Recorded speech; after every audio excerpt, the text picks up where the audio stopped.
a little worried. Not gonna lie. This is probably the scariest series for me. Because I took a gamble. I took a gamble. I took a gamble here. I took a big risk. I made a big risk here. Big risk. I picked T1 to win this series, knowing that, and it honestly, like, it kind of made sense. I'm still sticking to that. Teams that didn't really play in the play-in didn't get a lot of experience. I do kind of feel like that kind of plays that I kind of bit more. Well, the teams that played more best of threes because they were able to, figure out what works and what doesn't.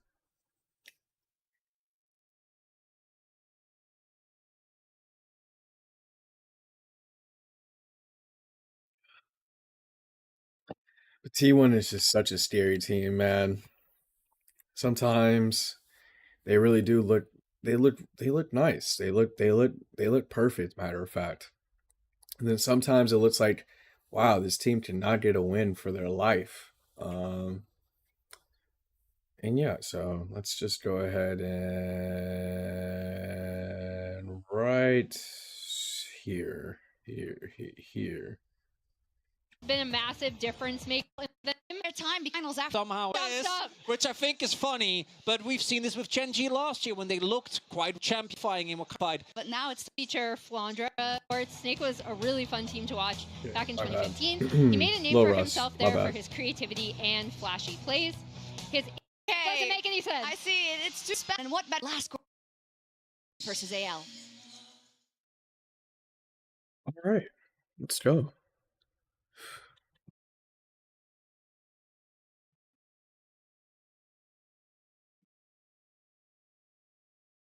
All right, production. Already on mute. I love it. That's what's up. Dragon versus Tiger. Coughing Baby versus Hydrogen Bomb. The hell? No, like, hold on. Nope. Yeah. But also how kind of weird the situation they figured it out. 아무래도 올해 시즌 초에 좀 힘들었던 것 같은데 이제 교체 과정이 있으면서 좀 옛날로 돌아간 듯한 기분이 들었는데 Really for the first time since he and Teddy swapped positions back in 2021, that was a big deal. Be having T1 Gumayusi out. 저희가 스위스 스테이지에서 많은 고난을 겪으면서 올라왔는데 They will be pushed into that elimination situation, which is not a situation we've seen them in. 모든 것이 막다른 길처럼 보이기 시작했습니다. What are they at? This T1 roster once more. Everyone else is just like in the city. They got like them in a dungeon. 하지만 막다른 길의 끝은 항상 T1 팬들의 응원이었습니다.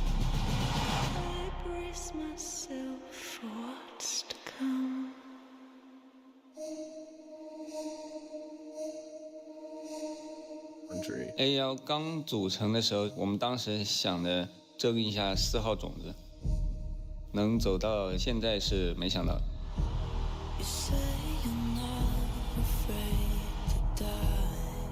你如果一个赛段打得好的话，我觉得是黑马嘛。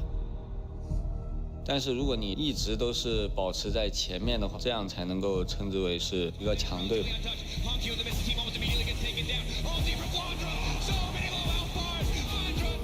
AL 为师一役，承载着 LPL 的另一半希望。Carrying the hope of the LPL, they're gonna put that on them. Another thing about T1, bro, is like people take it to T1 every single time, bro. They want to expose T1. Like they don't. It's not even like the commentators say they play with the nameplates off. It's the opposite. Like because your nameplate is you, bro. I gotta smash you real quick. I gotta start embarrassing you. 外界的舆论不管怎么样，我们都是不会 Like 在 the competition is real, like the intensity is real, like it goes to another level. 不要来到世界赛就想着怎么样才能够走到最后的舞台嘛。一单输者当破 You're not just getting a kill, like you're getting a kill on Faker. 很多人说 Like you gotta get that solo kill on Faker. You're shutting down Faker. Now in the early game it helps. In the laning phase it helps. The longer the game goes, you kind of like you don't want to get too distracted by that. But again, I think they do a very good job of like reorganizing, coming back as a team. But they for sure like they're looking to punish these players on T1 for any mistake. And so it's like everything that they do has to be like everything T1 does is like on a microscope. T1 It's being magnified. Because I'm really looking at you, trying to see, okay, like when are you making a mistake, and when can I punish this mistake?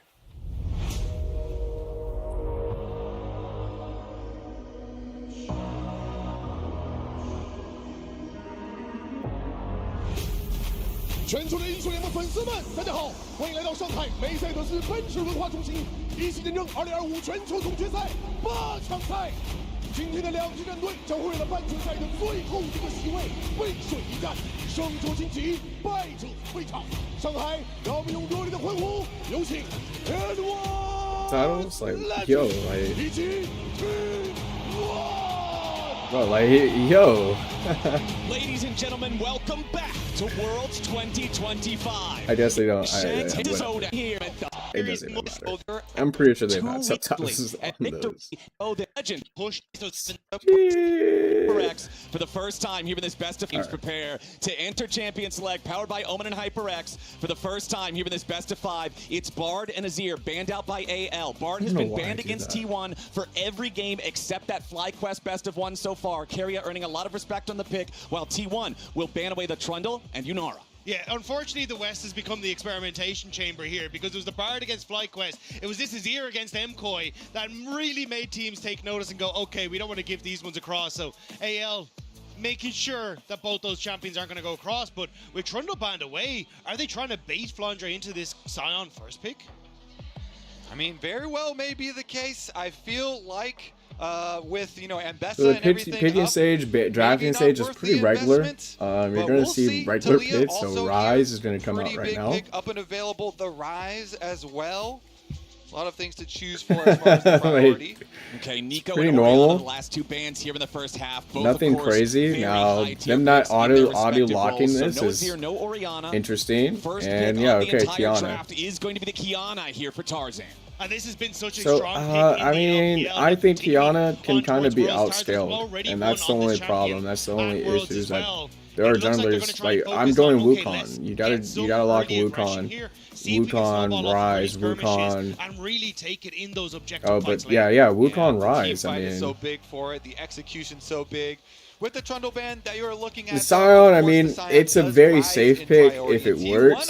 Stable, very stable, and if it does well, you're untouchable. You're like the tankiest tank of all tanks. So no priority on the Wukong. Talia locked in here for Interesting. T1. Wukong would be a pretty good pick into the Kiana, but at the same time, they also don't have the ability to lock out the Wukong. Well, and like you already talked about, Kobe, yeah, Faker's I been the mean, one doing a lot of heavy they lifting can't for flex this pick team, so Wukong giving anywhere him the else here. playmaking feels good. And as far as the options yeah, I mean, into you the get to see Sion, these last you know, 2 picks. Flandre has been one of the best, Maybe you if get not your the bot best, lane Rek'Sai pick. at the tournament, and Not that really looks too sure. very good into the Sion. The only thing I'm nervous about though is okay. Actually, I mean, it kind of makes sense. You get the Sion before it's banned, before they did it. Force them to pick right side, which is pretty decent pick in the Sion.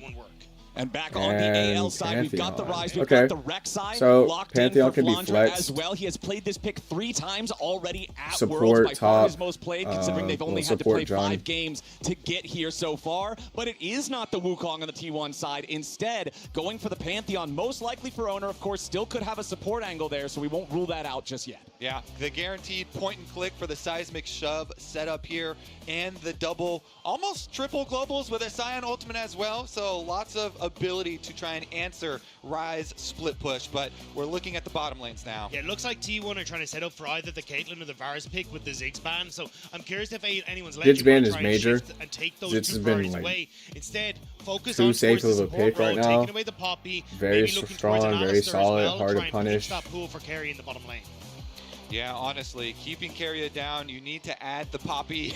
There they go. That's the kind of the trifecta there of the big Keria champions. Put some extra pressure down there. As you're saying, the Caitlyn does look quite good. Pushing lanes have been so valuable here at Worlds. It's also just Gumayushi's Varus popped Devere off against also MKOI, and it has been such a strong pick for him for pretty high so priority. many years. I think it'd be good to try and get rid of that, but we'll have to see if anyone's legend want to try and focus on that on this last pack. Okay, so alongside the bottom lane carry bands of the Sivir and the Ziggs from T1, it's going to be double support bands from AL, looking at the Alistar alongside that Poppy. Poppy, of course, we know the power of the pick and being able to stop engages, make team fights unfair with the ultimate. Alistar just giving you so much dive opportunity, so much ability to start things off. But there it is, the Gumayusi Varus. I mean, he's so exceptional on this pick and has been renowned for so many years, whether he's stealing Barons or stealing the hearts of so many fans after he's broken them. But here we go, Ezreal going to be locked in on the opposite side. I don't mind this, actually going to be swapped. I think the only thing with the Ezreal is going to be trying to get through that tank front line. Jhin going to have a very similar story, so I wasn't sure if anyone's legend would try and swap away from it, but kind of seems like Pantheon could go flex into the support with the Varus. Yeah, and something that can follow up on plays that are pretty far away from you. I think the Wukong, you have to pick it. I think you need to pick this. I mean, or Rise, Realm Warp, let's see. I think they get first. T1 gets first pick next series, but I'm sure it's just going to be banned, which kind of leaves out maybe along those lines still to try and have some play in that. And Nico, I know we haven't really seen a huge amount of Jinx, and I think again you're just going to struggle here. So this is why I liked the Trundle ban coming out from T1, kind of posing that question of, well, AL, what do you value most here? Right. If you're saying you want that Kiana, that powerful LPL assassin jungler like you were talking about, Dagda, well, you're going to have to trade the meatball of the Scion for it. You can hear the arena getting excited at this hover, but we're not going to be baited here just yet. We'll see exactly what they want to go for here. Most likely for Keria. Again, it could still be the Pantheon as the support. I don't think it will be. No, it'll be Keria's Rakan as the final pick of the draft here for T1. Yeah, pretty good matchup into the Braum. All the extra movement that Rakan does have here for that one. And honestly, the engage looks very, very heavy here for T1. Okay, some pretty big picks out the way. The Kiana, the red side, the Scion, the Ezreal, the Braum, the Rakan, the Talia. So in game one, we pretty much seen like that's like half the champions that they're normally picking right now. I mean, right here. Very easy to play at their composition. Yeah, for me, I'm definitely going to be looking at the mid jungles and the mid jungle synergy, especially early on. Shanks here will definitely be a target. Pantheon plus Talia, even pre-level 6, they can go wild. They can put a lot of pressure there. So we'll see if Tarzan can. Okay, so I think this first game is going to to be very important. For AL, like I said, I mean, they only had one best-of-3 series, so I think they're at a little bit of a disadvantage as far as just, like, experience goes. Like, T1 has had enough time to sit here and play all these champions, play all these comps out, and I hope that's going to be enough to give them the edge here and not, you know, rush things. But, I mean, this is definitely the tone setter for T1. I think they really do need to get a good start here in order to, like, I don't know, like, chill out a little bit. Like, their expectations are always so high. So I feel like if they did his first win. All right, we're on to the rift for game 1 it does a in lot. this quarterfinal, best of 5, AL versus T1 for the last No, spot in the not powered by semifinals, AWS. and the opportunity Oh, to no. play top Oh, no. esports for a chance Oh, no. at the finals. That boy Words Bezos coming got up that on your deal. screen right now. We can see That boy Common of the Bezos got Bears that means deal. lethality and poke. Double summoner spellbooks here for our supports for the extra opportunities, utility, and playmaking. And they sweep out with the early Oracle's lens Oh, here. that's why they call Cho. That's why they call Cho Jack. Boy Bezos. That boy Bezos put in that call. Reset. Sign back up to the normal lanes here. Remember, this series was exciting at MSI, so I hope that we can just continue right off that full 5 games. And so far throughout this tournament, 100 Thieves and Imkoi pressuring T1, I think, more than we expected them to in those best. I don't know. I mean, Rakan just doesn't seem like a very good, engaging support right now. I haven't really seen that effect. And yeah, I mean, I just feel like if you're looking to get setups here, like the Braum is going to get you setups. I feel like I've seen a lot of Rakans and they just can't get into these fights. That end up going in favor of MKOI, and it really relied on those late game fights for T1 where they were able to excel. He is super safe though. Setup that really made the difference. Yeah, I mean, we were seeing individual mistakes from members of T1. But it's kind of like, I mean, when are you mistakes ever with, going to hit these some fights knockouts? When are you ever? I mean, you just have a bunch of completely dashes. different That's about direction from it. where Owner was going, and so it has made people a little bit worried here as to the form of T1 coming into this series. And of course, that does mean that T1 has had more time to practice. They've had more stage games, right? Like I said at the top of the day, anyone's legend, because of their success, it was 2 weeks ago that they played their qualifier match in that 2-0 bracket from the Swiss stage. So although that does give you extra time to prep, it gives you extra time to plan, look ahead, and try to figure out the meta, figure out the things that other teams might not be wise to. Especially when your plans are already working. It does mean that you haven't had as many games under the lights. And that's why I think this matchup in the top side is super interesting, because I don't think it's the lights as much as it's like literally I've played this comp. I know what Scion Red Side looks like at this point. Which is their big investment in the draft. AL, at least off the games they play, believe that even the meta's changed a little bit. Like, so I think that's where, when it comes to these team fights, how both these top laners perform is going to be the focal point of who comes out on top. Yeah, 100%. Plus, we haven't had to show anything extra here from AL in the opening game. I know what champions I like to pick. I know what champions I want to pick. AL have been able to cook, specifically Tabe, as far as the drafts, with all of the extra time that AL have had to observe the other teams. In game number 1, though, they're not showing anything new at all. You know, these are the normal priorities here with the Kiana, with the Rek'Sai that you do mention. Okay, as we have Tarzan making a quick stop in the enemy jungle here just to place down the common ward near the enemy Raptor camp. Keep an eye on what's going on there, as Owner has secured the bottom side. Scuttle Crab drops off a Raptor ward of his own. Both junglers will pass through the mid lane. So this should be a pretty decent game. I mean, again, you're not going to find too many vulnerabilities with either team. Yeah, first clear, very easy to track for both of them. Both of them having information, and as we were looking forward to from the draft, it was going to be an early convergence towards that mid lane, because you really can snowball it. So a lot of the first plays that are being made in this game are going to be like hardcore, force it, dive, hardcore, up from Kyle, engages. Again, another use of this sweeper.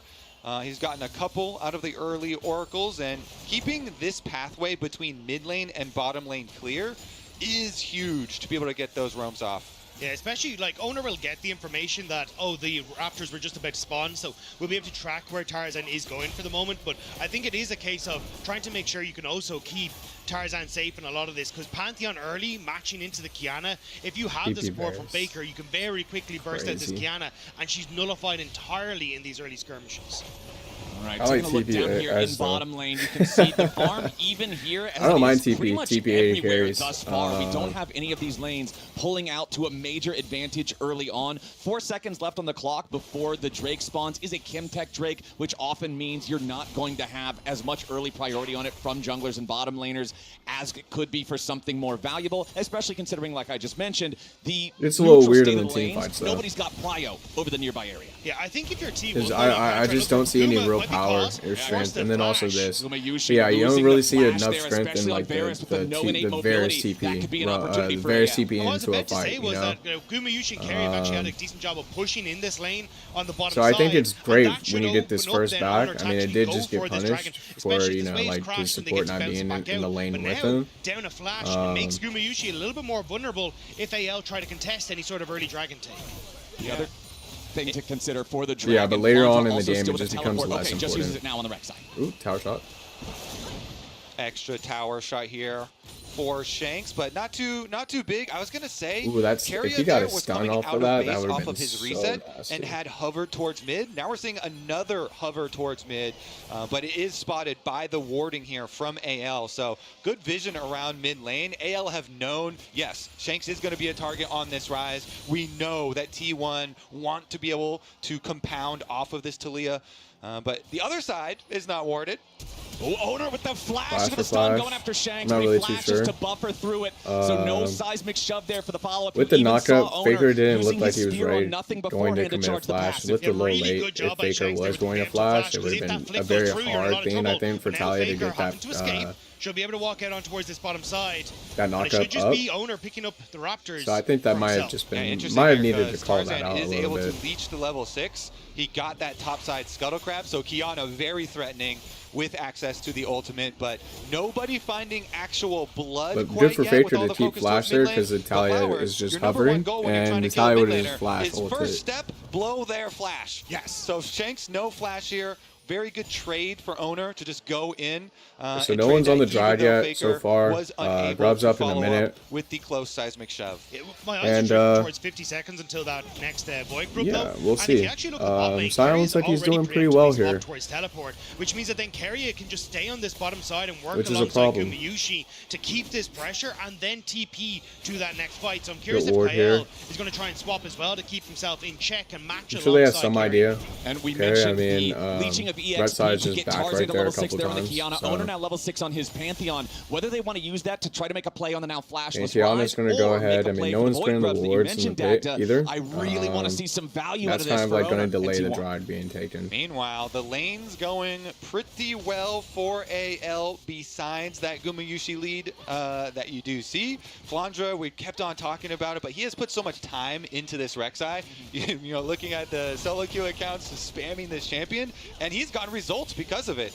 And so they feel pretty confident in that matchup. He's earned his own lead so far, and here goes the movement towards those actual Void Grubs. AL have a nice setup, though. They've already pushed in bottom side as Shanks is so I don't like this for T1. I feel like they had a chance here to fight for Grubs, and they just kind of let AL back and get to it faster. Yeah, for sure. With how much pressure Flandra has in the 1v1, the Rek'Sai has a sign under tower already, and you see Flandra proxying even, so T1 looks very good for them, or excuse me, AL looks very good for them to grab the Grubs. Will T1 even try and answer anything on the other side of the map? Exactly. You don't really see any movements immediately towards the Drake or anything like that. You saw a ping right now from AL onto the Drake pit, expecting that T1 might be trying to make that counterpunch there, but 3 Grubs for the side of AL. When you already have all of this pressure, particularly in the top lane with your Rek'Sai having the lead over Sion and proxy farming him, feels really good to secure that this early. Now it will be T1 heading over to the Drake. Yeah, but also at the same time, I mean, delayed compared to the exact timing for the taking of the Grubs, but they're still going to secure it without a fight, and that means it's 1-1 in the objective count as Doran heads back into lane here with the Sion ultimate to continue trying to farm. This is a much slower early game than I was expecting. When you glance back towards MSI, there was so much activity in the early stages of that series across almost every single game. Yeah, last time I saw T1 at the World Championship, trying to scope things out and see where they can get that small little advantage in this game, number one, because for so many of the players on the Rift, it means so much, especially on AL side, if they can take down T1. And I see one of those advantages already manifesting. The gold that we were talking about for Flandra, the lead that he had, the pressure, it has turned into the item here. Titanic Hydra. This thing feels so good on Rek'Sai because auto attack resets really enable you to stack up your Fury even quicker so you can get your true damage bite. And it gives you massive wave clear. So again, pushing the extra tempo here if he's able to annihilate annihilate the minion wave, move into proxy again. You know, him plus Tarzan are well equipped now to make some plays. And those plays are going to be made looking at one person in particular, and that is Gumayusi on the Varus. He is the one point of power right now for T1. He's the one role with an individual gold lead, and Rek'Sai and Kiana want nothing more than to erase him at the very start of the fight. And that's why both supports are doing a really good job of teetering through mid into bottom side as well. You can see all the vision that Kerry has set up on this bottom side of the map, and it's now been slowly cleared out by Kael, essentially trying to keep both of their mid laners safe and those vulnerable AD carries in the mid safe as well. And we know when AL are at their best, it is when both Tarzan and Kael are controlling vision and oftentimes linking up to work with each other to apply that pressure. I remember the interview that we had with Tabe, where he was talking about the close relationship of those two players outside the game as well, and how Tarzan really opened up Kael's confidence with communication in game, because Tarzan's Chinese is so good. He kind of came in and acted as this older brother figure for Kael. So we'll see. At the moment, Kael has been kind of like handling the vision on the bottom half, while Tarzan by himself had been handling the vision on the top half. But if you see them link up here with Braum and Kiana, that is so much CC and possibilities for big plays. Looks like they might be trying to right now as T1 trying to set up on this bottom side. Keria has to walk out from underneath the turret as AL moving towards him. Keria with the grand entrance back over the wall. TP coming in now for AL. Shanks arrives right into the seismic shove.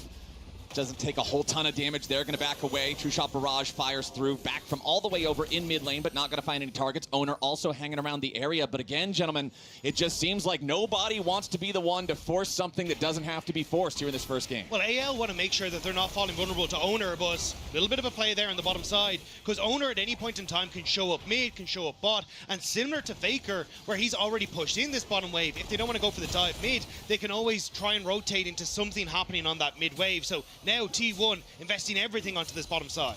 Okay, Faker, Owner, and Keria squared up here to try to at least grab a turret plate, and they will be able to do just that. Faker collects the money. Keria still just trying to distract Tarzan and Kael. Shanks at 40% HP on the rise, but can still clear the wave away as Gumayusi applies pressure over in the mid lane. Going to secure the second plate on that turret as well, as T1 tries to claw back some of the distance from this gold lead. But again, Flandra is constantly running the show up here in the top lane, finding a third plate for himself.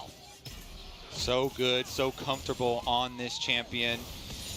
Again, though, everybody is always really happy to have a Scion on their team later in the game. Yeah. As long as he's not significantly behind, will provide a lot of front line presence. Doran, though, has had a rough tournament thus far, and so people are definitely looking for him to step up as it progresses. Yeah, and I think a lot of that will be now at the next, or the Rift Herald in a minute 45, because you're going to see these first item completions, like things like the Triforce for Hope starting to come through. You've already got a lot of your top side of the map rail in a decent spot, so I think that's where they'll be looking to try and play. And with Dragon in 40 seconds as well, you can continue to put that pressure down as well. So I think it's more on T1 to find picks with Owner and Faker right now to disrupt the opportunity for AL to hit these spikes and play for this Dragon. Yeah, let's see if they can get some early vision control. You see Keria at the moment through mid, through the control ward here, trying to go get some. And he can do this because his jungler is Pantheon. And Owner's always ready with the ultimate. But Flandra, the Flandra attacks up here is almost an entire turret already. Now Faker under tower. Tarzan has joined. Okay, Faker throws out the Unraveled Earth, wants to make sure he can find his escape route here. There you go. And this is also the additional power, what I commented earlier, 3 Void Grubs with a side laner that's already winning this hard. This is AL. There's not a kill on the board, and Flandra's forcing down the first turret 14 minutes into the game. Now T1 starting up the second Drake. They want to try to keep stacking here. So I think, I mean, the way these teams look at feats is like, it's just like a goal, like it's an objective. Like, it's literally just like an objective. They go in immediately as Doran tries to lead the charge with a blast estimating smash, but he's only going to be beat down himself. A lot of damage to Doran, but he is not down. Carry into the back line. The major engage from T1. Tarzan finds a supreme display of talent and making a 1-for-1 so far, but T1 have the health bars. Faker rides the Weaver's wall as Carry's about to die in the back line. But Tarzan falls. Tarzan falls. T1, they'll lose Keria as Gumayusi fights back. Chase, yes, and Shanks is on the run. Faker and Guma looking for a little bit more with the piercing arrow going over the wall, and Faker's ready to flash. Another rock is thrown, and Shanks is buried. T1 4 for 2. Once again, it's so in a situation like this where they lost the first tower, like T1 isn't going to throw everything to try and sit here and like they're not going to avoid that fight because they don't want to lose the first 3 kills. Like, you know, like they wind up winning it. Ultimate here and just start out the fight. We're talking about the Scion value is always going to be there. He immediately got the Braum ult and the Braum wall out, and then Faker gets that shot. But sometimes it's just not worth, you know, losing more. It's the chance of losing more. Even though they sacrifice the Scion, they get such a lead in the fight, they can then go for the chase. And the fact that Doran ends up forcing Tarzan to flash out of River sets up so nicely for T1, because your biggest worry is a massive Kiana ult in the middle of that fight, but you can't find your moment if you're not able to be in that fight. T1 team fighting, man. 14 minutes into the game, we're at 0-0, and now it's T1 with a 4 for 2 lead. Damage dealt to champions in the last fight. It's Guma, it's Faker, it's Shanks, it's Hope. The carries on both sides doing all the damage, but now we might have yet another one as the Rift Herald makes its way onto the river. And you just saw Guma's got some pretty good stats on Varus at Worlds. Yup. He's also stole some Barons that had a pretty big effect on some pretty important games. AL, though, this is not Baron. This is Rift Herald. So I think this makes more sense. You just won the fight. So, I mean... it looks like instead T1 going to try and push in mid and collapse onto this bot tier 1 to see if they can... It makes more sense to leave the Rift there after you win the fight, big fight on the drag. So T1 still getting value. But still, I mean, actually does a good job clearing it's not a good sign here. Like I said, I mean, if they kind of play for feats, it's very hard to commit. Obviously the point of power. I mean, they're just not in position for that individual Rift gold lead of 1.3K so is the reason why T1 is not ahead in gold despite winning that team fight 4-2. We do also have a very interesting state with the feats of strength. First turret went over to AL, obviously. Yeah, but I think, I mean, there's some things to notice. I mean, Flandre is sitting on a bunch of gold here. But, you know, Sion rushed Bramble, and he's able to get to Sunfire here. That's pretty big. Sooner than that will be what decides who gets the better shoes. You know everybody loves an Otacon fight. Yeah. You know it. These things are always exciting, and it is about the setup for those fights. So we'll see if you can control the area first and get the perfect engage. The thing is, with a Rek'Sai lead there, that is not a lead that just like wins you a game in this champion. Otacon is going to spawn top. A lot of setup. It can provide the dragon is going to spawn pressure, 30 seconds after. It in itself is not a win condition, so they yeah, actually have to find, will be fighting, you know, like a flash knockup onto Gumayusi or something to actually put a stop to the T1 team fight. And look at this, the river control for T1 is pretty early. Yeah, for AL, it has to be a way of finding a bypass to Doran. Flandre going in. Yeah, Flandre goes in for the flash. He wants to try to find Faker here. Needs a little bit more damage. Ulti to drop the aggro, and Shanks gets the kill. TP coming in from T1, but it might be a little bit of a problem. No, Doran has the ulti. Guarantees he does not get locked up, but still, that's T1 getting caught off guard. That's Flandre making the flash play that you wanted to see. Yeah, immediately. Flash ultimate onto one of the carries. It's not Guma, but it's Faker, and they get the kill.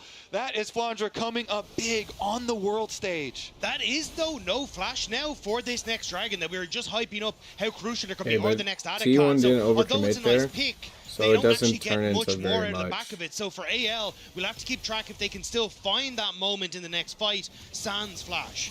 Yeah, exactly. You can't get an objective after that. It's not like it led into a turret take. It's not like it led into a dragon or an Otacon or anything like that. It feels good to get the extra money in the pocket, but still, AL are going to need every tool they can possibly get. These big fights come down to the carries, to the positioning. We saw the damage charts from that first big team fight, from the only big team fight. They have the both sides, the it was mid and AD doing all the work. If one of those dies instantly, that's going to completely warp the landscape of the battle. And that's why I want to see AL still going for these pick plays. And you can kind of see Kyle and Tarzan are linking up to try and find ways where they can get some deeper vision down, find these moments they can play into the jungle of T1 and use those tight corridors. But at the moment, T1 get to clear out their waves. We got a minute now where everyone's starting to reset until this dragon comes through, and that's where we're going to see our next big fight. And along with those resets, we're seeing second purchases. Shanks is about to hit 10 stacks on his Rod of Ages as well. We've got the Muramana almost ready to evolve for Hope. We've got it almost ready to evolve for Gumayusi as well. Those should both be fully stacked by the time the dragon fight comes around. Seraph's Embrace going to be completed for Shanks, already completed for Faker alongside that Rylai's. Everybody's hitting these big power spikes, and I expect that to also be a huge factor.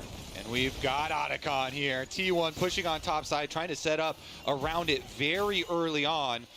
Again, the flashes will be critical here. Oh, Hope goes forward, but immediately Carry is ready to try to respond here with the grand entrance. Hope tries to get over the wall. He sidesteps the seismic shot, but the damage from Owner is way too much. A big mistake from AL, and a bigger punish from T1. Tarzan goes in. Supreme display of talent under 3, but there is no follow-up. Tarzan has to try to flash away. Owner goes after him, but now he's trapped. Shanks with a little bit more damage, kills off the T1 jungler. The Realm Warp's ready to go in, and Shanks wants another. The arrows fly out as Doran charges in. Shanks with a flash to the side to avoid the engage coming out from T1's top laner. Doran's gonna try to run. Another arrow flies out from Gumayusi, as now Carry has got to be careful as he battle dances in and out of the fight. Hold on, we've got a respawn from Kael. He teleports back, and now it looks like AL is gonna take the opportunity to go after the Otacon. AL have to try and rush this. They know that they've only got a couple of seconds until Owner's back up, and he has that ultimate available. The interrupt is huge because that will stop T1 responding with the dragon.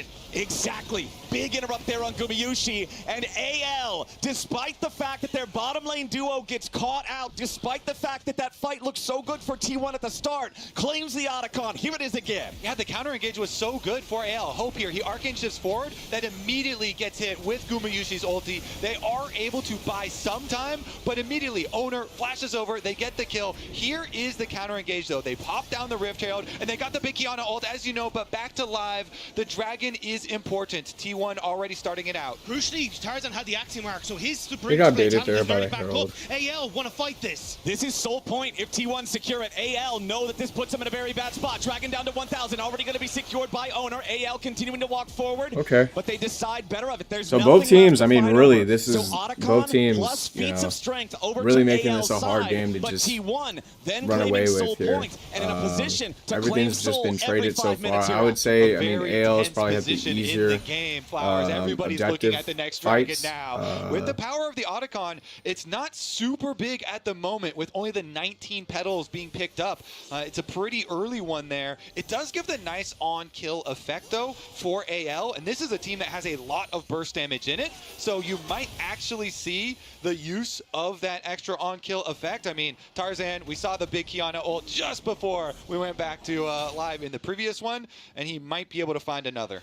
And with that Otacon take, securing feats of warfare for AL, look at the inventories of Flandra and Tarzan. They both already immediately upgrade to the tier 3 shoe. So while everybody else in the game, particularly on the T1 side, is at their 2-item power spike, it's that 2.5-item power spike for the AL side because they can afford that extra it might be a little bit of bait though, if I'm being honest. I mean, and then they go Mirthrights, which isn't like I'm very curious how much that's going to pay off versus here for T1 Flandra here. and Tarzan. Shanks oftentimes too, you see yeah, you can go negate the boot Talia quickly, damage when so it's not really, it's not a lot. If they want to fight but again also soon, at the same time, I mean, you're going to have to be dealing with Varus, which he does AP For T1, damage, though, it but feels like the 2 tower power spike. The fact the you managed to get Pantheon that mid lane execute, the tower Varus down makes it execute. very easy for you to abuse Gumayushi's wave clear and start shifting constantly down, putting pressure on towards this bottom side And yeah, of the I map. mean, you just kind of took 500 gold out of your build now, and now, to establish that vision you know, for T1 the has that upcoming 500 Infernal Soul, continue. for these picks that they can try and find, because both compositions incredibly strong. Yeah, you're up in gold, but honestly, like, you might be down in gold at this both point. of them have so many tools to you know, make like, picks and Top is like down 700 gold. You know, like, he has a shield, right, for his boots. CC here. T1, they fully It's reset kind of and come worth it, all the but way at the back same out, time, I mean, down to the bottom side of the map. So this is going to allow Flandra to push in the side wave. just, you see you know, top lane will be in AL's favor. The fact that boots aren't, but he doesn't have teleport, so it's not going to be any sort of big teleport flank play or anything. It just means somebody from T1 will have to go answer, and it looks like Faker elects to go pick up the extra gold. Okay, we do have Faker also. 2 needlessly large rods in inventory means the Rabadon's death cap. He will certainly have enough gold for that 2.5 minutes from now in time for that Dragon Soul fight. And it's Mountain Soul as well, putting that on a Scion when the enemy team already has an Ezreal as the AD carry instead of a tank buster is very scary. Yeah, the Infernal Soul with like the poke from Gumayushi is going to be incredibly strong. You're good. You're good. It's going to be so strong, and honestly for Faker as well. But crucially, Gumayushi and Faker, Flash is just about to come off cooldown. Same when you look at Owner as well, right? Like you have so many of those tools now up and available for you for this next Dragon fight, or even if you want to go for a sneaky T1 Baron. Right, Baron makes his way onto the Rift. I was doubting a little bit that we might get as early of an Otacon as we did. I was proved wrong. We'll see if we get an early Baron every single in this one as well. The gold it's the high. That's honestly what I've seen most teams throw their games for. Throw everything at for the Neither one of the teams Otacon. has really pulled away any further than that throughout this entire first game. The Otacon, I think, the way also that you bring secured up the sneaky feats. T1 Barons, because as the it was team even more with important. the soul point, they get the luxury of dragging you across the map. They can go for either side, whereas AL, it's much more difficult here to spread your vision resources, keep track of both of these objectives, and make sure that T1 don't sneak the bigger of the two. Yeah. Regardless, though, T1 would still be very happy with just going over to progress here through the Dragon area. This is up in only 1 minute. And with 1 minute on the clock, powerful items are starting to come online. You can see the Seeker's Arm Guard available for Shanks, especially on Rise, when he can use the Realm Warp to put himself in the middle of everybody. This can be a massive, massive playmaking tool for getting in there and playing aggressively towards the backline of T1. Taking count of summoner spells. Gentlemen, it's everything. Every single summoner spell is ready. Ghost swapped in for Karya's Rakan. Exhaust swapped in for Kael's Braum as AL try to force T1 back from the bottom side river. 30 seconds to go until the Infernal Soul spawns for T1. And Faker's recalling right so now. That's T1's gotta be in a very death cap unique position for here him. where He has teleport. I'm not really too sure you want to throw everything here. I mean, you definitely want to fight to contest. All right, but Baker's they have to be very headwear, careful but of it's not AL with control losing of the bot too much side in this river. fight. Owner and Gumayushi wanting to step up a little bit here. TP coming in from TP. Doran. He's going to be the one to try to face check. Karya takes some damage from Shanks. Has to use the grand entrance to get himself back away. AL with control over the river. Still for now. Flandra looking around in the blue buff area, but he won't find anything. Kael down to half HP already from the T1 poke. That's only going to get scarier if T1 secure this objective. Kael using the Unbreakable, blocks the piercing arrow. Poke trading back and forth still between both sides. Keep your eyes on the engage. Keep your eyes on Karya. Flandra digging into the pit, putting that tunnel down, making sure he has some extra mobility for the upcoming fight as T1 want to step forward. Doran then going to crush the tunnel. Kael, half HP still, going to use Redemption early here for AL just to make sure the health bars stay topped off. Flandra marked on the side. Seismic shove onto the AL top laner. Chain CC on the Flandra. He's already down. Nice, T1 nice have pick. found the pick. Where is he going? Okay, okay. But into the back line goes Owner. Hope is being chased. Tarzan's being killed. Anyone's legend is being crushed as Shanks tries to fight back in a 1v4, but he'll get nothing. Varus is looking very strong. T1 kill 4 and take Soul. T1 go fishing. And now Varus gets the back. He gets the TP back in lane. They can go Baron. AL in the team fight.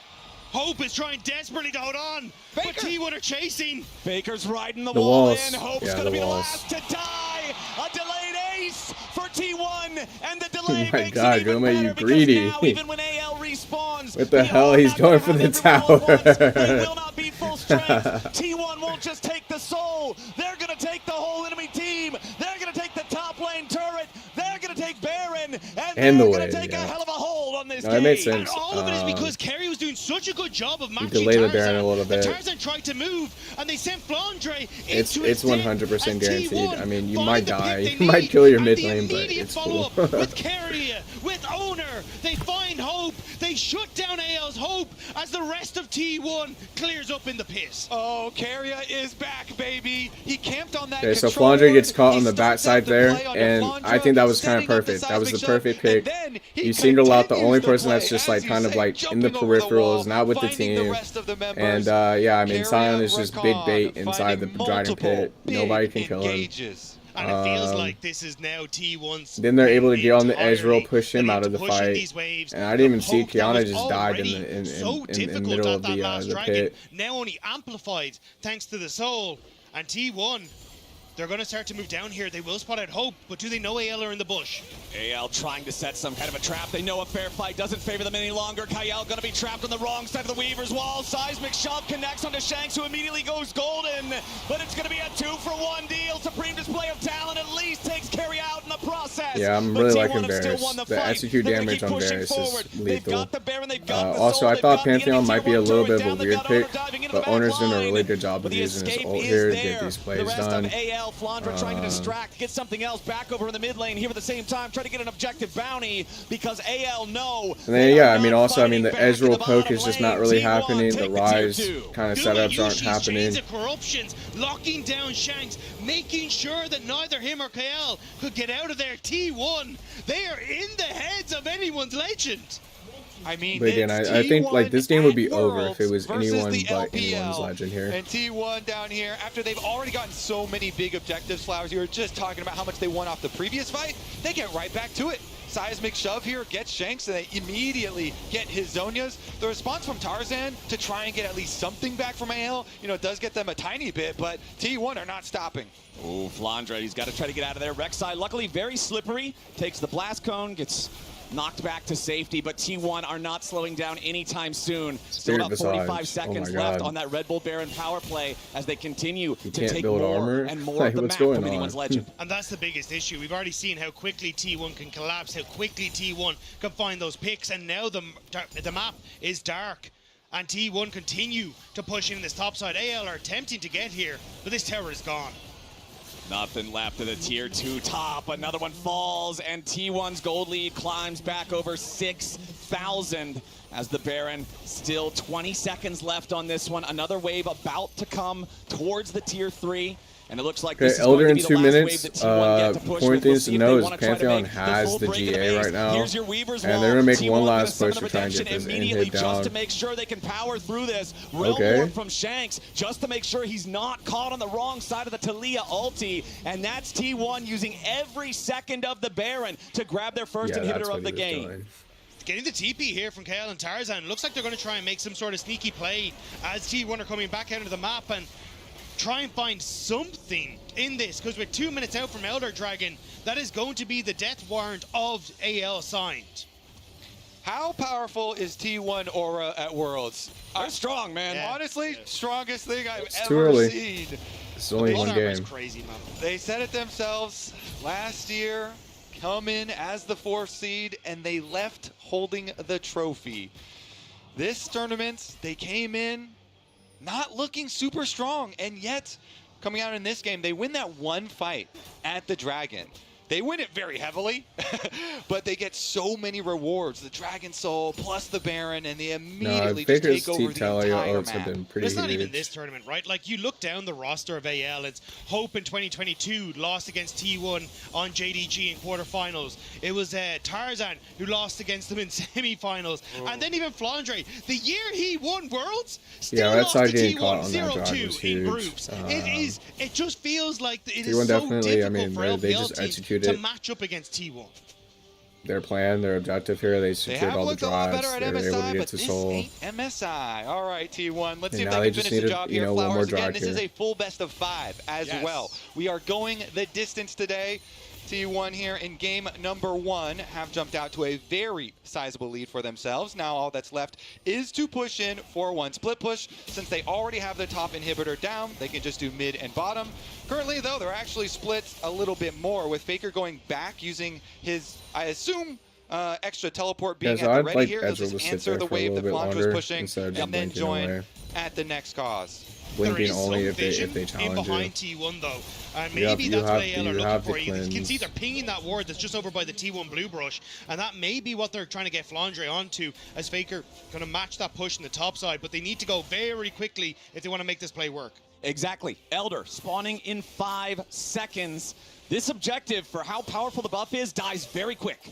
And the money at this point in the game, it becomes really, really difficult to overcome because you get to purchase all of these like one-fight power points. The Guardian Angel here on owner just makes Pantheon a completely different weapon. You can just ult right into the back line. You can go for flash, point-and-click stun plays, and you have so many other defensives. You know, the spell shield here for Guma with the Edge of Night. You've got the arm guard for Faker. So the luxury of creating some more spectacular plays is now afforded. And then when it gets to 75% health, it does a 300,000 AoE. Is in that fog of war, but it's so dangerous for AL to step up. Keria with flash, with exhaust. Here on the recon, Kael swapped over to a ghost on his Braum.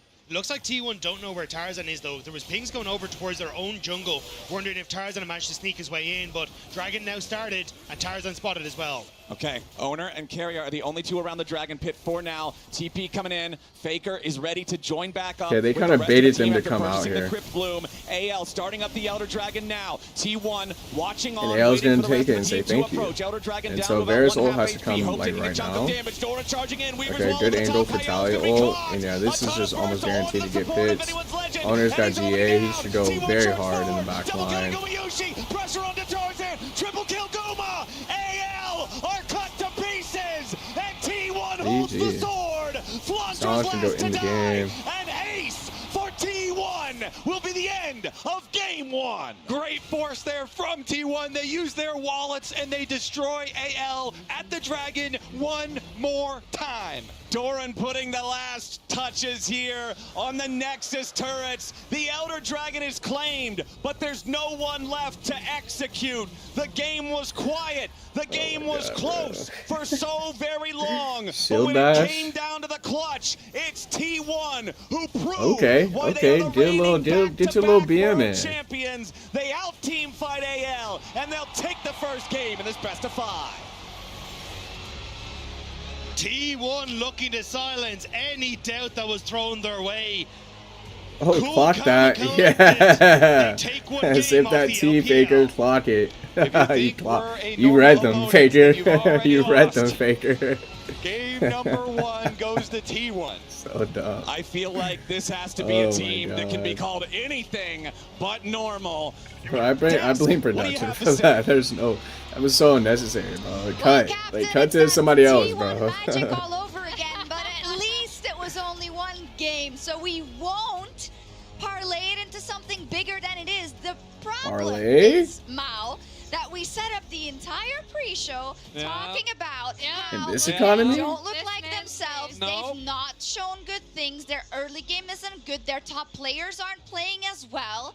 So, what do you say? Yeah, we do a little check-in. Welcome to the tournament. I didn't see it.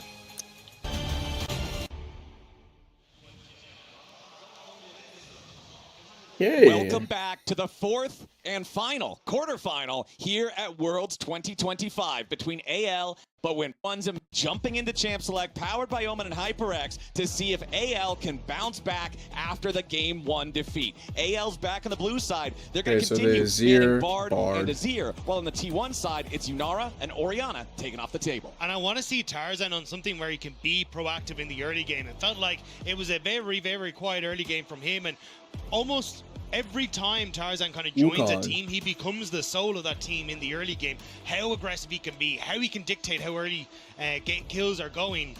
But like I said, they got rid of a lot of the picks there in that first series. Jungle, there's a lot of power picks up at the moment. Wukong, the Jarvan as well, and Xin Zhao, all really highly prized. Personally, I'm a big fan of Wukong. I just think that team fighting on this champ is so incredible. Although, of course, your pre-6 influence isn't the biggest, but I still think the payoff is definitely there. Wukong actually has not been played yet by Tarzan at this event. In the 5 games that AL played to get to the quarterfinals, they didn't have to use that champion a single time. We'll see if that changes here, but no, the priority instead is going to be on the Poppy. 7 wins and 3 losses on this one. It's been a very successful champ so far. Yeah, and it's a flexible pick, so opening up with it as first pick is definitely viable, and now you don't have to continue to ban that one of Keria champs. The Poppy definitely pairing well with the Bard as well as the Nico bans that usually find him. but he's just gonna slam a Nautilus very quickly into it. Yeah, very hard call out there. I dare you to put this anywhere else. Turn things around for them. So we'll have to see if T1 trying to opt in towards a similar strategy, but I like it. Go for the hook champion. The value's still there into a potential Poppy flex, and then again, you can opt in towards more range stuff if you want to here, but it looks like it's going to be the Xin Zhao for owner. Yeah. Only not that Wukong. Speaking of the Poppy, Kyle had a very good one at this particular tournament as well, as we talked about in game number 1 versus Gen G. But as we say, doesn't have to go into the support role this early on. So let's take a look as we progress. No, we're going to see your Wukong. We're going to see your Wukong, I really do Tarzan. think it is so exceptional for these team fights. Interesting. And AL already, these first couple of avoiding picks, I the think, are setting Wukong is themselves up different. It's with definitely a really different. insane team fight. Okay, and then Severe locks in, so you're going to get your bot lane now. Corki. Any sort of pressure that can go on towards the Sivir, like dive is already going to be alleviated a lot thanks no to Mbessa bans, no Cassante bans. But I don't think, like, unless T1 will opt in towards things like the Hui and maybe some of these more long-range AD carries, I think you should be fine as AL to just find these big team fights as you start to roll on through. Okay, clock ticks down, and it looks like T1, alongside that Xin Zhao and Nautilus, they'll go for the power pick there in the top lane with the Rumble. Okay, yeah, you know, I like red side third pick Rumble, because then you can throw the bans at like Galio or Ornn if you feel like. The two most common matchups into Rumble, and take those away. So it's kind of blind, but blind plus protected. Also, the opportunity, though, to go towards Gwen, which we did see the other day, very successfully piloted. So I wonder if Flandre wants to try and go towards that. That was the old school kind of answer to the Rumble after those nerfs to his magic resist. But I imagine there will still be a lot of top lane focus as we move through these next bans. Yeah, I mean, Flandre also likes Yorick. He could go Yorick into it. Aurora is available. So definitely a lot of possibilities here still up for them to choose from. Okay, Corki ban coming out from the AL side, just trying to protect that Sivir down there in the bottom lane a little bit. Aurora going to be the other ban for T1 instead. Yeah, so takes that one off that we were mentioning. Galio top. A good one into the Rumble, a good yeah, for the solo laners. Plus, it's a champion that I think most T1 fans don't want to see. I think they might have wanted to get that Corki. So you're not worrying about denying it to yourself. You're denying it from AL at the same time. You're pretty happy overall. And Jin will be the other ban here from AL. So double marksman banned out in the second half. And I do like it because AL kind of that's what their worst problem is going to be here. Is going to be range. Like if you opted in towards these poke champions, but it's Guma Yushi slamming the Draven. Yeah, and this is all confidence. This is all skirmishing from T1. They've got Draven, Nautilus, Xin, and Rumble. They are going to give us the action we wanted, Flowers. They are going to have fights pretty early on. This is the one series that I just could not, like, I literally wanted to spoil it so badly. The Galio that we had previously mentioned as the anticipation a is killing me, man. Rumble, I really don't know if T1 will win this. If we actually get the Ambessa lock in. Yeah, that's curious. Obviously, you expect the Galio into Rumble. It seems like one of those natural counters. But then, what are we going to get here? I wonder if you just try and swap to an AD mid laner here for Faker. Could try and go for something like the Yone. You still end up in melee range with a Galio, which is not exactly great, but it's the Anivia. Faker Anivia as the 5th pick of the draft here for T1. That sounds painful for Galio. What is Galio going to do? I mean, Anivia laning is going to be annoying, and Anivia scales so incredibly well. This champion, it just makes it very difficult for short-range champs to play the game. So while usually you're like Wukong and Mbessa and Galio is like a crazy engage, you know, maybe the Anivia can make that really difficult for them. Yeah, you jump in, you have a bad time, you try to run away, the wall goes down, an equalizer comes down. And yeah, but they have some problems. So I mean, the Mbessa dash, the Galio dash, the Poppy dash, the Wukong dash. Spot side to already try and play around and start to snowball. It gives you a very clear win There's condition some problems. in through There's the some rest problems. of the game. There's some big issues with that. I love seeing champions that almost never get picked. I'm in your face. I'm in your face. I'm in your face. That makes it better and I'm moving faster with my AD carry. With the best players in the world, and now we get to see Faker who's also safe here in the second game against anyone's legend. I really want to see how well the wall placements are going to work in this one, because a properly placed wall can decimate a team fight. So much on the line here for AL. Going down 0-2 versus T1 as the LPL second seed would not be the way that you were expecting this one to try and start off. But T1 once again looking strong in game 1 versus the LPL. We'll have to see as we get onto the Rift if they can continue that trend. Faker has a lot of good career win rates for a lot of champions, but Anivia 8-2, another very good one for him. I feel like all of his win rates are like 70 or 80% on something. It turns out if you win 5 World Championships, your win rates are pretty good. One thing I also want to point out here on these runes, a lot of times you see the Summoner Spellbook matched by supports, but not this time around. It's Keria going for the Aftershock on the Nautilus for the extra fighting power early. Also the phase rush on the Anivia. Usually you'd see things like the Comet in that because you want to try and poke out your opponent in the lane. But Faker kind of realizing, well, the only way this goes south for me is if I end up getting caught out by a taunt or by that knock-up. So being able to very quickly pop that phase rush and keep out of harm's way from Tarzan and Shanks is going to be crucial in these fights. Yeah, and he's also got the Scorch there for the painful lane phase here to apply more and more damage early on onto Shanks. All right, we've still got a little bit of time before our minions make their way into the lanes to collide. So remember, if you've got a couple seconds to spare, log into your Riot account on lolesports.com and watch Worlds Live to earn some exclusive Worlds emotes, icons, and capsules. Maybe you'll get an Anivia skin. Wait, bro, like, again, I'm going to say this again. Just like Faker screaming at 2 a.m., bro. Like, what are you telling me to do? Red side quadrants, a little bit of a tongue twister. Here in the second. Sell your house. Yeah, I mean, honestly, everybody's going to be thinking about this. Forgo your mortgage. Guma, Yushi, Draven here. Go into depth. Lane, and already they are scrapping, getting some summoner spells really early. Spinning axes are so you finding can their get marks an here.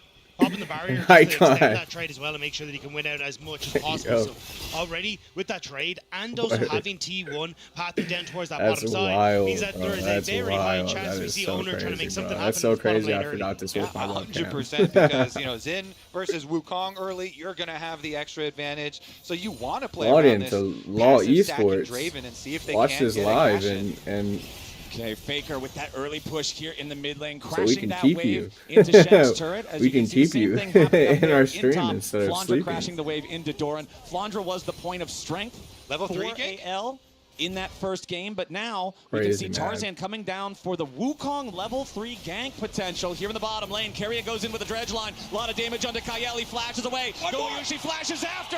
One more spinning axe is going to do it, but no! Hope denies it as Keria has to flash over the wall to escape, and T1's marksman gets punished. I think about the thing about that is that T1 doesn't realize if they just keep going back, they probably could beat that Wukong out with the Draven. I mean, it's a bad angle for Draven. They might have just needed to not commit as hard to the Poppy, realizing, okay, something's weird. Kyle does survive. That is also the critical part. You know, Guma's going to flash forward to try and get his cash. So again, about working this lead, just rushing this, they just have to, you gotta sit there and say, okay, like, there's something wrong here. There's something up. And as long as they're sitting there paying attention to that and they back up, Wukong level 3 is just not that great. He's not that strong. And then you have Nautilus as well with the CC to lock him up. So yeah, that's like for sure. Like after the AL mid laner, but Shanks barely survives with flash. It's always what you do afterwards after a level 3. And like if you're Draven, like of course you want that early kill, but look at the situation. And so Owner on the Xin is going to be able to grab the top side Scuttle Crab and then go into his re-clear. Raptors are respawning for him. The visit towards mid, getting Shanks' flash here is quite nice, but I think that minion probably saw Tarzan traverse over to the bottom Scuttle Crab. So they will know that he's at least going to get that one. Okay, let's see here. Down in the bottom lane, Kyle and Hope. They're feeling a little bit better than they did earlier, thanks to the. So I'd like to see some pressure put on. But I still feel like Guma's Draven is going to be in the driver's seat in this head-to-head. Since they're going to be later. It's a very early kill onto the Draven, which means that you hadn't really stacked up a lot of those adoration stacks. So still should be fine to continue to stack, and then if you can get that kill later on, should still be able to get a pretty sizable payout. So I'm wondering how much pressure wants to go to this bottom side, as it looks like Owner with Flandre playing very aggressively on the top wave, wants to try and match a play. Okay, creeping around from behind, trying to time this so Owner can be in position right as the wave is ready to crash. They don't want to allow Flandre to try to clear this out. Cannon going to absorb it here with a start. Wind becomes lightning. Flandre with a flash away. Doran going to burn him down, but he needs a little bit more damage with the flame spinner. The turret was so heated up, it makes it a 1-for-1. Flandre getting one back, and this trend of T1 diving and Bessa and it not working out will continue for a third time here at Worlds. Very, very critical for Flandre to get the counter kill there. As he turns around and the tower shot does deliver. He's got teleport. He's using his teleport to immediately go back to that wave since it is pushing away from him. Doesn't want to drop any more minions. Does mean that Doran will have the teleport advantage here with the Rumble, and him getting close to Rumble ultimate might have a big effect. Okay, I might like completely like flip my angle on the Nico supporting Draven. Kill on the bottom side. Might actually be like the best support for Draven. On the top half of the map. Because Nautilus here, he can't, unless he has a straight line, like, you really can't be like by yourself in that lane for Draven. Like, your support always has to be showing, like, has to have a presence in the lane. Okay, goodbye, Looking Faker. for that public execution, and he finds it. Faker gets jumped on. Flandre going in, trying to proc the rebirth, and they get it. They've scrambled the egg, and there's the feat of warfare for anyone's legend. Faker did not respect the ult combination. He tried to dodge the ultimate from Flandre, but then that Galio comes in, the ultimate layered on, he gets the knock up, Yeah, and the Faker flash there flashes was, and dies and loses gotta egg. commit. Exactly. Losing Gotta the egg is so big. The commit, rebirth has a commit. 4-minute That's cooldown, crazy. and Faker is so much more vulnerable now. Flandre had to give up a lot, though, to make that play happen. Doran was able to shove in that wave topside very, very quickly. You can see it reflected in the CS difference there and the gold difference. Flandre up a kill, but bang on even when it comes to the gold. The old men on the rift fighting it out there in the mid lane. Flandre makes his roam down, gets big value out of it.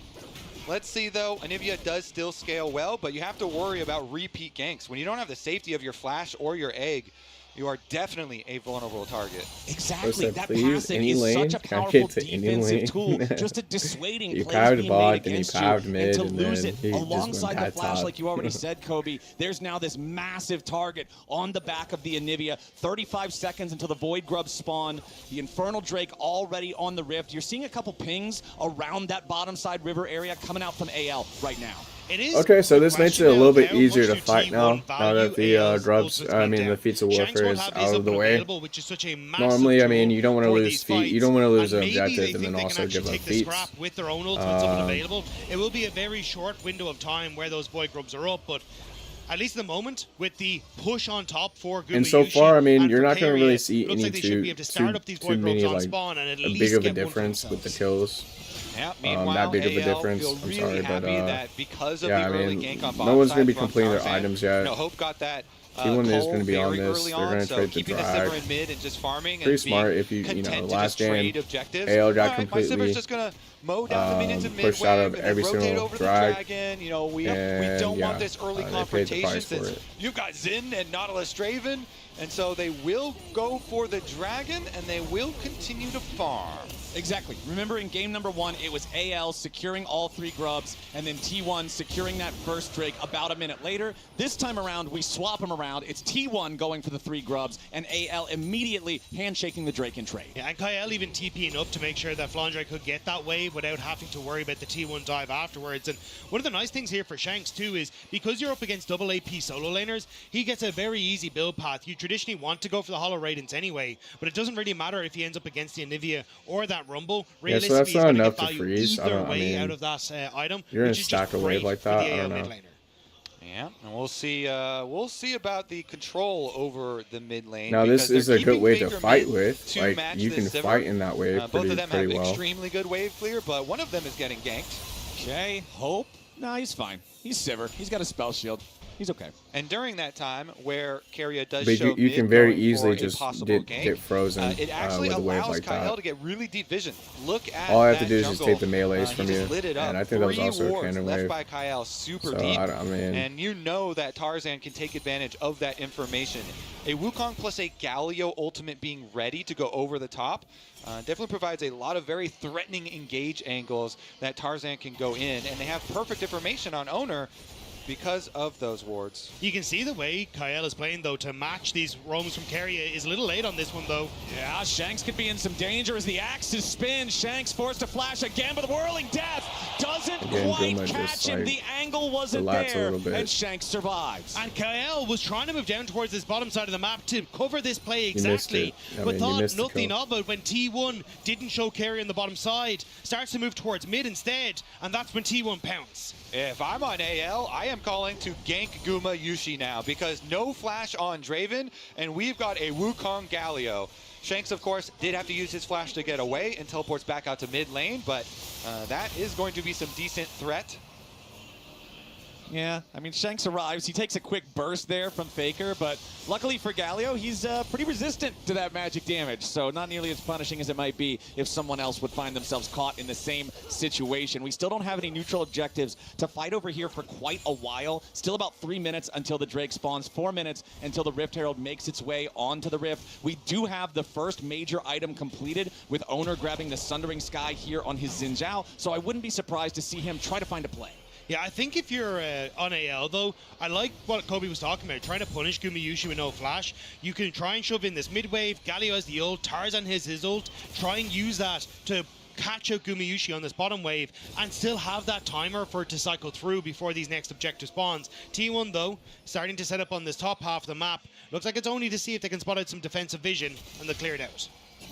Yep, Owner does get scouted here, clearing out the control ward. Again, T1 constantly looking for angles to attack this mid lane, but some decent wards from AL. So as long as Anivia keeps wall up there, she can kind of block off the Nautilus. Look how much is invested by T1, though, on this bottom side of the map to actually try and keep I mean, he can get the R off, though. safe. He can alter, and, you know, that's just going to be really, really bad. They have a ward that's just timed out Raptors, and they had a ward as well that was in that entrance into River. They've been trying desperately to make sure that nothing can happen to their AD carry on this bot side. And speaking of AD carries, on the other side, it's Essence Reaver completed for Hope, so Infinity Wave clear from now on, alongside the fact that he's already got a 400 gold lead because of the First Blood, and his call is about to cash in just 10 stacks.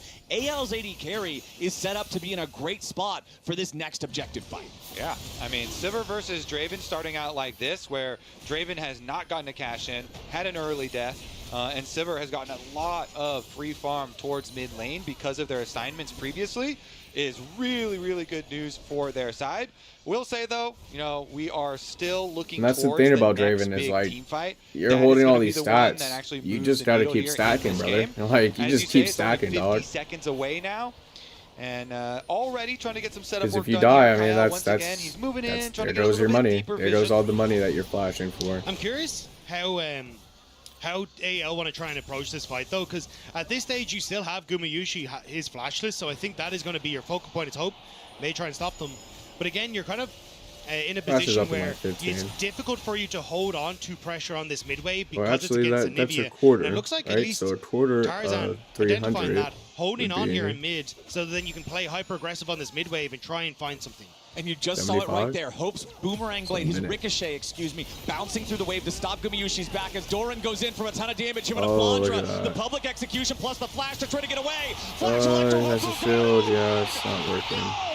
It's Flandra with what are they doing, man? For the shield. They're just rushing. Again, it's like you have drag coming down on the bot side. Oh.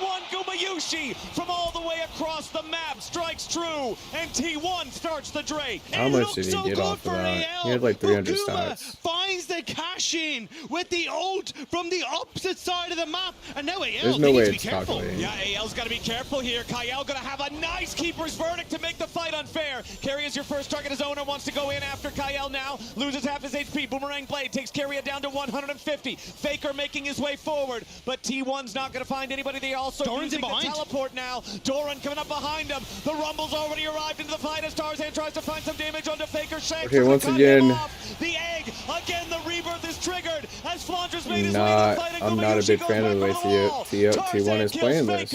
And T1 is on the run. You know, like after the first couple times I flash, I don't get the kill.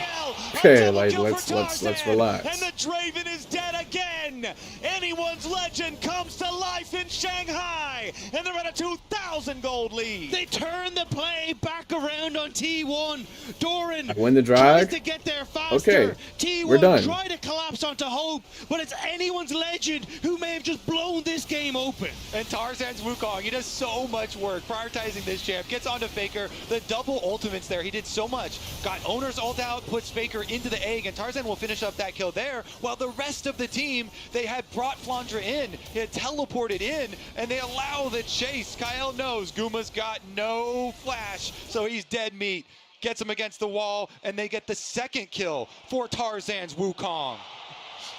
Tabe celebrating as he always does when his teams do well. And I think he's going to be very happy with that one. The fact you get bot tower off it, you got so many kills, you're accelerating key carries like the Wukong and this Ambessa in a position where with Rift Herald now up and available, you can really start to focus down people like Gumayushi in this fight who has no flash.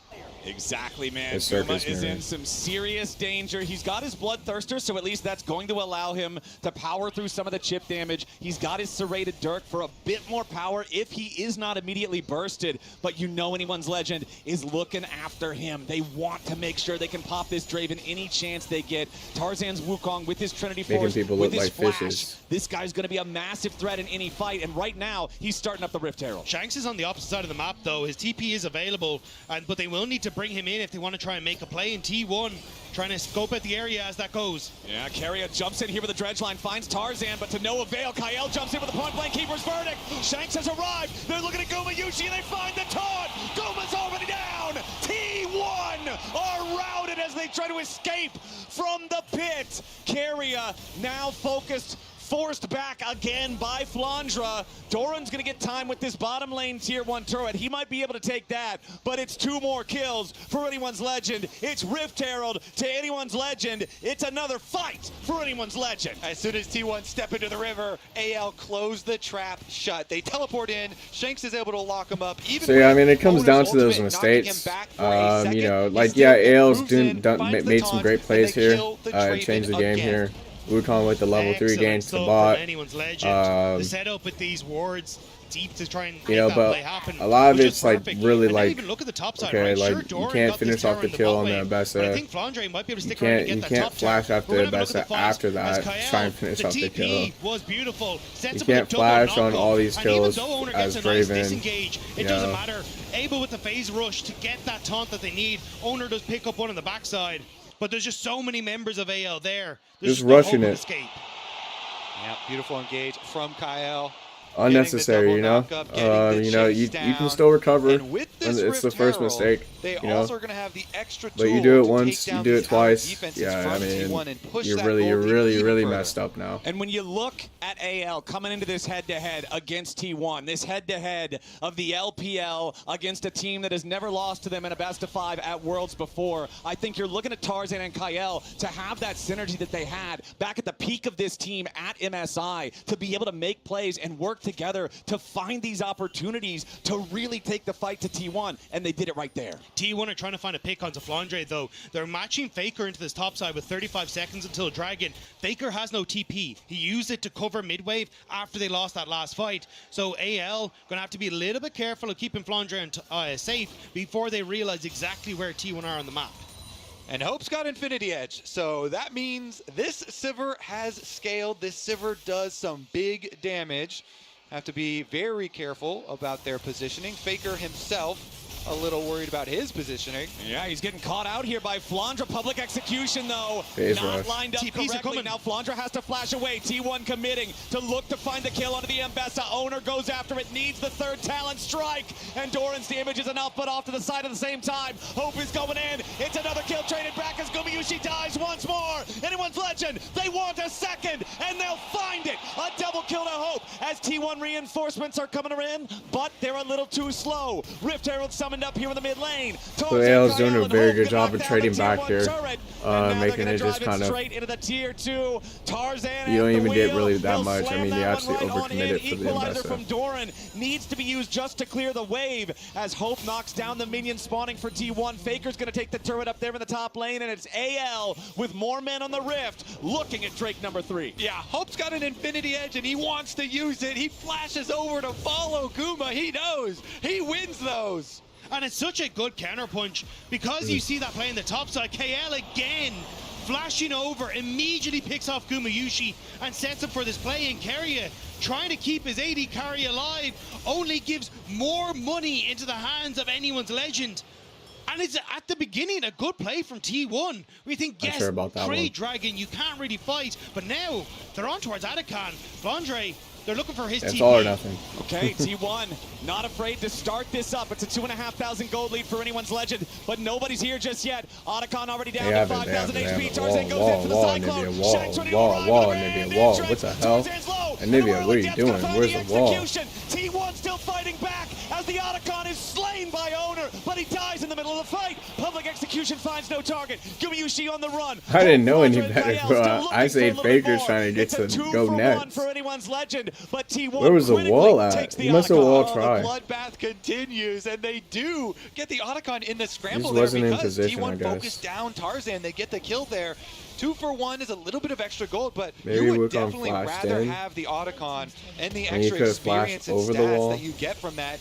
Afterwards, though, AL will make you pay for it even more. They get the top tower and Put the secondary wall tower down. on bottom side. I kind of hope you That is flash a lot into of me. gold. I was I going to say, I wait for think the that's wall. third item Maybe for Hope now off try the and get back my of it, team but it's a Hail out of Mary call safety for or out T1. of They know danger. they're in dire straits. Tarzan goes in a little bit early, and it means that there's no real no wall follow for him. Faker He by falls wall. before Anakai Yeah, goes again. down, and it's a scramble Thing about from Nivea anyone's wall is legend to just find these it's a kills then after T1 curse gets just the as side. much as Flandre it's a just blessing. barely whiffing on the public execution. Could have given that little bit more over to AL, but T1 managed to get the objective.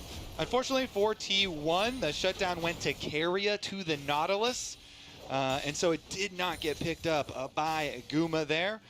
But still, they are definitely looking to find more picks. They have to get some burst damage here on someone because Hope, 3 items now. I mean, this Sivir is going to rip. You really, really would have liked to get that cash in for the Draven. It looked like the Whirling Death had him, but going over to the Nautilus is so frustrating when you consider the 3,000 individual gold lead for Hope as the 80 carry here. Yeah, I to think, Sivir. I mean, They're T1 moving into obviously enemy had to jungle rush now. that. Kyle again Okay, just slams Owner into the wall, but now he's in danger. Tarzan and Kyle both so low, it's 2 dead on the AL side, but Hope is still alive. Faker flashes back over the wall, but Shanks is burning. Flandre caught in the middle of everyone. Anyone's legend have overplayed their hand, and T1 is ready to punish. Hope should be next to die, and Guma cashes in. Only Shanks still stands. That could have been the entire game. Ooh. A dredge line from Keria, and Owner is ready to follow up. The win becomes lightning, Shanks, you and might strikes get Shanks off there. down. You would Ace definitely would have given the kill to the Draven. For nothing, T1.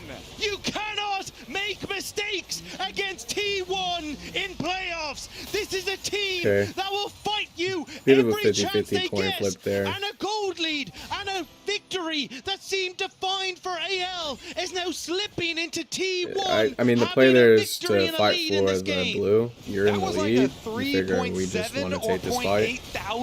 They're not prepared. T1 is prepared. But look at T1. They kite back through their jungle. Even though Kyle gets his ultimate almost off get to before trade he back. dies, Doran's Faker out of still his has ult. flash, Made sense and to keep it buys fighting. time for the rest of T1 to But join Poppy and kind of punish just the saves him, you know. super deep invade from AL. And Shanks is basically useless in this fight. He doesn't have the ultimate up and available. He's trying to get into the fight for a lot of the time. And even the reset on the Poppy just meant that there wasn't the follow through that they really wanted to. Oh, the jacket comes off. Oh, man. That's a leaning 4 move if I've ever seen one. They're locking in. This gold lead, gentlemen, was 4,000 gold for AL. And now T1 with the huge swing. This was AL's game for 22 minutes. And now T1 have the slight gold lead. They have have the pedals in the Otacon, this game just got suplexed. Exactly, getting more pedals for these kills Why as do you they take it exit off through like the jungle, and now T1 set up with their own gold lead. It actually just fully funded the Hex plate here for Guma as well, the bruisery, tanky Draven build, where we see him pop the ult really early on. And crucially, they didn't actually have to burn a lot of Summoner's spells to make that one happen. So now with the Dragon in 25 seconds, you still have T1 in control of the area. They can fish for picks. They can make it awkward for this low-range composition to enter into River, thanks to things like the Anivia and the Rumble. I still think here's the dash presence, you know. And Wukong has a great angle, followed by the Galio. And Shanks here okay, they see it now, so T1. Team fight, though. Time to move. I mean, time to move back. It's time to push them further down the lane. I mean, they're going to step back, group up as a clump, as 5 towards the bottom side of the river. AL looking for the approach. Tarzan wants to flank, and he flashes over the wall. Now Faker's going to try to get away. Hero's entrance knocks up 3. T1 trying to scramble. The damage comes down, and Flandre flashes back over the wall as Owner's first to die. T1 on the run. Kael wants a wall slam, but he can't quite find it. Hope goes in for Guma, and he cuts him down. AL 2-0 in the fight. Hey, their jungler is behind you. You know their jungler's behind you. You saw their jungler behind you. You saw your mid in their jungler behind you, right? That this could be their moment to try and bring the game you immediately try and rush the drag, and you don't answer their Tarzan, jungler, who's still behind you. I mean, and then this TP. He should not be. He doesn't get slammed at the wall, but he's far back enough that he cannot stay alive. Hope runs after Doran. The auto attacks cutting through the Rumble. A little bit more. Okay, now you go chase the jungler, he probably just cuts back and you get pushed out of the river. I understand it, but letting him just like chill behind you when he's there engaged, it's Wukong. It looked like T1 had found that glimmer of you just see that you see what the comp does there. Wukong ult, you know, Galio ult, Severe ult, you know, best of ults. Teleporting in, AL will take from them everything.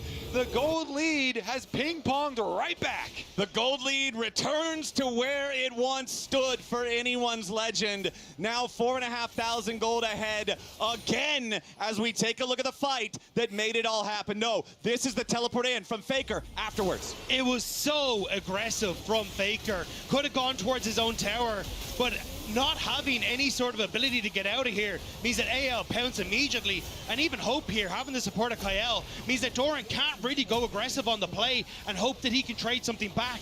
And even Keria, trying to again support a dying teammate, ends up giving over his life on the back of this.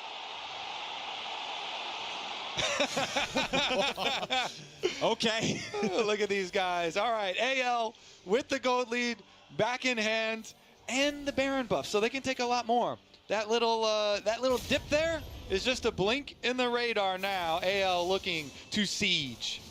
AL with their Red Bull Baron power play want to get as much of a lead with it as they can. This is the 6th turret that they will take this game, which means the only targets left are inside the enemy base. They are also a heavily Baron-reliant team. You are very short range, but they're looking for Doran. Immediately, though, it's T1 ready for their counterattack, but the counterattack doesn't hit hard. The Redemption's going to heal off pretty much everything from the Equalizer. Tarzan's clone's the only thing that took meaningful damage, so T1's going to clear the wave away, but the cannon minion is still alive. The tier 3 turret's below half HP. Everybody on AL is feeling confident, and without the Equalizer as a big team fight tool that T1 no longer has. Both lanes being pressured by AL. Gumayushi has to step forward to clear out these cannon minions because it's the only way you have a chance, but it opens up for AL to look for plays. Kael fishing for the Poppy ult, doesn't go for it. Yeah, it's so hard to push on Anivia always. That's why this Baron buff is so important for AL in their attempts to siege.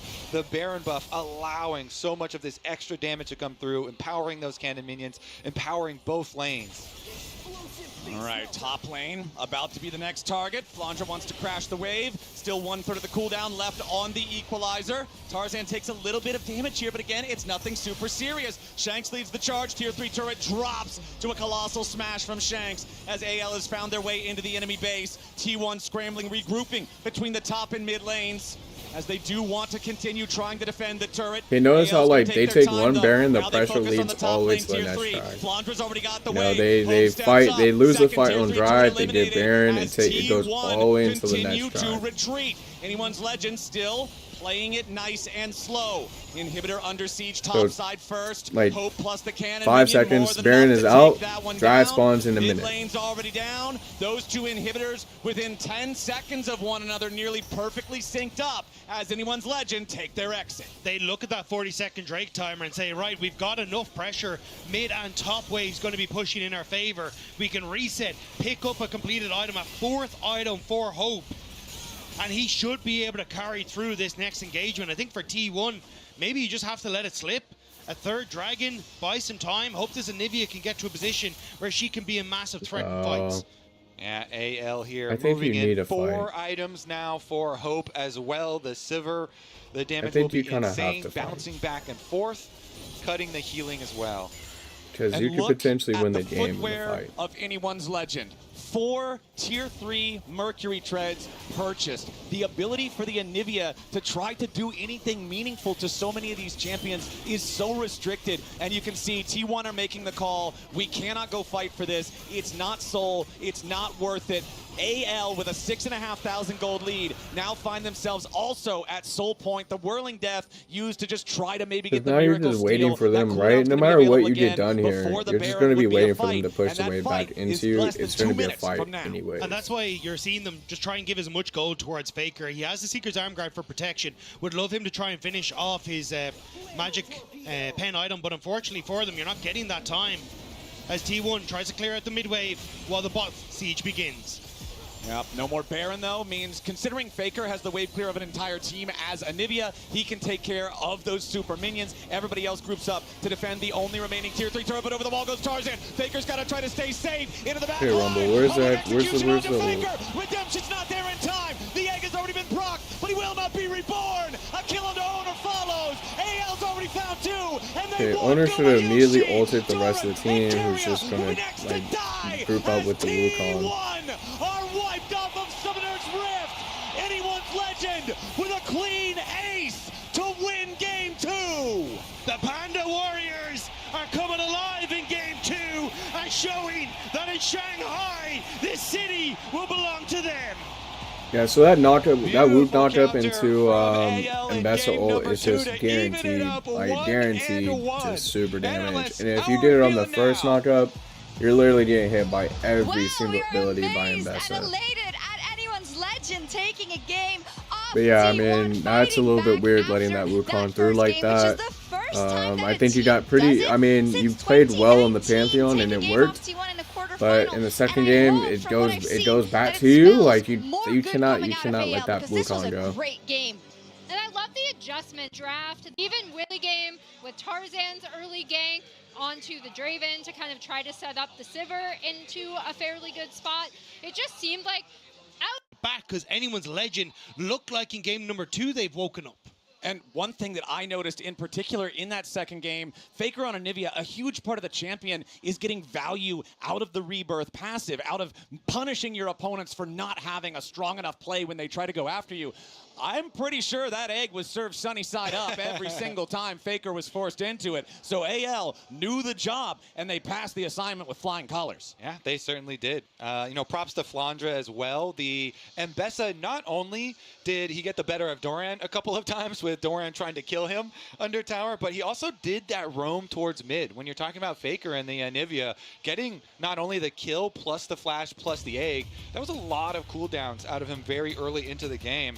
And Flandra definitely doing some more work up there as well for AL. So going into the rest of this series, as we get deeper into Fearless, it becomes a lot more difficult here for T1, I feel like. You know, AL are a very creative team with super duper deep champion pools in every role. And they're basically keeping these same bans coming through. The Azir, we're going to get the Bard towards Kerry as well, making sure that they're not getting those comfort picks. And with the Orianna gone as well, it feels like a lot of those kind of picks that we started to see in the tournament with the Rise, the Talia now gone as well, are starting to be pinched massively in that mid lane role. And over on the T1 side, Alistar's banned away. The Trundle first ban of the draft lets me know that T1's got to be looking at something tanky, probably up there in the top side, that they do not want subjugated in these team fights. Oh, that Trundle pick is just too abusive, man. T1's first pick is going to be, because it feels he counters Herald. Other big mid laner that we've seen going he's through, not a weak jungler at all. His gains aren't weak either. The pillar is unstable and avoidable.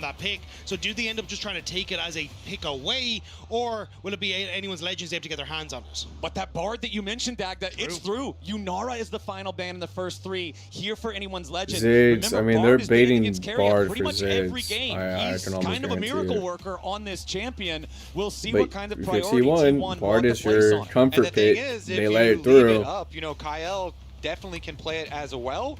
Definitely likes to play it, so it's also a weapon for AL.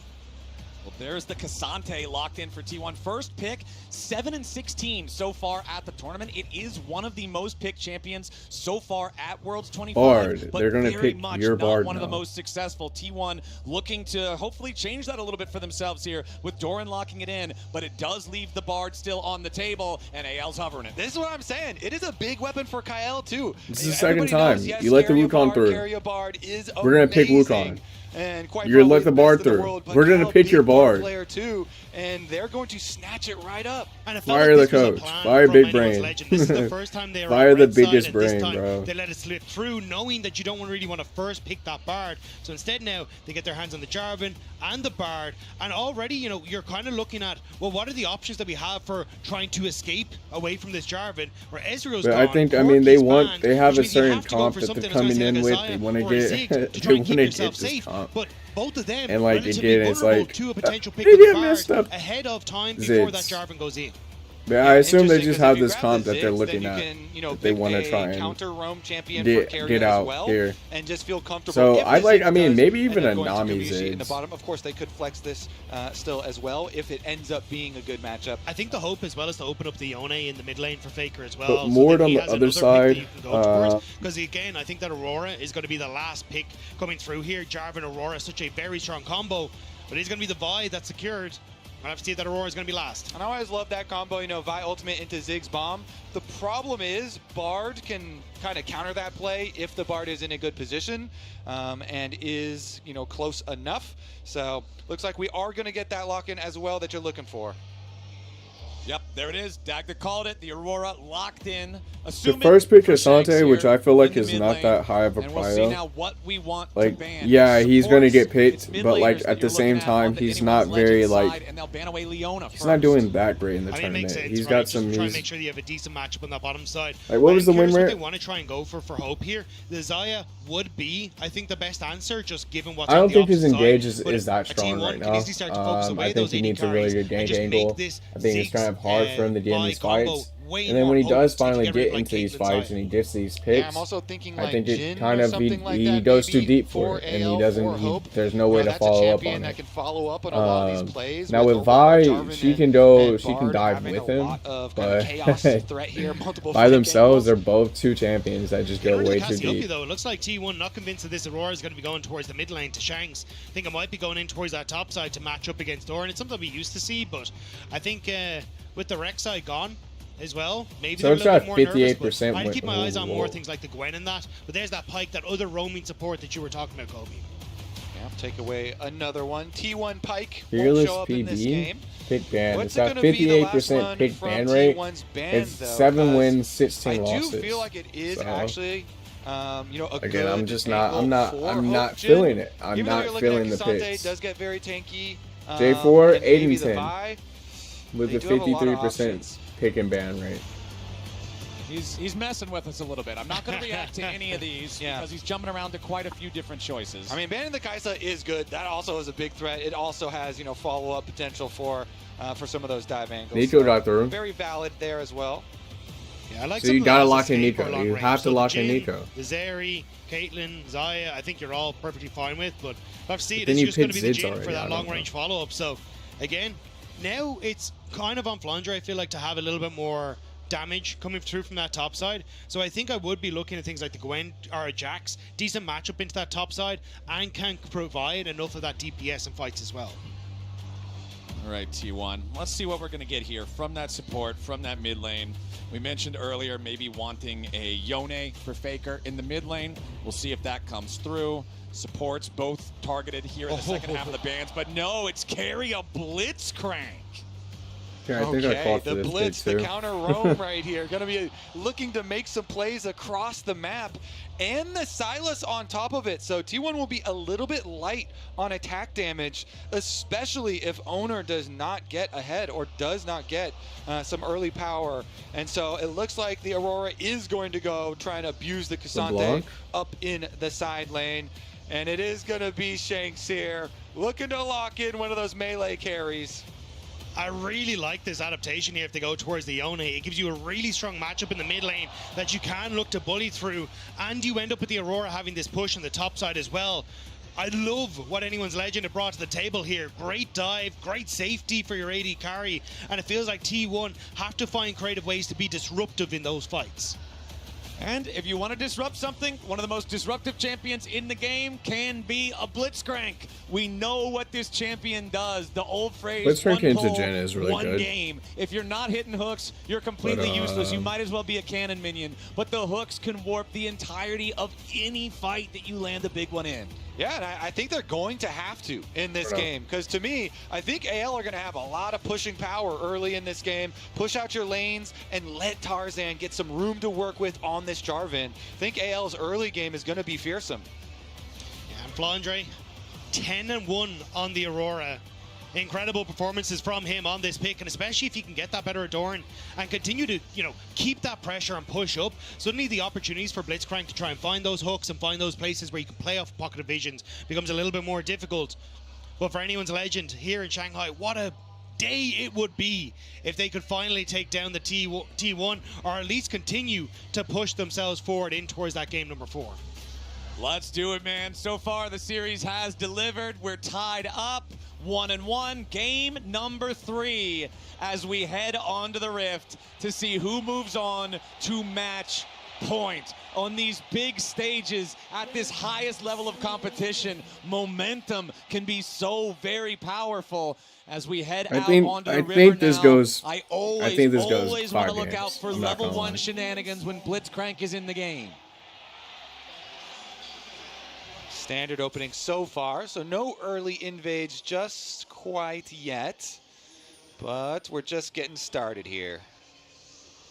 Carry spotted on the ward though, so Anyone's Legend at least aware of where the Blitzcrank is, which definitely alleviates a lot of the pressure. Does have the sweeper once again as well. Okay. Ooh, nice little quick trade there from Faker as he sidesteps, but Shanks gets pulled. Nice moves there from Keria, but now they got to be a little bit careful. Gumayushi going to take some pain from AL as they fire back. So both sides going to lose about half a health bar. And T1 bottom lane actually pays for that with their heal cost. And Guma's pretty chunked out. So Ziggs here starting out very low in the early stages. Shanks also, though, is going to start out a lot lower. It's going to be up to Faker to try and abuse it, and he does. Yeah, nicely done from Faker there. Just jumps in with the abscond, point-blank range to hit the abduct for the early quick trade. Yeah, that's exactly how you want to try and get ahead in this mid lane. But I think, again, as you were saying, like, Anyone's Legend hoping to try and abuse on this bottom side of the map, especially as Kael has the range advantage. If he can get some auto attacks onto Gumayushi, that's where he can start to put the pressure down. The problem is that you're going to push this wave, and he's just going to farm. He also has Dorn's Ring. Yeah, nice pull there from Keria. Doesn't get a whole lot of damage on the Hope because he uses that barrier nice and early for the extra trading potential. Remember that it is +1 extra combat summoner spell for the AL side since Gumayushi is running teleport here on the Ziggs. Yeah, and he's going to need to use it because he has no more potions left pretty early on. Had to use those. So going to rely on the extra teleport. Maybe we can even things out. There's a deep ward up on top side too, up in the middle brush. So we can look for some lane assignments later on. They decide to alter them very quickly. Another hook lands, though. Oh, the tower! Underneath the turret, Kael has to flash away to avoid death. The heal burned as well. Kael lucky to escape. It's a nice combo by T1 and nearly results in first blood. Yeah, that one was exciting. So yeah, I mean, they're going to have to respect the Blitzcrank now. Back, the satchel charge. Like, pretty hard. To the tower shot, but Is the flash, is the heal from Kyle maybe a little bit more vulnerable? He's got his jungler pathing down towards bottom side though, so AL's bottom lane should feel fairly comfortable. They've got Tarzan here to grab the bottom side Scuttle Crab.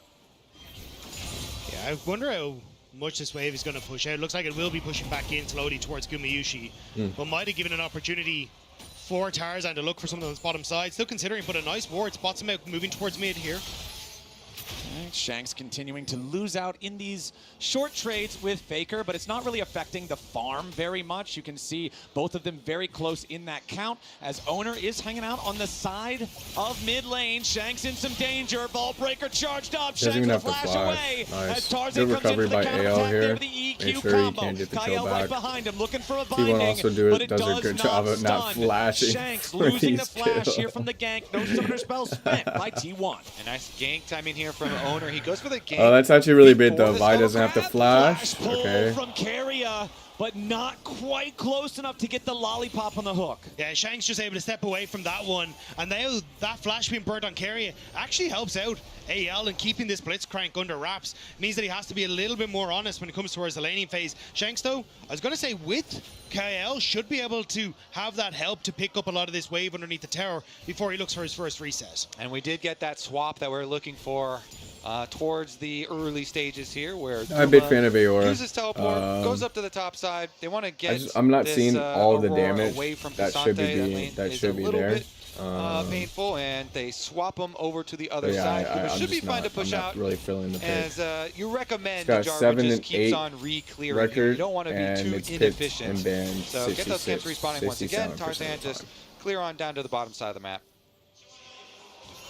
It's really the level 6 where I want to see AL come alive. Like Jarvan having 6, Shanks being able to use his ultimate alongside Flandre, those skirmishes become incredibly potent. So I'm curious how T1 want to try and alleviate that pressure. Like you could try and go for these early dragons and keep that pressure up. I'm just thinking like, I mean, your ult doesn't do any damage, you're not getting the setups that you need to deal like, big burst damage. I don't even think they're building just hard AP, they're building like... Carrier is still fishing.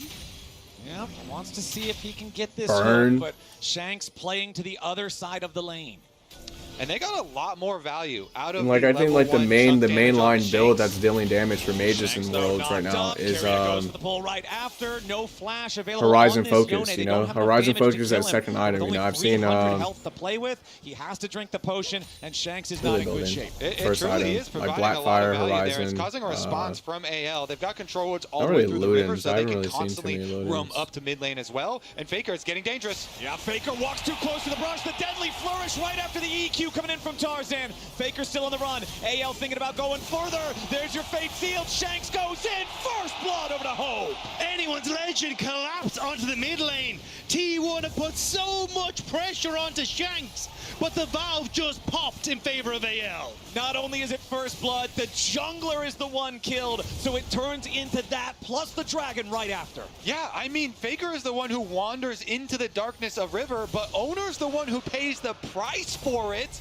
And that is huge. The 2 control wards that AL had on the bottom side leading into this river, constantly keeping this highway of ganks open for themselves, provides a ton of value here. Also just great timing from Anyone's Legend to understand the spike Shanks had hit.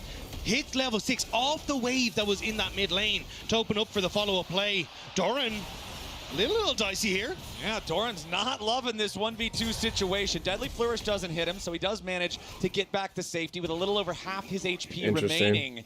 But good stuff here for AL, pulling out to an early lead 7 minutes in. Yeah, smart little brush camp there from Tarzan, waiting around for that little roam, and the rewards are big. Starting to sack dragons early is going to be very powerful for them, trying to draw them into the next team fights. Regardless, Shanks will be moved down to the bottom side of the map to try and pick up the side waves. And last game we talked about wanting to see a more active early game from Tarzan compared to game number 1, and we got the level 3 Wukong gang. This time around, it's not a surprise to see Jarvan wanting to make plays earlier on in the game, and Tarzan leading the way is exactly the recipe for success you want to see from AL. And that's why T1 tried to attack the mid lane, because this like Jarvan-Yone combo is so potent together. And if they could get Faker into a lead, that could actually shut down some of that combination. But now AL having that kill go across restabilizes this lane in favor of anyone's legend, and they're even shifting Shanks now up towards this top side as the Void Grub spawn.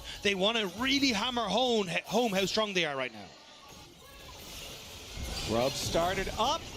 And it looks like topside, Gumayushi forced back by Flandre here at the same time, chunking the Ziggs below half HP. AL still with total control over the Grub pit. They've brought everyone up here, so Doran's going to get some free firing time on the bottom lane turret. Try to get some plates out of that one. We'll be able to secure the so first, I think this is where T1 T1 struggles. I mean, trying to get back into this game, it could also be said that AL is just not going to really throw what they've already taken back.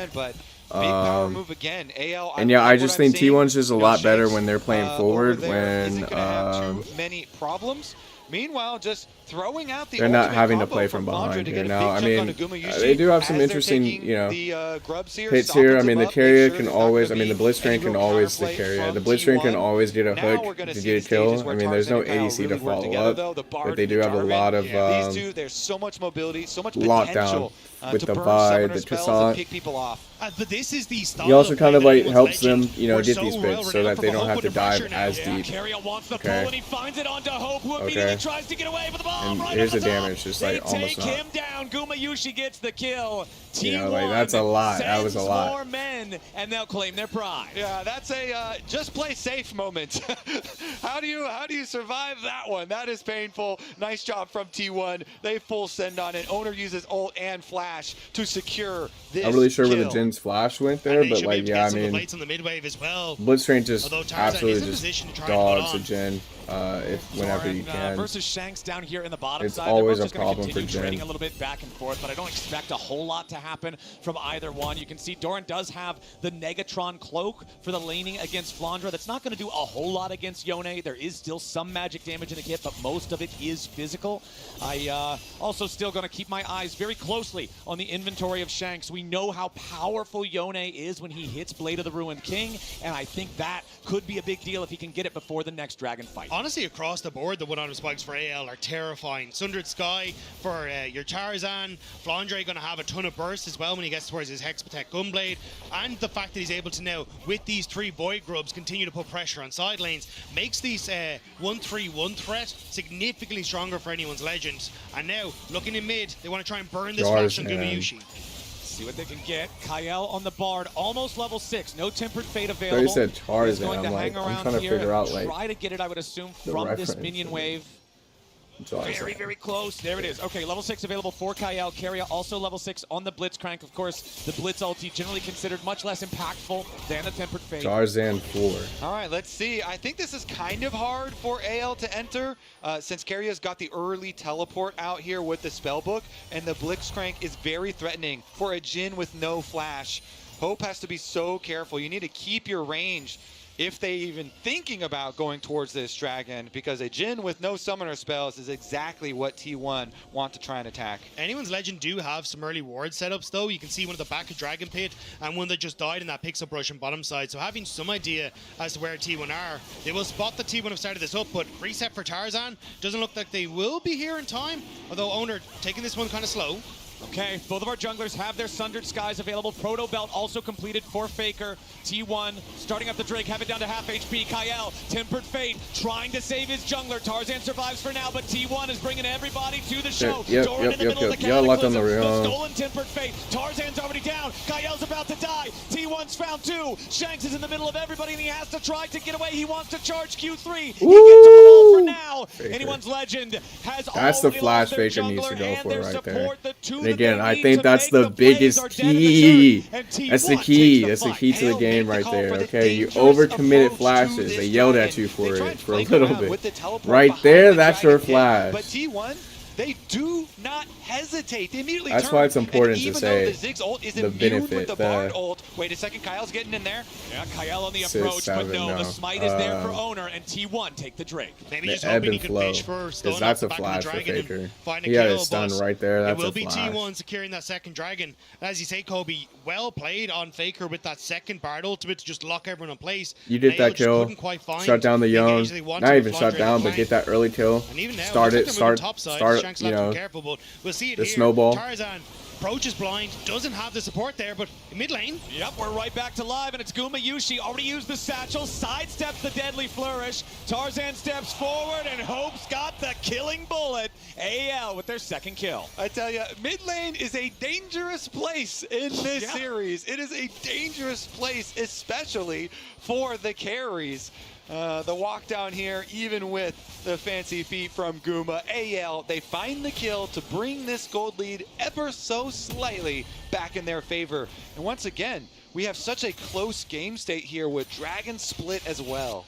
The kills that were giving AL the chance to get back into the map and push the waves in their favor ahead of a minute 20 or minute 30 until that Rift Herald, and that's really, you know, what that difference maker was in that last Dragon fight. It was T1 setting up in the Dragon, AL having to force blind. But if anyone's Legend can find picks and find the push on side lanes with both Shanks and Flandre, it is easier for them to move in towards these objectives first and not have to just brute force their way past the Blitzcrank.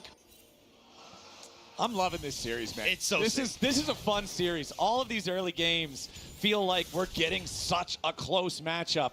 As the turret plating falls, 3-2, gold lead only a couple hundred, less than 60 seconds until the Rift Herald spawns, and you can see T1 setting up in the area first, and it's so scary to be second to the objective when the enemy team has Blitz. 100% agree, especially when they've got all the follow-up of a Ziggs ultimate. We have seen how much damage Ziggs can do at this tournament. Owner as well on the Vi is ready to pounce, and they have the early positioning inside the pit. Control ward goes down as well to make sure that they have the possibilities of looking for definitely these picks. different. It's different than if Blitz had an ADC like Gen 5 or like MF or any try and farm up the way, but you can see they're very scared of a potential Ziggs, I think, is honestly, I mean, he's looking very strong right now. He's looking pretty safe. Too difficult for like AL a really to safe pick. Yeah, whenever Yone leaves his spirit underneath the turret and then goes up and stabs the melee minions, you know he thinks something's got to be going on. So Shanks will try to clear that out as well as he can. Biggest individual gold lead for either side is Hope for the side of AL. Doran on the Cassante for the side of T1. Doran does have his Jack show completed, so does have some resistance against both sides of damage. Flandre's coming in here on the flank. Jumps in, but he doesn't find the opportunity here just yet. Tempered Fate, no target. Gumayusi getting away. Caught up here with a deadly flourish. The shots fire out. The curtain is called, and Gumayusi is cold as T1 lose their bottom lane carry, and anyone's Legend are moving forward towards the Herald. The target selection from AL was beautiful. Gumayushi's flash was down, and they rotate Flandre early to make sure they can get the pick, and they will answer for tower pressure and the Rift Herald. And anyone's Legend gets the first turret. They've got the 3 grubs. They had the opportunity to force that down to the top lane before Doran could get the first turret down in the bottom lane at the same time. And that means it's feats earned for anyone's Legend as well. The pressure out of Kyle's Bard is huge. The ultimate forces Guma to dodge backwards into the rest of the team. And AL, they find the pick, they find the objective. As you say, upgrading their sneakers once again. But this is why Flandre has been so fun to watch on anyone's Legend, and honestly in the LPL in general. So far is his getting understanding these hooks, of where he needs to be on the map. He's the one that rotates in towards mid. That's kind of like the Ziggs getting caught here. He's just not playing it like an ADC would normally. Like it's this. He's trying to walk up, get poked in. So difficult to go with and yeah, I mean, it's kind of like has it in heaps and bounds. And it's working he's got to play this like he's Kate, you know, like. All right, fellas, we've got less than 45 seconds until the third Drake of the game spawns. Now, the first 2 are split 1-1, so nobody's threatening stacking towards a soul point condition for the rest of the game or anything here just yet, but it does look like T1 will once more be first to the area. As you can see Doran moving around, trying to make sure they maintain control. You can see all the vision set up by T1 in this enemy blue side jungle, just trying to have this solid ward line. If they can get Doran, Cassante to lead in some of these fights with the Vi, with the Blitz, kind of trailing here. They're going to be in a really, I mean, I think that's their best chance of winning a fight. They also need to shut down the Young. They need to just remove Young from these fights. Just quite yet. All right, Rift Herald goes down in because no matter, every time they get into this river, group up like this, Yon is just, you know, always just a super threat. That the enemy team has to respond to. Herald trying to make its way over there as Tarzan jumps in.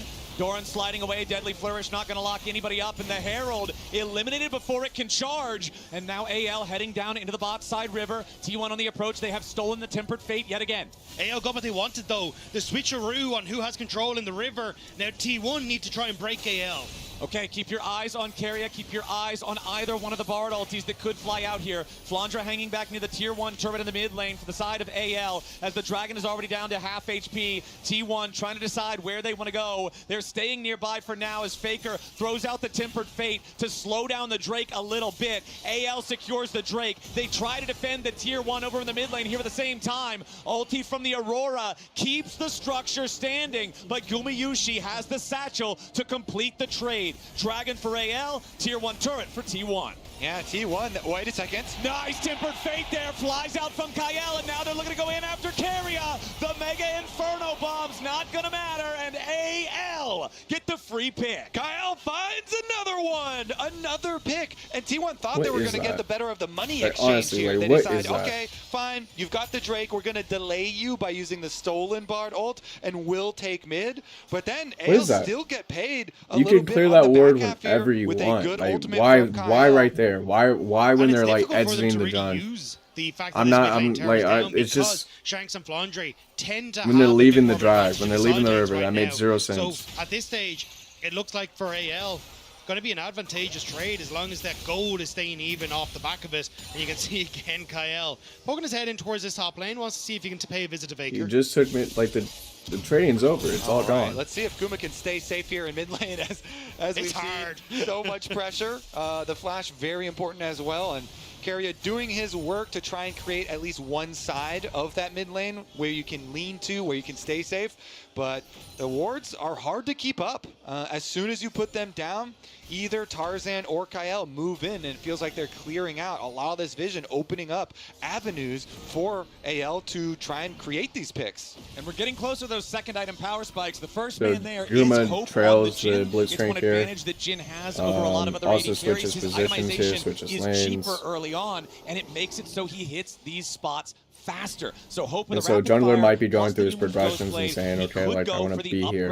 And by the time he gets through his jungle, here is no longer here. It's over here. So it's a completely different play. A little bit of time though before that Otacon is started up, because you've almost got the Immortal Shield Bow completed towards Shanks. Flandra's very close to his second item as well. So I think if they can wait for that spike, it should be significantly stronger for them.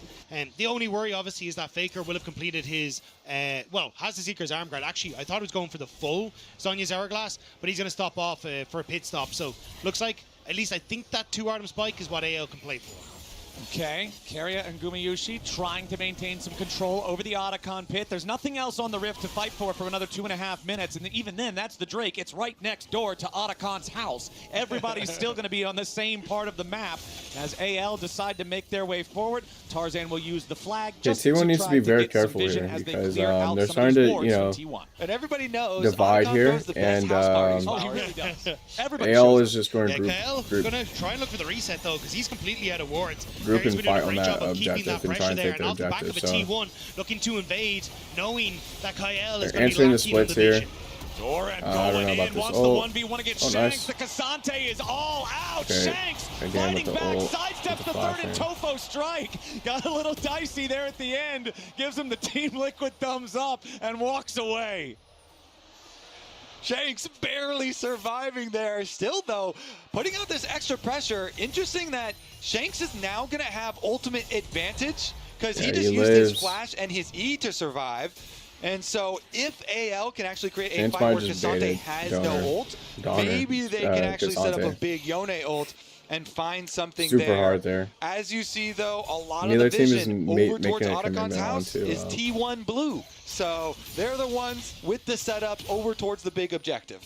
Still, though, I think this is Immortal Shield Bow on reset here for Shanks, so he's going to be hitting a very strong point. There it is, alongside the 2-item spikes across the board. So if I'm AL, this is kind of the window that I want to try and play off of as we just pressed into that position with item spikes and also that ult advantage. Yeah, it's the 2-item power spike on everybody that's not a support, for everybody except for Faker. Tempered Fate, no target connection there, but AL is going all the way in. They want Gumayusi, who already gets away, so they're going to switch over to Keria now instead. Owner trying to fight back as Shanks is in the middle of everybody. He snaps back. Keria dies first. Immortal Shield Bow keeps Shanks alive as AL are now continuing to retreat. Kyle and Shanks very low. T1 goes forward. Tarzan with a dunk, but he's only going to steal his own fate. Gumayusi barely holding on, but he burns down. Faker with a kill on Tarzan. Owner chases hope. The Jin getting away for now as T1 have lost their bottom lane, but they've killed 3 in response. Faker after Flandra, who has to flash away. Owner flashes to try to catch him with a ball breaker. Flandra needs more distance, but he cannot find it.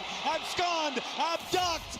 Goodbye to the Aurora, and it's a 4-for-2 trade favoring T1. Great flash from Owner to secure this last kill to chase down the Aurora and ensure that T1 will claim the objectives in the aftermath. Okay. Yeah, Guma doing a very good job here.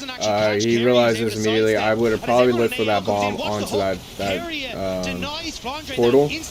Like, he could have just bombed the portal and hit all 4 of them. Knocked them back. To the soul, and T1 also dropped the E slow. And find a way then afterwards to follow through. It works out anyways. I mean, T1's able to group up here. Very Guma was barely able to waddle away from that Yone ult, and that was key. Keria is looking as they take Dragon. And yeah, that secures Atacon for them, but is going to give up soul point. Not enough time. Soul point.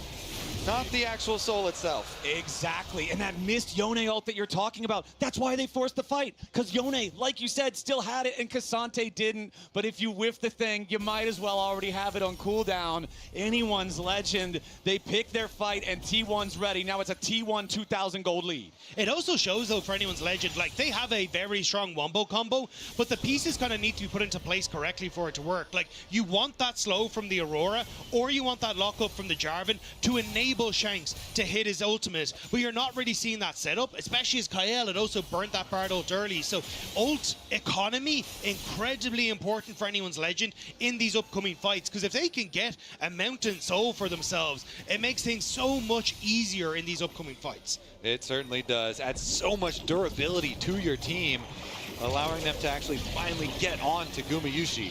Guma, though, so far has been able to waddle away from a lot of the engage, and it does look comical, and it is successful. It's the Otacon plus 2,500 gold lead versus that soul point threat that you're talking about for AL. And remember, Dragon Souls are worth about 4,000 gold's worth of stats. So if you then manage to take that after winning a fight, all of a sudden, he won't read in this play here, just in case they try and defend the top tower here. And Faker, you better chill out. For the next 3.5 minutes, they'll take down the tier 1 there in the top lane. That is the final tier 1 turret that was left standing for AL. And honestly, hey, Faker, you better chill out. Turret of the game that earned them feats. It was that top lane tier 1. They have not taken another turret for the rest of the game. Yeah, so much is riding on this Dragon Soul fight that is going to come very quickly. We've already got 3 minutes on the clock. T1 immediately getting some super deep vision down. Keria here trying to find some sort of pocket of Fog of War to find a very big hook. Maybe get an early summoner spell. He knocks Tarzan up into the air. Tempered Fate on the Tarzan to try to keep him safe a little bit longer here, and he does manage to buffer through the CC. Now Flandra putting some pain onto the T1 line, but no, it's Owner going in, they lock up Flandra, they beat him down. Arrow with the ult used. No way. Find the pick. And then they immediately evacuate. That Vi Ziggs combo. Okay, only good thing about that fight right there for AL, it starts in bot side, so there's not really enough time to get all the way back up to top to take the Baron. If that kill was in top, it would immediately be Baron, or mid, it would immediately be Baron. Could have just escaped because Kale had bought enough time for the Demacian Standard to be used to escape. But now T1, another tower, more pressure to push AL back as Faker just looking to clear this wave and reset as well. And yeah, after shooting that stolen Jin ulti back at Hope. Okay, Faker's just gonna hold his dash to get over the J4 wall. Just not a ton Make sure he can't get trapped. Very solid here on the Sylas. Does have the Proto Belt and Riftmaker both fully completed. Sylas has really low cooldown. You mentioned it getting completed 10 minutes ago. He's still not had to break it. has had no need to. There has been little pressure towards him. I wasn't sure if you were just going to commit the Cataclysm there with the flash to Silas, where we get to see this play again. I feel like this is how you got to play Blitzcrank. You got to go just create plays out of this very looked pretty little. risky. You know, Tarzan is on his wolves, and Keria gets in there. Yeah, he gets away. But, as you say, since Flandra's over here watching and trying to help / peel, you know, he gets caught. Owner says, you're not getting away from me. And they immediately turn it into way more than it really should have been. Tarzan had already escaped. So, and again, I think, coming back to the play in the mid lane, I thought Tarzan was actually going to commit with the Cataclysm because you could see the TP from Shanks to come in as well. They wanted that pick to turn in towards Baron, and then you'd have that opportunity with Baron buff to try and fight for this Mountain Dragon, but not willing to commit.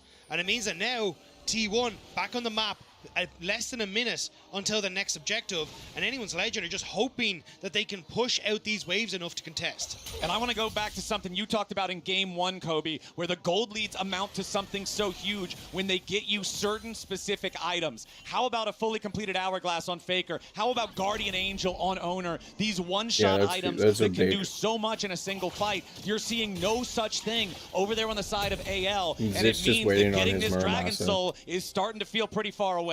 And that's why we see so little variation in jungler builds, Flowers, because this spike of a Guardian Angel, having this in the mid-game when you've got giant objectives, as Faker now has to run, does provide a lot of value when the soul fight is coming. But if Faker can't get away, this could be very problematic. Yeah, Flash immediately into the binding, Tempered Fate right after. Faker trying to get away, goes golden to buy himself an extra second. Through the wall they go, Tempered Fate from Faker, keeping himself alive as Doran's under the back line. Hope is under pressure, Faker's still alive. They don't even turn to help. Doran going in and Faker's already cut down first. Hope next to die. It's a 1-for-1. AL's in the middle of everybody as Tarzan has to try to get away, and Carrier's going to be focused, but he finds a pull over the wall beforehand. Flandra pulled in, but Doran shut down. Gumayushi over the wall with another satchel as Tarzan wants to find a little bit more, but he dies. Gumayushi and Owner working together as Guma dies to Shanks. Owner wants another. Flandra needs to get away, and he hops between worlds. The Owner can't chase him down. Flandra gets back over the wall, and Shanks is ready to flash. Owner will get knocked into the Guardian Angel. Carry is the only one left alive, and that Guardian Angel will not hear the prayers of T1. It's a 4-for-2, and Anyone's Legend call their fight. What an insane fight for Anyone's Legend. I thought this was the mistake. The ult from Kyle stopped Shanks from following up, and T1 trying to collapse, but Vi and Ziggs take so long to get here that you end up in a position where Anyone's Legend can do a ton of damage to Faker before Gumayushi really gets into the fight. Hope stays alive for so long, dodging away from Doran, that they manage to make a play, and then here, Tarzan flashing away, keeping himself alive, continues to get value as this fight moves on. Anyone's Legend barely managed to scrap their way around, this play right there, and that the bait. is the soul for Anyone's Legend. Yeah, Owner's still dead for another 5 seconds. Unless you have some sort of a miracle blunder from the side of AL, there's no way. AL, off the back of a pick, will claim the Mountain Soul. And it's a MasterCard priceless moment for Anyone's Legend. For LPL fans that have waited over 12 years to try and take down T1. For big deal AL here. to It's be a really in a big position deal. now where they can push themselves to 2-game advantage, or a game Their up jungler's would gonna be J4 is gonna absolutely have insane. Guardian Angel, and Vi is not here. Set their sights on the man who has caused them so many problems, the thorn in their side, on Faker. They attack him in the side lane. They find the pick. Yes, it took a long time with all those stasis, but they eventually are able to make the pick that turns into the team fight that gives them soul. Now, though, T1 looking at the Baron. We still have a very, very close game state. It's still a 2,000 gold lead plus the Otacon power for the side of T1. Yeah, they're really. I'm starting to see literally. This is the first time Doran I've is seen the only person AL can try to attack right now. They know that that is not the way you start a fight, so they will not continue their chase. When you were talking about those spikes, though, for in T1, some weird positions where Ziggs just kind of benefits just being in the lane, actually try and burst you out, which is what waves. T1 want to do, is significantly more difficult. You've Redemption and Locus on towards Kyle, which makes it even more difficult to focus down just one member. For Anyone's Legend, so T1, I think you got to avoid these fights right now. With T1, they're looking for I'm not really too sure you're looking for a fight right now. As he tries to approach that not brush, bot side, and you're kind of giving him this. Tempered Fate fired out. It's the stolen one there from Faker. but the reel from Kyle does not hit either. Doran continuing to try to get away. Shanks on the Yone also has his Infinity Edge now. If he can find very lucky Yone didn't seal hit that that we were R talking button about right earlier, there. combo it with the rest of the team, it could seriously end the team And fight that's right a really good ward there. Doran has for, lost AL. half his HP, but he's still feeling confident enough right now. As you can see, T1 moving over to the Baron. It's a real ultimate used by anyone's legend, but Faker Again, still has the Faker opportunity to just steal away going another one. So extremely deep for a T1 ward. starting to move in towards this Baron. Looks like they don't want to fully commit. Just seeing what they can do is Flandre, at least pushing on the side now, going to be able to get finally another tower for anyone's legend. Turret of the game for AL. 33 minutes in. They got those 3 Void Grubs early, but just have not been able to find a way to effectively use them thus far. Flandre has his teleport to join the rest of the team whenever he needs to. I would have to think that he's very close to his 3rd fully completed item here as well. And you can see he recalls to base now and purchases the Crypt Bloom. And honestly, the longer this game goes, I feel like it is good for AL. They've got this permanent power of the Dragon Soul that they will retain, and they have so many damage sources that they can scale on their team with so many threats that they can apply to T1.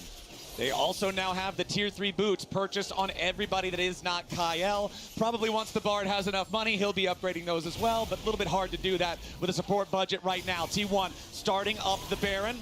It will be spotted out by the Scryer Trinket from anyone's legend. Gumayushi just trying to play defense. It's a bit of a fake bluff, though, because their Baron take is not very quick on T1's side, and anyone's legend know it. You can see it there. They've been on it for a while, only half HP now. Yep, but they are not backing off just yet. Kyle fires out the Tempered Fate, but he won't find a target. Keria wanted to pull, but he misses everybody. T1 backs away from the objective now as the tier 1 turret also dies here in the mid lane. That's all 3 outer turrets now dead on the T1 side. AL going to be happy about that as they continue. Wait, not that turret. That one in the bottom lane didn't actually die. Flandre had to back off before it could. Owner looking for an opportunity. Okay. Shanks jumps in, finds the Q3, immediately resets. Doran's nearly killed at the very start of the fight. Owner having to get away now as well with the curtain call firing out. Faker sidesteps deadly flourish. Doran and Owner seriously injured as AL head over to Baron. Now that is some good defense. AL got exactly what they want. They stall the Baron. They get you off. They then get the patience by mid-tower. Yon. Now they're going to force T1 to come to them. And T1 are ready to answer the challenge. Does a lot, because now he's going to be able to ult for this fight, and that is The target GG. is Keria. The Shanks finds everybody. Thanks to the back line. As Gumayushi tries to get away, he's scattered, but he's knocked down by Tarzan. Faker scrambling as Kyle and Hope chase after him. Doran's going to be the next target, and anyone's legend have forced the world champions back. What an engage from anyone's legend! Tarzan does not hesitate. He pulls the trigger onto Keria as he approaches the pit, and it is Baron for anyone's legend. AL no, T1 are feeling the pressure. Keria is 3 The levels entire down. I stadium mean, Bard is getting erupted XP from here his in leaps, Shanghai. but And the gold lead now back under the This is command not- of definitely AL. tough. They've got the Dragon Soul, the Elder spawning in less than 1 minute. The binding into the wall does not connect to Kyle, but now T1 is overextended. Owner's in the middle of everyone. That's your jungler right before Elder, but the TP is a mistake from Flandre. He's shut down already. Owner's Guardian Angel will not save him. It's a 1-for-1. Tempered Fate collides onto Doran, but he's unstoppable because of Pathmaker, so he gets away. It's 4v4 on the map for the next 50 seconds, but one team doesn't have a jungler. So, I mean, And one team doesn't have the J4 gets his GA. GA Tarzan just right- bought his off the right reset, now. and Kyle makes T1 Owner loses it overextend as immediately. they managed to get this pick. The TP from Flandre was way too deep, ends up getting caught. But your life for the junglers with Elder yeah, Dragon T1's throwing pretty hard right arriving now. so soon is Just starting with huge. Faker getting picked out of top there. It certainly is. AL, they will be holding all of the cards in this game. It comes down to clutch moments. Yeah. Guardian Angels, though, are up for Tarzan. They are up for Shanks. AL, such an Ziz advantage. is just not T1 trying to being approach. played right Doran's here. going to be the point man, Ignoring trying to make Chisante his is way in just there as not Gumayushi able to continues to close throw the bouncing distance. bombs. Elder And, Dragon down to 3,000. yeah, Blitzcrank Fate is starting still cuts to- through, but the stasis going to lock everybody up. Tarzan's going to be your focus. Mega Inferno bomb over the top of the Elder is secured by anyone's legend, and they're continuing the fight. Faker is about to be executed. Baker also Doran not really in the falls game too. here, Anyone's legend also getting is picked as well. murdering It's not very good. Yeah, the Blitzcrank is just not able to lift these pits as well. The final shot in Gumayushi is the victory shot for anyone's legend. And they will head towards that T1 Nexus, taking this game, getting themselves to just one game away from what no other LPL team has ever been able to do. They will put T1 to series points here. All right, the inhibitor falls. It's Owner and Carrier versus AL. They have to try to distract. Owner jumps into the middle of everyone, but the Elder Dragon will roar with the might of China as anyone's legend forces T1 to match point and takes game 3. The second seed from the LPL stands on the precipice of doing what has never been done before. One game away from beating T1. It is an incredible... Okay. Well, they did it. Faker did it. The T1 special. The T1 special right there. The ultimate throw of throws that just... The foresight, I mean, getting too comfortable.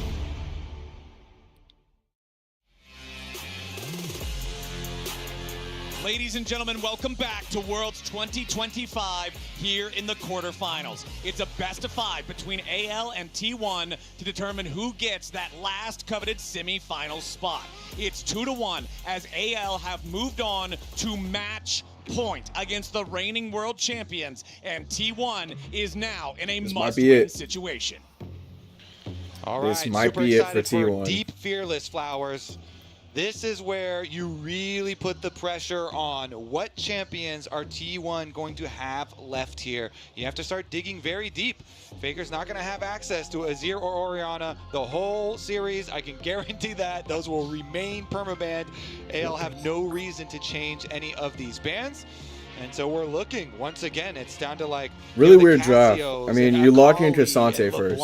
Sort of tier of champions. Well, there's also the okay, finally, you're taking a high priority pick away. Okay, you give up, you let them take the Bard. It's crazy, and Carrier winds up picking Blitzcrank. Like, what are we doing? Cannot do. T1's going to draft that first. They ban out Alistar, Trundle, and Smolder. Yunara banned out next to those 2 mid laners that you already said, Kobe. And it's Skarner and Corki, drafted by AL. I like the Corki pick up early here, making sure that you have that safety tool for your AD carry when it comes to these fights, plus something that can help to neutralize a strong bot lane. And with the Skarner already taken, T1 hovering the Nocturne. I don't know if you, like, going further into dive is exactly what you want to do here. I mean, better than going halfway, I feel like, maybe. Because looking like some full dive here. Yeah, Leo on the other side. I don't mind Nocturne, actually. Nocturne's not that bad. The next round of bans come in, because Nocturne just pairs so well with a Nico. The engage just becomes insane. Yeah, Corki does have Valkyrie, but if you turn out the lights and you allow Nico an easier time to get in there, then the dive can just be devastating. That combo is a nasty one. The Nico ulti can already be so hard to react to from stealth, but when that vision is it's not even a prediction. It's not even a guess. Like, it's like speaking of engage, when they only play like a certain amount of champions, like, you just have to know. Is going to be some engage in the bottom lane. Leona for Kael. Yeah, I'm curious now what they want to try and finish things out with, because when you know the T1 am I going to see a going to be playing heavily in towards this dive, things like the Renekton from Flandre, things that are enabled when you play into them, suddenly become very strong, which is why the Skarner, I think, is already in a fairly strong spot coming into this. We'll have to see, though, as the bans start to come through, what is the priority for anyone's legend? Again, I'm really wondering what the mid lane is going to look like. Renekton has to be banned. He has to be banned. Because it is getting fairly shallow there, and you know that you need something that's going to be able to survive some of this onslaught, because both sides are they really going to pick Annie, bro? You know, like, obviously T1's going deep dive, but Skarner and Leona as well is going to put a lot of pressure there. Please do not make Faker the Cassiopeia brought up early, though. Like, that could definitely be something for Shanks in the mid lane, but taken away. Too. Yeah, I was going to say he already played Anivia today. Like, that was his Annie game right there. Now going to be taken away. But Hui, still a very strong pick that we haven't really seen come up too much in this Gotta ban draft phase, Renekton. I like the Hui ban. Susceptible to the dive. Okay, so Cassio, Twisted Fate, mid lane, the focus for both teams, but two very different types of mid laners. Obviously, the Twisted Fate can work well with things like the Nocturne, catching you by surprise, and the Hui is exactly the type of read that AL has, but not for themselves. They're looking at it for the other side, just removing one of those strong stalling control mages. Exactly, the big damage, the big AoE. There's literally like Jax is up, Jace is up. Mid lane is actually going to be the one getting the counter pick. Rather than I think they're going to play Kinnan. There are some extra utility picks here still left up. I was wondering if they're going to try and ban the Victor, something that can kind of play off that zone of control and opt in towards an early Zhonya's and try and keep yourself safe, but not going to be the case. Going to ban away the Aatrox instead, which to me says they would like to try and bait Flandre into an early Renekton pick, but you still have things like Doran that can go back towards the Gnar, so I think they'd rather keep that Aura 5 for Flandre. These are all the ones that we're talking about, sifting through the options here. I'm just waiting. Like LeBlanc, I don't know. So actually. It's funny because he started out with a Vex hover, and Vex is a viable counter pick into LeBlanc. You also think about Malzahar, you think about Lissandra as far as these deep dive combinations. Well, it's the 4-0 LeBlanc so far at Worlds, locked in for Shanks here. And instead, they're just going to pick a very standard control mage of Victor into this. There could be some serious potential there for AL to try to abuse this, as Ornn will be the last pick of the draft for T1. Yeah, you're setting up T1 basically to have a very strong front to back, honestly. Bro. Like, yes, you have some dive components that are in it, but the ability to just try and keep your don't do the T1 safe thing. While putting a lot of threat down with the I just picked Renekton. that zone control with the I just picked Renekton. I just picked Renekton. It's out. It's literally there. It's there. Renekton is there. It's alive. All right. We are in an elimination game for T1 at Worlds. They're putting Gumayushi on the controversial Kai'Sa pick for him. They have a lot of dive to set him up. Ornn ult with Nocturne, with the Nico. Lots of aggressive opportunities there. For Faker's pick, I'm only going to come back. I'm only going to sit back down right now because they want Jax. Definitely can be attacked. Especially if you get roams from the Leona to go up to this LeBlanc lane and put some extra pressure there.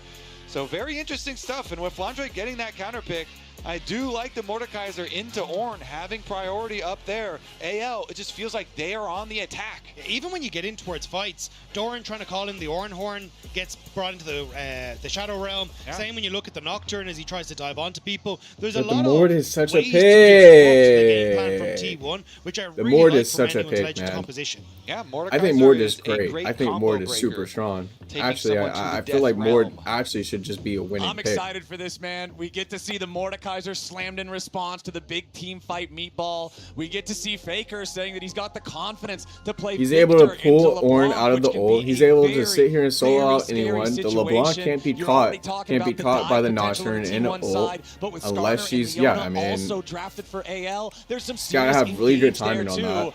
With how the first 3 games in this series have gone, I'm expecting nothing less. Corki's anti-tank. Corki's big damage. Ooh, the tension could not be higher here. LeBlanc can pretty much poke. She can poke Victor pretty easily. Faker is undefeated for 12 years at Worlds versus the LPL. Damn. And it would guarantee an LPL team in finals as well if anyone's legends were to do it, which for every fan in China would mean a huge amount as they move off towards Chengdu next week. All right, let's take a look here. On your screen, you can see the history of what we're talking about with Faker against the LPL. All of these best of 5s, 11 of them as of the IG series this year in play-ins. Of those 11, 5 were 3-0s, 4 were 3-1s. Only 2 went the distance of 3-2, and AL is demanding that at the minimum. And I want to highlight the very first one that it showed there, all the way back in 2013, when Faker won his world championship. That was over the coach of AL. It was over Tabe when Tabe was still a player. And when Tabe became a coach, BLG was up 2-1 last year. Status in achieved. the final. Didn't quite work out. League RNG was up status. 2-1 in 2017. Activated. And now AL up 2-1. Having to hope that Tabe can actually finally get a team that can take down T1. T1 have a lot of good Think stats you're in gonna Worlds, sit by the the way. next season They're out also with 5-1 scoliosis when they're in this situation down in the series. Have been very successful, so we'll see about the actual gameplay, because it all comes down to these big moments when all of the pressure is on. Can they survive? I just don't Can know. they pull it out and push us to Orin likes AP to champ. a Like silver he's scrapes? fine playing I do AP like bruisers. the attack that they have gone on in draft. The attack, the entire series here where they're whittling away at T1 champions. But Carrier did get his hands on the Nico. A very dangerous But I guess you already have, Nico you know, is such a powerful champion the super in the meta. tank I feel like this Skarner. champion has just been all over everywhere So you the want more entire damage. year long for the playmaking, for the utility more- that it more provides. pick Both potential. junglers now on to their second buffs. Both did start into the top side, so we'll see if they want to try to get involved with this bottom lane. I think for Tarzan, he's just going for more of a defensive clear here, trying to clear out the camps that are at the front, knowing that T1 have that push on the bottom side, and making sure that no sort of But Guma! Yeah, immediately Guma under some pressure as Kyle and Hope trying to push back against the T1 duo who have been shoving them in so far in this lane. And that's meaningful with both junglers pathing down there. Skarner now is actually wrapping back so to lane Wolves swap and looking incoming. towards most probably the top side Scuttle Crab. So Owner is here. Ward does go down in Tribrush from AL, though. They know they are at risk, and so they're going to play safe, or at least try to, under tower. Exactly. This is so dangerous, though. Hope only at 150 HP. He doesn't have any potions left in inventory. The heal was already used by Kyle as Owner now paths through the mid lane. He already secured the bottom lane Scuttle Crab for himself, and Faker has priority and control over the mid lane with the topside Scuttle not yet claimed. Tarzan has to use Ishtal's impact to just dig through the wall backwards towards his own side of the map, and it means Owner should have total control over both Scuttle Crabs. Nice adaptation from T1, even though that trade looked decent for anyone's legend on the bottom side, but Tarzan snuck his way back in. Yeah, he doesn't have his E up Can he yet. manage to get on towards Faker here? Let's see. Okay, he's gonna walk out now. He's got it. This is unavoidable. He's got a flash. Faker stays safe, but now Summoner Spell down. Patience there from Tarzan and a sneaky play. We talked about how vulnerable this Victor can be. Now no flash in the early game. You constantly have to respect each distortion from the LeBlanc, looking for these trades. Faker now gonna need some extra vision. You have to call your support sometimes. Okay, really quick back to Nocturne. It's both scuttles, and yeah, I think he should just hit 6 here. This Skarner, try and mark He's going to be Tarzan ahead. to make sure the extra threat's not there, because neither T1 carry has their flash to evade the next gank. And honestly, the early laning phase is feeling really good for T1, despite losing those flashes on the carries. Bottom lane, it's been pressure all lane long for Gumayushi and Keria because of the advantage that you have with Nico against a melee support. Top side, Doran's been doing great with the Ornn into the Mordekaiser pick, and he's got a CS lead for himself as well. So for AL, you're feeling the pressure to want to make some kind of a play, even more than normal. But I think when you're Tarzan, that's perfectly fine. You're on the Skarner, you've got an opportunity to take really good fights, and you've got setup now, because don't forget, Shanks can distortion in, set up for the chain, follow up then from the Skarner, tear Victor away from the safety of his turret and try and set up plays there. Even on the bottom side as well, you've got the setup from Kyle. Cleanse will be back up shortly, but you've got so many different routes that this Skarner can take into the bottom side. That Owner, you can see here, needs to babysit as this wave starts to push in and make sure his bot lane doesn't get Skarner kind of prevents look at this the dive EXP from difference ever between existing. Owner and Tarzan. Look at the farm difference between Owner and I don't Tarzan. even like Owner only looking needs for one, it. maybe 2 more camps to get level 6 in the Nocturne and have that massive playmaking of the Paranoia. Tarzan, a lot longer to go. And even though the AL bottom lane, with their attempt at Guma's life, they got both of those summoner spells, Guma still kept up his farm.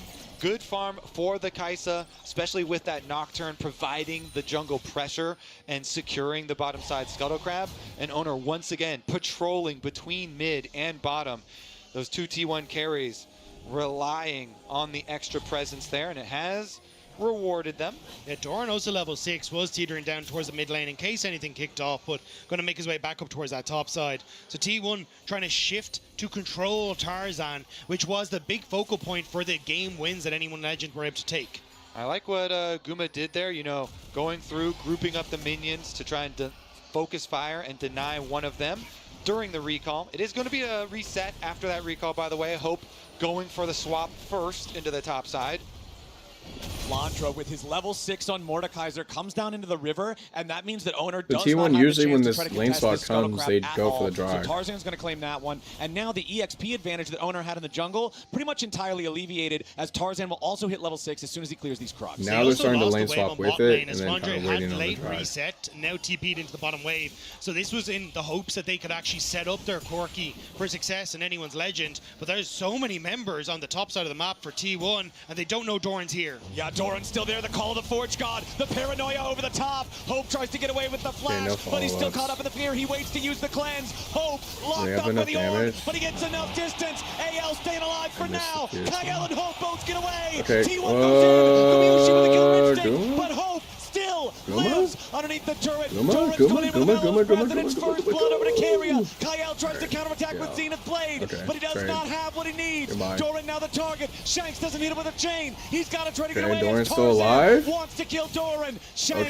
still in the back part of the fight. This might. Oh my God. Man, Impale. T1 still trying to fight as Faker arrives in. Shanks down to 150, and the blooming burst from Keria gets him. It's a 4-2 game, 8 minutes in, and T1 take the fight. And the only thing they have to pay for it is the bottom side. Mordekaiser did get left alone with this tower, but it is so good for T1. It is Guma that does not give up on the play. It's okay. Even though Hope was able to escape from the Ornn ultimate, Guma says nobody's getting out of this. He ults in, he continues to play for T1, and all of T1 commit to the top side. And it nets them so much. The extra kills, the Void Grubs, and it's a great call from Doran to stick around to find this pick. Owner and managing to get the lockdown as well, and Kyle gets hit by Keria, so can't actually get underneath this tower to protect Hope. So they're so low, and Gumayushi shotguns himself into the back line, makes sure that they can finish off these kills.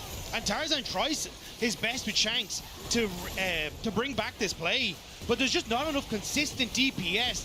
Tarzan doesn't have it. Shanks has to wait on his distortion cooldown, and despite the great ultimate, again, you only manage to get barely enough back on the end of it. Yeah, Tarzan is able to set up for the 2 kills back for AL.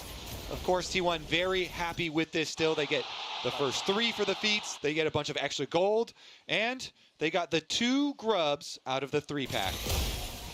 And now we're right back into it, though. Keria in some danger. Shanks misses the chain, so Keria will stay safe for now. Also did still have the flash, but the vast majority of the gold lead, it's almost a 2,000 gold lead for T1, but 1.3 thousand of that is on Gumayushi's Kaisa. 2, 1, and 2 set up in a great spot here in game number 4. He truly is. Cole down to 45 stacks as well, and on the other side, Shanks, the one to get those 2 kills that Tarzan set up with his Skarner ultimate. This LeBlanc is going to have to do a lot of work. They win the fight there, but it doesn't really win them much. Especially if you can get on towards Guma again, that's going to be the like main a fight focus, like that to really make Kaisa's so a big slippery impact in in these the fights, game. it's going to make it incredibly difficult. And even still, having Keria move up towards his top side, protect Faker I think, I against mean, we'll wait to see what those kills turn into. All that early money for the side of T1 resulting in these item completions means that Owner is going to have a very low cooldown. I think, I mean, most important thing is like you're making plays around the Nocturne ult. So he can start to the last spam out Nocturne and game really we didn't apply really this get pressure too many of to those. AL across multiple lanes. Of course, the Mordekaiser lane's not the best one to go to because, of course, he has ultimate and can remain fairly safe. But it does put more pressure onto Hope here. You know, the Corki trying to remain safe in mid lane, but he still has no flash. Shanks has no flash as well for the LeBlanc. And if Owner can just ult and apply some pressure or even hover around, he can reduce the income of those carries on the side of AL. And even though Shanks does have a... It's also just nice to be tanky against the LeBlanc. It means the one-shot potential isn't particularly high. So that's where, again, I think for the AL, focus needs to be on finding some picks on towards vulnerable members like Kerry and Gumayushi. But you can just see how much has been invested by T1 to keep them safe. Our owner is hovering around in this mid lane. They're setting up a ton of vision, just making sure they can spot out whatever AL is up to. And there's the Kanik Rookern for Doran as well. This is the most annoying item in the game for these AP top laners to have to deal with against a tank like Ornn. It makes his trades so much more effective into the Mordekaiser. So Flandra having to deal with that now makes it that much harder to find an opportunity to get anything against this guy. And we'll see if Flandra can get any big death rounds in the middle of a huge fight. Because not just taking out a carry or something like that, if you can remove Nico from having a Pop Blossom, if you can ult Ornn before he can use the second half of the Ornn Horn, there's a lot of playmaking opportunities there, and I think Flandra has been a core part of the wins so far for AL. Yeah, definitely going to have to at least take out one of those big engaged components. Yeah. Because if you let T1 use them all, you will get destroyed. 2.4K, the gold lead here. And they just have pressure in all of their lanes. You were talking about Doran. He's just going to keep on pushing with that Kanik Rookern. Gets the pressure on top side, bottom side as well here for Faker, shoving in on the LeBlanc. Even though the LeBlanc is this champion that can go in for some scary moments, it does not have great wave clear unless you are forced to use everything on the wave itself, and then that takes away from the attack mode that you're supposed to be in. So should allow Victor easier wave control as long as you've got a Nocturne to cover you. I remember someone told me like Shiv is a really good item for the lanes, for the team. Yeah, and you got 50 seconds until that dragon, so resets coming through for his items completed. If that were the case, bro, when they nerf this item, like they take this item back down a peg, some vision control that's already been established, and continue to make it difficult for AL to set up on the objective and look for plays with Shanks or Tarzan finding a good angle of attack. At the time, it made sense, right? But it's still not even that good. 25 seconds until the next Drake spawns. I don't think since he's purchased the Kanik Rookern, I have seen the shield break. Yeah, then they made Shiv. He just goes up. He gets balled a little bit, but now Tarzan is looking to change that around. I just thought it was funny. I mean, people were but he is pulled back by the claw from Flandra. He tries to get underneath the turret. Doran flashes away. Flandra does secure the kill, but now he's got to get away from the turret. His teammates coming up to guarantee he survives. It's AL overloading the top side, and T1 are bringing in backup, but they've already lost their top laner. It's a nice timing window from AL. Right as Dragon spawns, they go for the play, they get the kill, and sure, Faker will get some damage on the bot tower, but now they can actually reset and get back out onto the map and look to contest the dragon. I mean, well, I don't think it's just going to be damage on this bottom tower. It looks like it's going to be the entire turret, but that means they could try to have a teleport punish here. Flandra coming around. He did not have to use the Death Realm to get the kill onto Doran, so he still has it, but Faker backs away in time, and critically for AL, they keep that turret alive, so no feats of strength for T1. Faker trying to now move in to recontest onto the position. Dragon was started by Flandra, but will end up just being pulled out for a little second. Still, I think, I mean, for AL, they're definitely playing for feats now. They lost the feats of Might here. Couldn't really go on the Dryad either. That's unfortunate.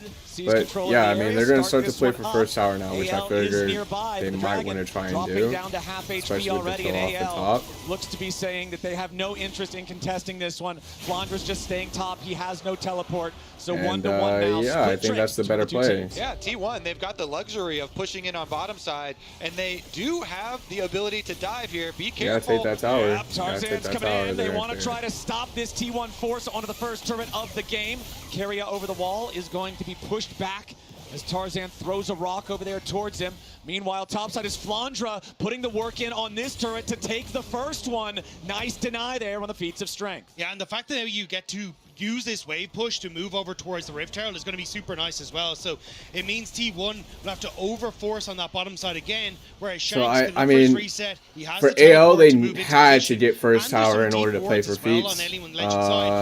I think T1 probably maybe committed TP for that. Rift Herald alive. But that's where I sit here and say, like, I don't think the teams are willing to commit something like that just for dragon feats, and 2 out of 3 of the They use that TP really to try and get these objectives, clear, beforehand. clear Tarzan across grabs the that map. one, but T1 Also get has better multiple bats. men So in the area. in this situation, Faker keeps his TP. He has his TP right there. Both in the bottom He keeps his lane, TP, both walks have back their into teleports lane, and ready he's to going to look join to a Rift TP. Herald fight. Try and No get to this teleport available Herald on fight. either one of the top laners on either team.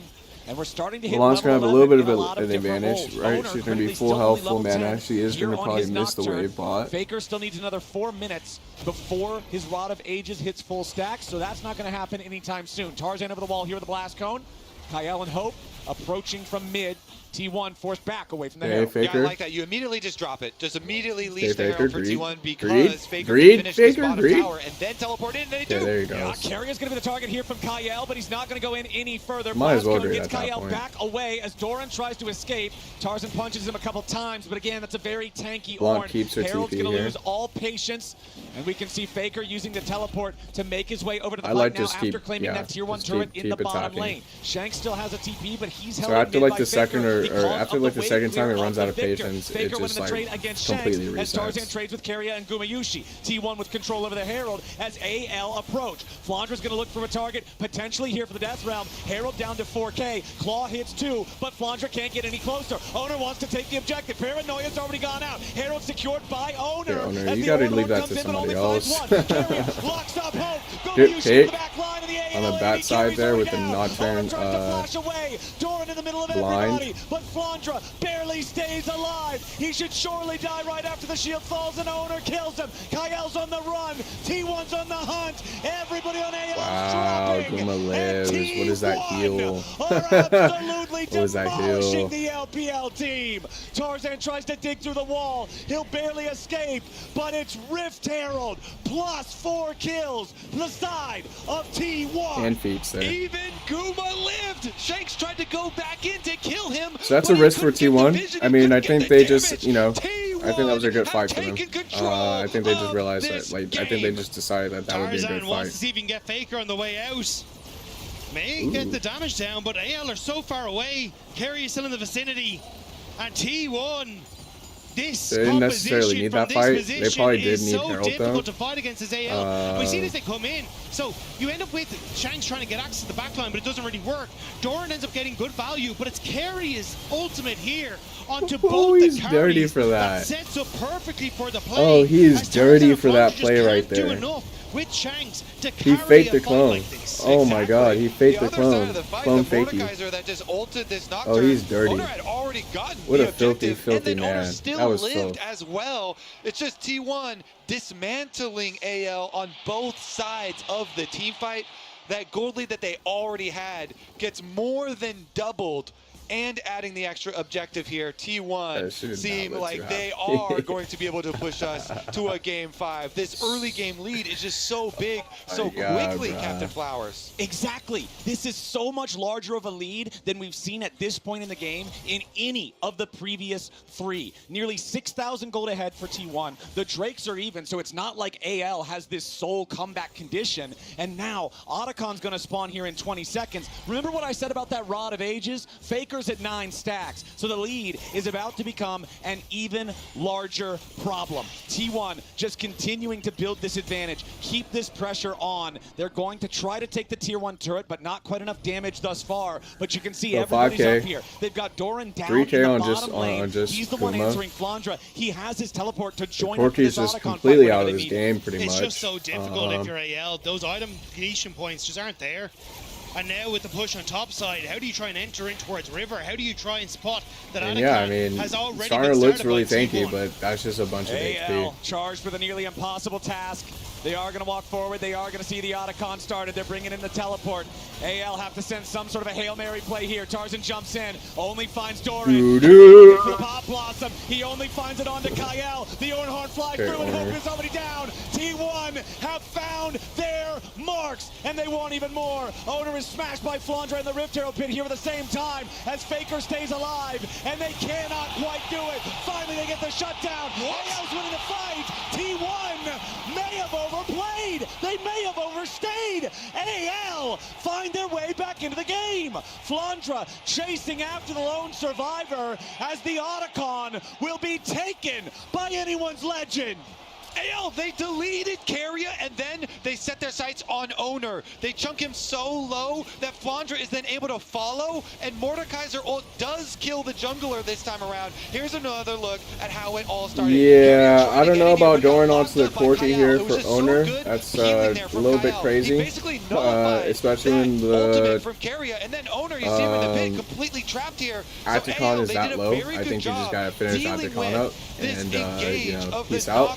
Plus the GG. Nico, and they did it at the most critical moment. Yeah, the T1 special back at it, you know? T1 special never fails. The Otacon is so dangerous. The shred that it applies to everybody on the team creates the opportunity for AL to come back into the game. 33 flowers to 8 now is about 2,000 gold's worth of adaptive force that AL has over T1. The lead that T1 had, that 5,500 gold, may as well be nullified now because of the Otacon throw. The big deal in this game is still Gumayusi with a personal 3,000 gold lead over Hope. If T1 wants to win this one, it's all Guma all the time. But that's what we just saw in that last fight, was Guma wasn't able to get into positions to do what he needed to, and then eventually it was Faker who fell with the dive in the back line, and Shanks was able to finish off Guma. Like, there is so much damage, even from the beefcakes now on Anyone Legend, that you need to deal with everyone. I mean, only really Tarzan isn't going to deal much damage in these fights. And for Gumayusi, that is a terrifying prospect. What a game. This one, the one where we finally thought that we were having a game that felt one-sided instead of close the whole time. And you can see there on the stats, that plummet of the gold difference so far here in the game 4. Just such a critical fight to play out like that. And so many eyes been on Kyle here. Such a young player and performing that well in a critical moment. They have to win that fight, and they peel the Nico, they kill the Nocturne, they push back. The beefcakes, as you said, looking good, Dagda. I have to see if they can continue it, because still, even though AL won the fight, T1 still finding their pressure in the lane, still pushing the waves in. Yeah. And it's Anyone's Legend trying to hold and bunker down in towards these choke points to deny T1 any sort of deeper access in towards the vision control that they need. Also, flashes starting to come up crucially for people like Carrier, making him a little bit more vulnerable in these upcoming fights. Taking a stock of where we are with levels, Flandra about a level up over Doran, Tarzan 2 levels up over Owner, about to just be 1 because Owner nearly level 13.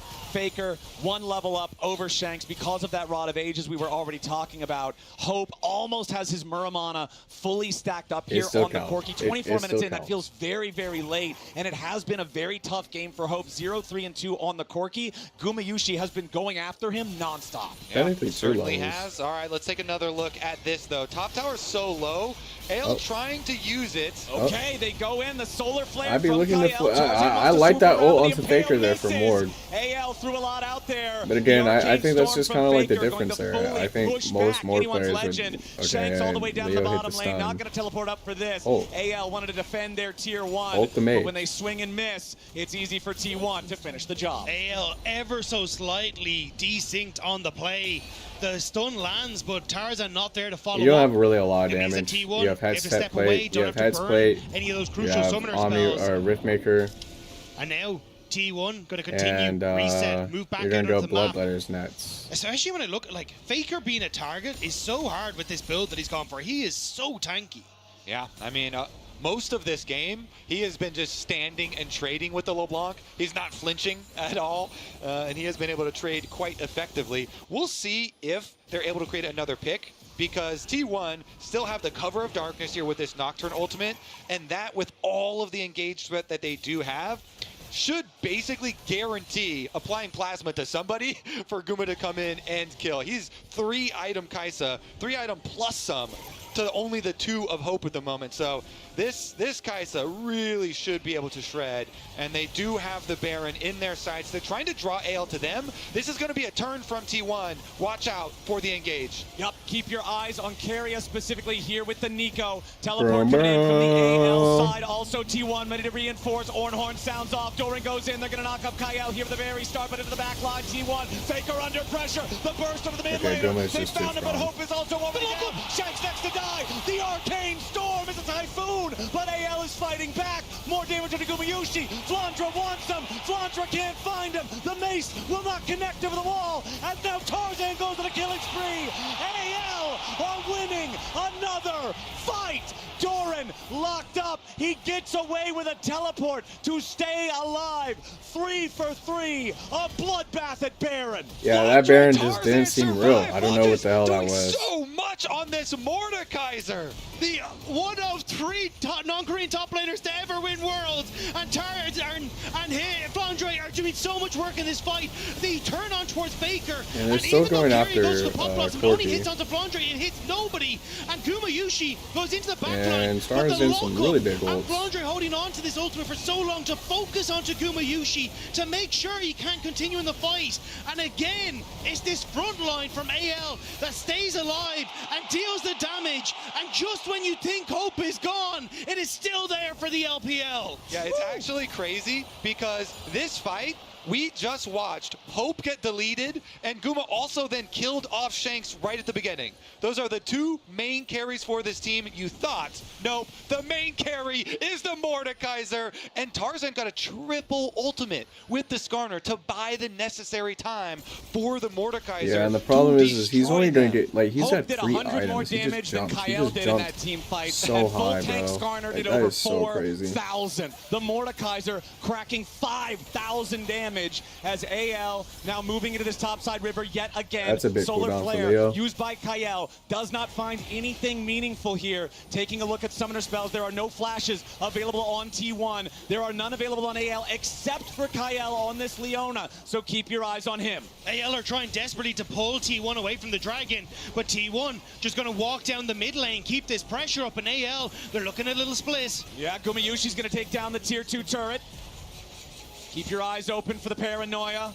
That's the sign that T1's going to look for something, but they don't want to use it here. Instead, it's Gumayusi off on a solo mission looking to take the Drake. It's not Soul Point just yet, but if he can secure this one, it's going to put AL in a very difficult spot. The Kaisa clears this very effectively just as a lone unit, and it looks like they're going to grab it here. The Scryer's Trinket used to see what T1 is doing. Shanks goes after Keria, chunks him out, but doesn't chunk him super low. T1 takes the Drake, and now they're ready for the 5v5. Doran summons up the Ornhorn. They're going in after Flandra. They want to focus the Mordekaiser. They've got him locked up in the CC, and Faker strikes him down. He kind of just needs to ult. Strongest player. Tarzan whips the impale, and Owner continues moving forward. AL in a 4v5 have got to be mindful now. T1 may try to go for the Baron as they clear out mid-wave. I don't know, I mean... T1 found the thorn on their side and they yanked it out immediately. Now anyone's legend. That's a pretty, like, that's a call out right there. That's a heavy call out. You absolutely, I mean, you have to win that. Wants to step forward here, try to find a little bit yeah, of I mean, they picked out A1 just kind of separated there, left him ward out to get picked, and they can't slow him down, they can't lock him up. T1 back on the Baron yet again. Owner down to 25% HP. AL, they're going to have their top laner back up here in 5 seconds, so it may have cost them hope, but it buys them enough time to stop the Baron. Ooh, Doran gets the double knock up there to grab another kill for T1, but as you say, the Baron goes unkilled here, still on the map. So we have to get the reset and the return to the objective. T1, though, they did such a good job at the beginning, keeping this Mordekaiser at distance and actually chunking him down, then going for the full commit there. Owner goes in, they remove the biggest threat from them in the previous fight. See about round 2, though. That was the thing, as long as they remove Flandre before he gets that ultimate off, they're in a good spot. And even there, you can see Flandre didn't want to pull the trigger on the ultimate, thought he could maybe survive and then find a higher value target. But if T1 continue to focus Flandre, it becomes a little bit more difficult for anyone's legend. And good lord, Gumayusi, man, 5,000 gold ahead. He has almost 2 fully completed items up over Hope. He only has 1 slot left to build into, while Hope doesn't even have 3 fully finished big items. You can see Seeker's Arm Guard also fully completed now for Faker, in case he is the one who's attempted to be focused down with the big burst like we saw in the previous big team fight. This one is way closer than I thought it was ever going to be when we saw a 5,000 gold lead at 19 minutes. Or no, what's that called? And we are also at Soul Point, 2.5 minutes here for T1. T1 returning to the Baron, though, once again. They're looking to draw AL in. Bloodline? All right. AL ready to try to stop him, but Gumayusi kills this objective very, very quickly. TP and this last Baron, I didn't like T1. I didn't like Faker's TP. Ready for the pinch attack. T1 gonna pull off the Baron. They do not want to allow it to get low enough for Tarzan to try to steal. Doran jumps in, knocks Kyle up into the air. Shanks going in after Keria, wants to stop him. 1-1 through the middle of the fight. And once again, Flandra's gonna get focused, but he is not dead. Big impale from Tarzan. A lot of damage comes through. Keria dies before the Pop Blossom. Flandra in a little bit of trouble now, but he's still fighting. The shield keeps him alive. God, look at Guma's power. Is too strong. AL running now. This time Faker stays alive in the fight, and have it's pretty only even. lost their support. It's both supports down. Flandra, the honestly, extra this is man bad for dead T1 means T1 win the because fight. they're basically one pick on creeping Kaiser around, away but there's from not losing. much he can get. He's looking for an angle onto Guma. If he can find Gumayusi, that's the angle. Yeah, That's Faker the only way tanked it to for win him, it. and goodbye. He goes. Shanks with the hero play as Hope tries to escape from Doran, but the bellows breath takes him down. Tarzan wants to get away from Owner, from Faker. He can't quite get there. Okay, but he's out of mana now. Oh, what a spell shield. nearly kills off Owner, but a beautiful spell shield keeps him alive. Oh, Shanks gets the is trapped stun. inside the gravity field, and Faker takes Finishes off the him kill. down. That should be Tarzan Baron. on the run. He's the it should only be one Soul. left alive from the original fight. I don't think they're Kyle has gonna finally go. respawned. Faker I and think they're Doran gonna are go going to Soul. continue the chase now. If they can get a delayed kill on this jungler, they can almost guarantee themselves either a Soul or a Baron, and that's exactly what they're doing. Tarzan will not be allowed to dig through the wall. The Arcane Storm silences him as he tries. Faker's gonna recall, and T1, the enemy jungler, dead for 45. The Drake spawning in 30. Take another look. Let's take a look, Flowers. Indeed, Guma, he's over here, and Shanks sees him, goes right up into his face, bursts him for the shutdown, but they are able to turn it around. Faker here is so tanky with his tanky Victor build, under no threat from Hope, and Doran is able to finish the job, take down the Corki. And we're back to live. It's Baron that it started for T1. They're trying to burst it down. Kyle has the smite, but there is nothing that he can do to get into the pit. Exactly. It's free Baron for the side of T1. It's still 10 get seconds both. before Wow. Tarzan is back on the rift. And look at Faker's position. He's already in the bottom side river, making sure that AL isn't trying to sneak the Drake early. Baron plus Soul plus 7,000 gold lead for T1 has to spell victory, and that's exactly what they're looking to do. The Mountain Soul belongs to T1 34 minutes in. It's a MasterCard price this moment is T1. Pick up the Mountain Soul, and that mountain feels insurmountable for anyone's legend right now. Yeah, this would have been They've great had if their this won the moments, series. and they have fought damn hard in this game. But now T1 will march on the Nexus and march towards the potential Game 5 here. Yeah, honestly, I think a Mountain Dragon does seal it for T1. How is a LeBlanc supposed to burst through all this extra durability on these T1 members? It's going to be very, very difficult. There is also a Skarner flanking on Vision. Tarzan's just going to keep going, though, because hell no, they don't have a lot of good angles to go for in the first place. Owner level 16, maximum range paranoia, so he knows he can join any bottom lane fight from the mid lane.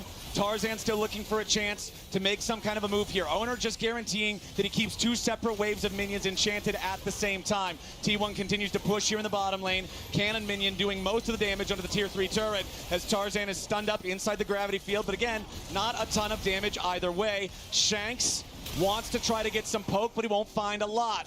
Hope on this Corki still hopelessly behind this entire game. Nearly 6,000 gold lead for Gumayusi as AL try to keep defending, but it is the health bars of the tier 3 turrets slowly whittling away to the Baron empowered minions. Kyle on the side of the terrain here in bottom lane looking for what might be AL's final desperate chance to stay in this game. Doran continues playing the point man here for the T1 side.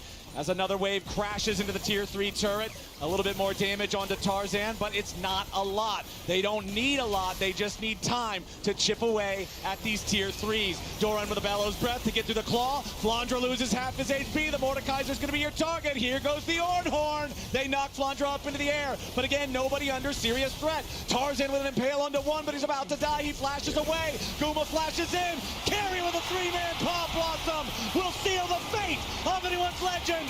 Guma with a triple. Guma with a quadra. Only Guma with the dash, with the end of the finally century. dies, but AL will die with him.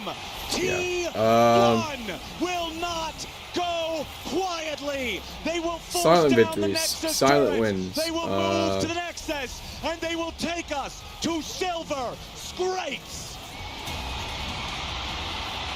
Leave it to T1. It started with the call out with Guma diving in top lane on that play. Are you ready? Oh yeah, oh yeah. Yes, we Tears are starting to flow. Ready for Game 5. This series has been absolutely delivering. I think I need one of those and may I jackets. say, perhaps through an unlikely hero, because I have a man on my desk who had no faith in the Kaisa from Gumayushi, but he damn well wins the game. Yeah, I'm not nervous at all. I have zero emotional investment. I'm feeling great. Yeah, whatever. When your back's against the wall for T... All right, I don't know, but this might be the last game. I don't know. I don't know. This might be it. This might be it right here. Absolutely. From T1.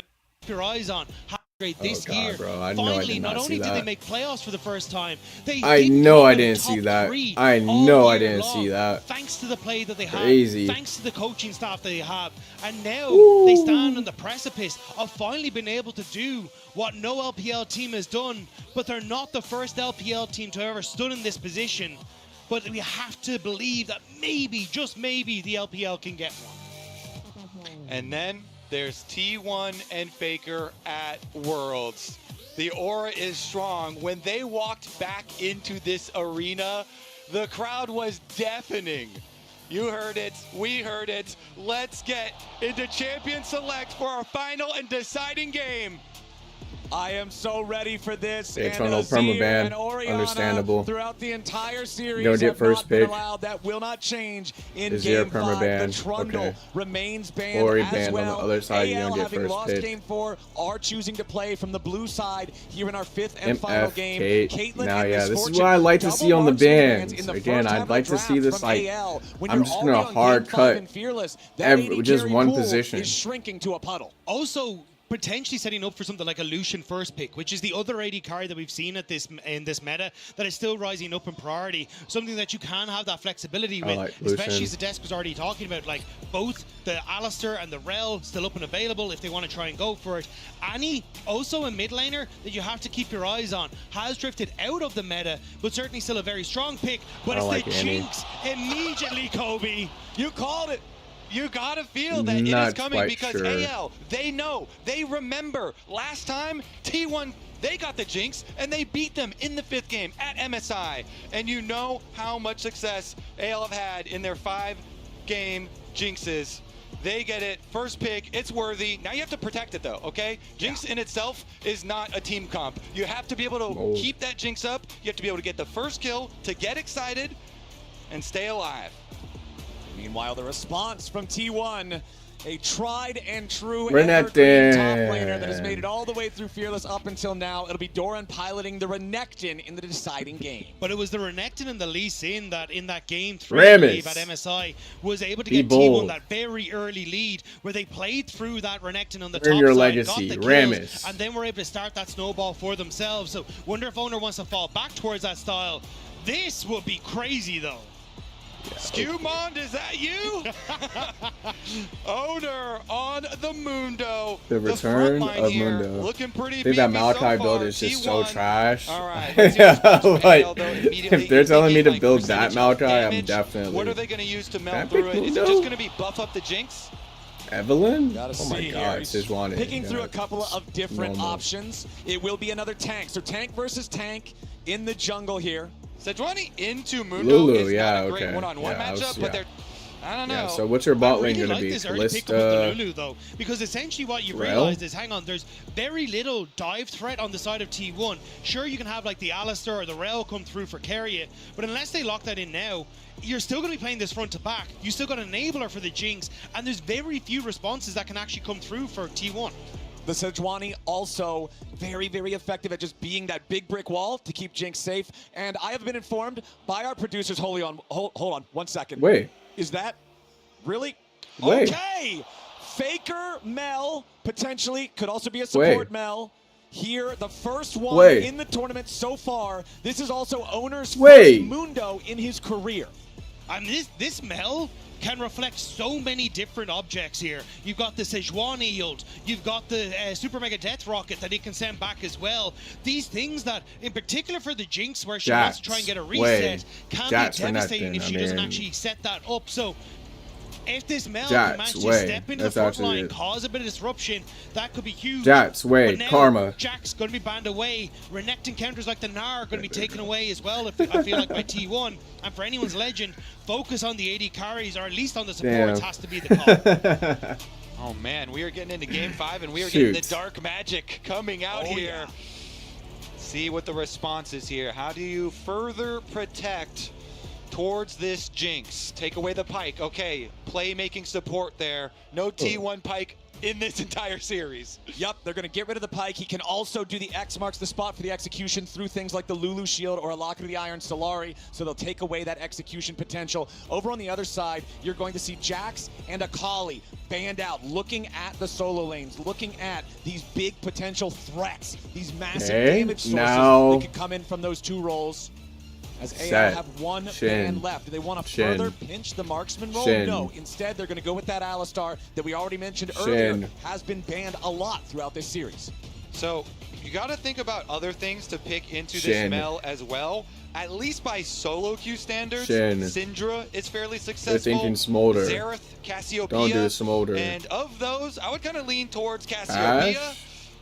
Or the Syndra as possibilities. They provide a lot of structure to 5-on-5 team fights. I don't like this Ashe over from Gumayushi. You're fairly low damage in that regard because Mel doesn't have the highest DPS in the game either. I would have preferred the Aphelios, maybe end up opting in towards something like the Thresh and trying to play your game through that. But there you go, Kobe. The Syndra hovered. And honestly, if AL sticking out Tanky Boy for Flandre in the top lane, I think they're in a relatively okay spot with the way this draft has gone. Oh man, the tension, you can feel it here in the arena. They do lock the Syndra, one of those champs here, into Mel. Looks pretty good.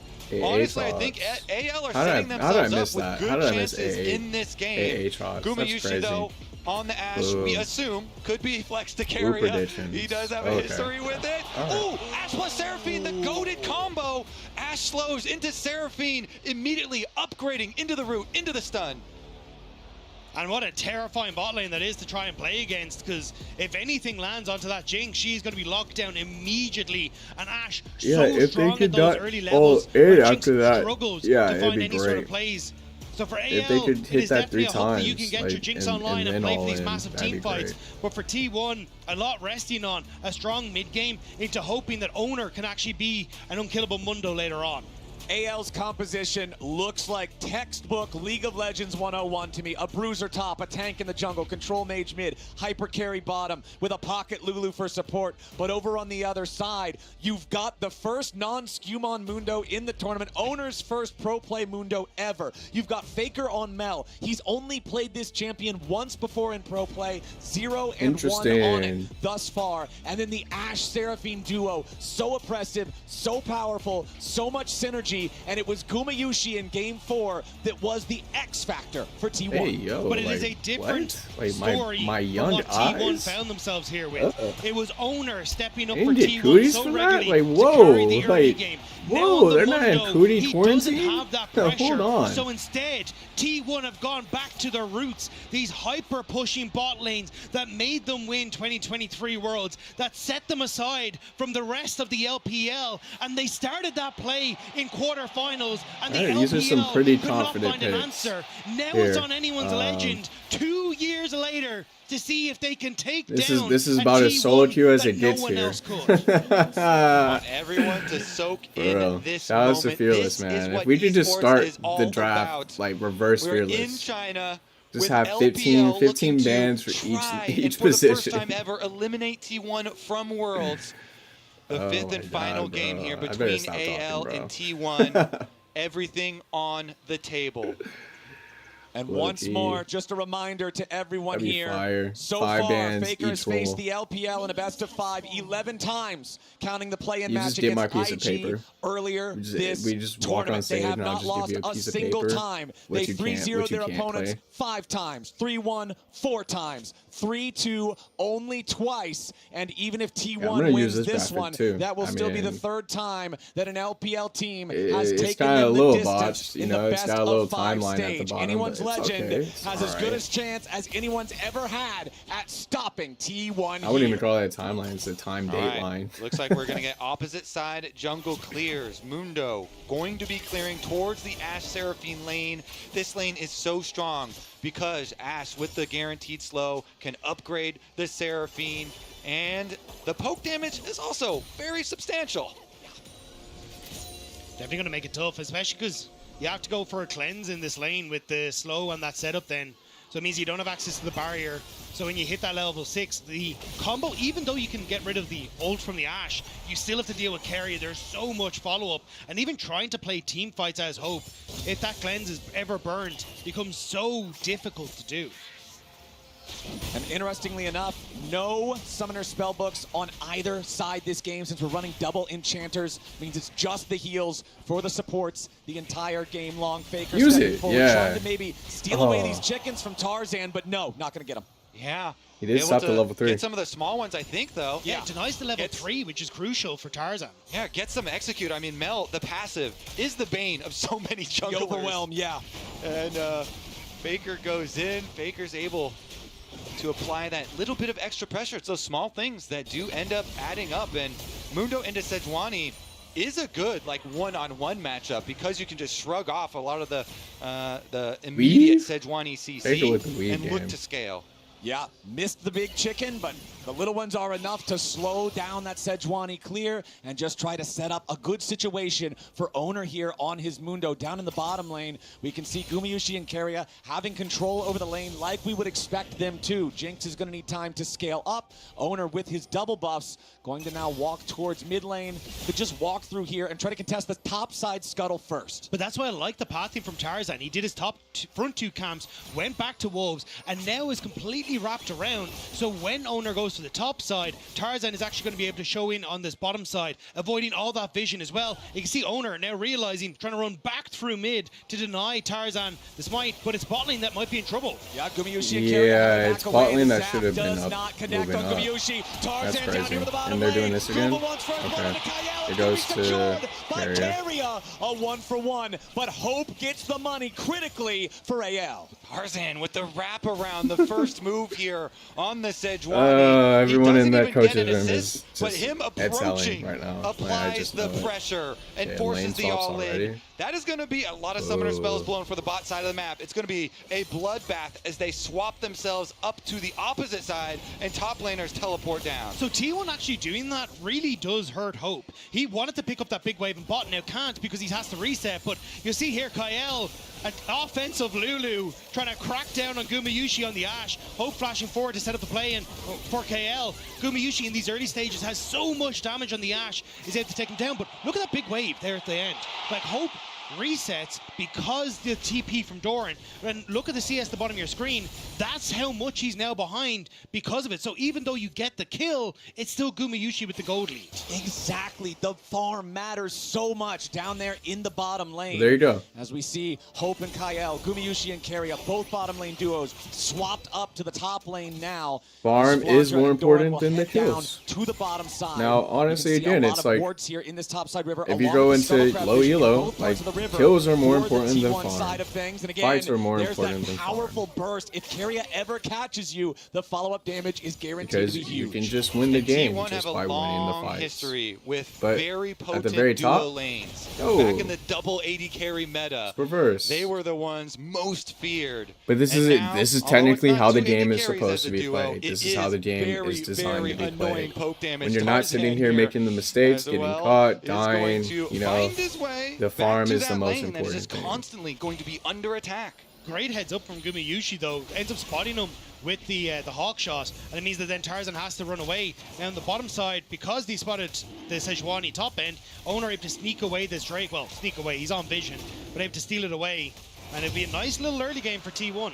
Yeah, and I think that's the comms there. Hey, I'm gonna just take this neutral objective, maybe play some defense on my top side jungle, and they see him as he's going in. So first dragon for T1, gold lead for T1 out of lane phase here. They do look comfortable, but AL, they learned from MSI. They're the ones with the Jinx, and they even added a Lulu on top of it. If they can get some money into Hope, then they can look to take over the team fights that way. And that's what T1 did at MSI, was gank for Gumayushi, get him ahead on the Jinx, and make sure that he was able to be a major threat. And that's what Tarzan's trying to do, but Keria spots him out. Yeah, Keria sees Okay, him right so there. taking that walking one the dry raptor brush cam, with you the can kind of sweeper. see it now. Yes, Tarzan can tag him with a W, but it doesn't matter. Sejuani not hitting is sits that here. It's very difficult to continue to play for Hope in this scenario. You're getting spotted out consistently by the hawk shot by Keria. Also then, you would like to go for some sort of swap here with a minute until the Void Grubs, so then you can trade Void Grubs for some pressure on the bottom side, for plates on towards Jinx. But with the pushing lanes, it's so hard to get that moment to reset. You see they've even had to cancel the reset in the top side again, and it's constantly putting AL under pressure. T1 just shots with maintaining the this early massive farm Ezek advantage rush. here in the 2v2 I mean, top side. Renat with the early 20 Ezek CS rush. ahead of Hope. I don't know. Nice I think Thornmail just might be a power little farming bit away better. when you got your pushing lanes to work with. Push, push, push. It works on towers. It works with your lanes as well. But you want to be able to trade. You spend 800 looking on good for him, and the timers on those dragons are going to be very Thornmail. quick. It's actually You're not, good or Bramble. that the second one is a chem You're not tech going to be able to, dragon you know, we'll deal see though. enough Shank's going damage for to, his reset you know, now fight. as well.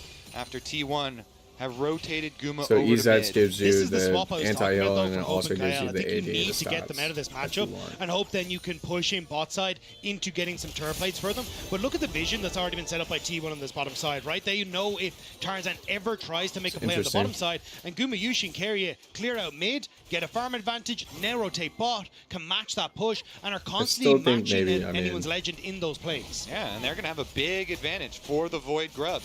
Guma at the moment on Ashe is walking away. He I can just throw a don't like the range Ashe ultimate up there, but he's Punt. actually throwing it to stop the bottom lane recall. Very, very, very high value here. Two of them interrupted. They have vision. Yeah, T1 T1 already these objectives very, are very, ours. very secure. Yeah, the kills are only in this 1-1, game, both but objectives, T1 is solidly you know, controlling the side lanes. AL They are hasn't really controlling looked for the anything yet. objectives. They are controlling the tempo of the first 9 minutes of this game. That is both early neutral objectives claimed by T1. No contest from AL for that first Drake. Any attempted contest stopped, like you're saying, by the arrow from Gumayushi. And it's not like it gets easier. T1 spikes so well off of a single item that at least when you look towards like both Mel and Gumayushi, and even Keria as well, the next couple of objectives kind of feel like they're T1 favored. And at that stage, it's T1 pretty much out of control before AL can really get online. Like, Hope is so far away from completing his items, completing the cull. You're heavily reliant on, can Shanks and Flandre do enough? But Flandre slowly starting to fall behind to Doran as well, not having the best of times. AL's early game off to a bit of a struggle here in the 5th and final game of this series. You'd have to think that MSI is in the back of their minds, getting to this same point against T1, nearly qualifying for that MSI final, but missing out. Owner looking maybe to try to set up for a dive down here, but Tarzan reads the play. He's ready to defend here in a 3v3, but it's still going to be another turret plate going the way of Gumayushi and Keria. The Ashe Seraphine so strong. And Owner is kind of losing some health. He misses every briefcase. He lost his passive already as well. Okay, Tarzan still moving forward and Owner and the rest of T1 push back a little. But the triple void grubs are doing so much value. Guma with the ultimate, trying to see if they could go for Kael, don't get anything. But even if they don't, I mean, the Ashe and, well, Kalista, I mean, Caitlyn, I mean, Seraphine, like, this looks like we've seen it so many times before from T1. And as long as they can continue to chip away, I don't know why Guma just wasted his ult like that. Hope is being denied some of that. Oh, Seraphine hadn't hit 6 yet. If Seraphine hit 6, it's a kill here. And then again, T1 just playing way too aggressive. Plus R, Sarah. Plus R. Plus R. Okay, doesn't connect. Gumayushi sidestepping that the same way he did in the last time Tarzan came to the bottom lane. Oh, did you want to? Gumayushi and Carrier again. I'm still here too. By Owner here. They can't just throw out the glacial Flash R, Sarah. Do the things. Flash R, Sarah. Flash R. Look at the Jinx, man. Look at this. Oh no. They complete the push, and they do get the early rotation over to the dragon that we were talking about, and the stacking should continue. Okay. Okay. Doran continues putting that pressure onto Flandra. He's gonna get that heal. Pops the World Ender. Q1, Q2, both not going to find a lot, and Doran has more than half a bar of Fury, so he you're kind of dead, Aatrox, if you mess around too much here. Ult advantage. That is actually pretty big for the one-on-one. Owner. Tarzan wants to try to steal away his Drake. Carrier and Owner, though, they don't care about that at all. They will smite it down. This is pretty bad. I mean, Mundo's going to be the T1's win con, pretty much. And what you start to think about in moments like this on the big stage is how people will deal with pressure. Good things here. I mean, the Mel is also a win con if she can get fed. It just comes down to a single she's also game. just always a problem. Sometimes even in that game, a single moment. And on the other side, I mean, Jinx. Jinx is your win con for AL. T1 constantly just pushing in, gaining little advantages, Syndra, you know, with the execute, Jinx with the and in these sorts of situations, you'd like to fall back to your basics of guys like Tarzan and Kael, who AL played through for so much of this split. But this Mundo's going to be very hard to deal with. And plus R. To get back into the now. Shanks could be the one under pressure, wants to fire back into the T1 lines. Owner flashing away, staying alive, but there's the Glacial Prince. Carrier! There's no way! Got exactly what they were looking for. There's no way, bro. At least gets one back, but he falls as well. Anyone's Legend got exactly what they needed. Yo, someone check Carrier's bank account, man. The TP spot where T1 had overextended and managed to finally get something back in their favor. Even Hope picking up a kill on the back end. And who is it in the big moments we're talking about? Flandra, he finds the teleport, and he is able to make this flank. Look at him go straight for Carrier. He's able to lock him down, even with the Seraphine ultimate only hitting one. It just hits Tarzan. Flandra's able to get him. They get the first 3 kills. They get even more than that. And AL, they are back. There is a reason that this man is one of 3 non-Korean top laners to ever win Worlds. There's a reason why the LPL has relied on him before, and just now, anyone's Legend once more find themselves being carried in the back of Flandre. Honestly, I mean, T1 there, that's a really bad spot. There's no kills there. At Worlds this time.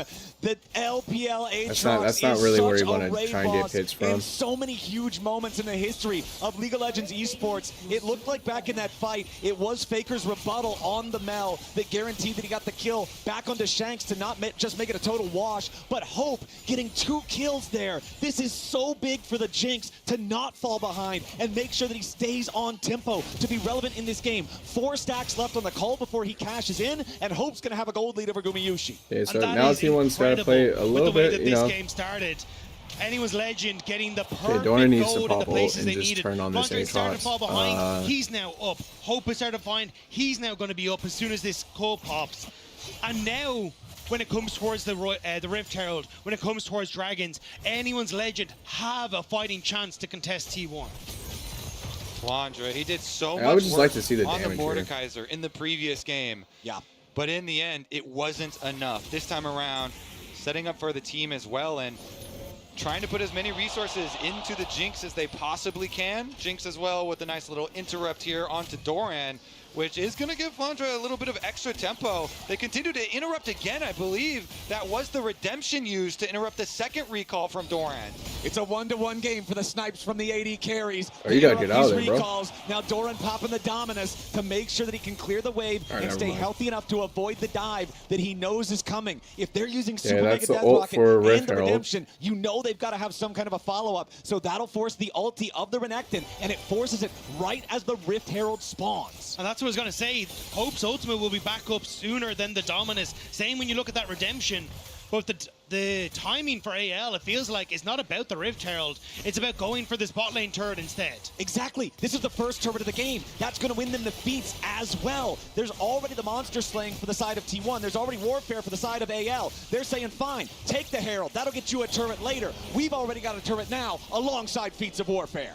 And how far do you want to push? Is T1, you see Faker trying to clear out that top wave, but you have to be so careful. And Excited Jinx starting to rip through that play on the bottom side. T1 don't overcommit for the top lane, instead respecting it, and they will just back away. AL coming to life here, putting pressure back onto T1, and now there's a dangerous extended lane here that T1 are going to have to deal with. Doran trying his best to get some defensive vision for himself. This is also a map with the Hex Gates, so you have to worry about some of those very quick plays. So, I mean, with this Herald here, I mean, with the Drat spawning when it's about to spawn, if you're going to use Herald, at the moment, the side lane, I don't like using Herald like this. I think Shanks it'd be better off all the way down there for AL. trying to get a tower with it, play with it, but he bides his time in the brush before deleting the minion wave and then can rotate. it's very likely that T1's just trying to drop the Herald and here. And even though this fight. they did throw but the AL has just like zero. AL was able to punish with Flandre's TP to join the fight in the last big engage that we saw in that topside river. T1 still has the first 2 Drakes to their name. If they can secure this third one that has just now spawned, they'll be on Soul Point on a Hex Tech Rift. A very scary situation for AL to then have to deal with. AL knows it, and they've brought everybody to the party nice and early to control the bottom side river. Now Doran is still up on the top side of the map, taking down that tier 1 turret, but he's going to go ahead and decide to teleport now to join up with the rest of the team. The Rift Herald is summoned up mid. Yeah, I like this fight for T1. They get the charge off the Herald.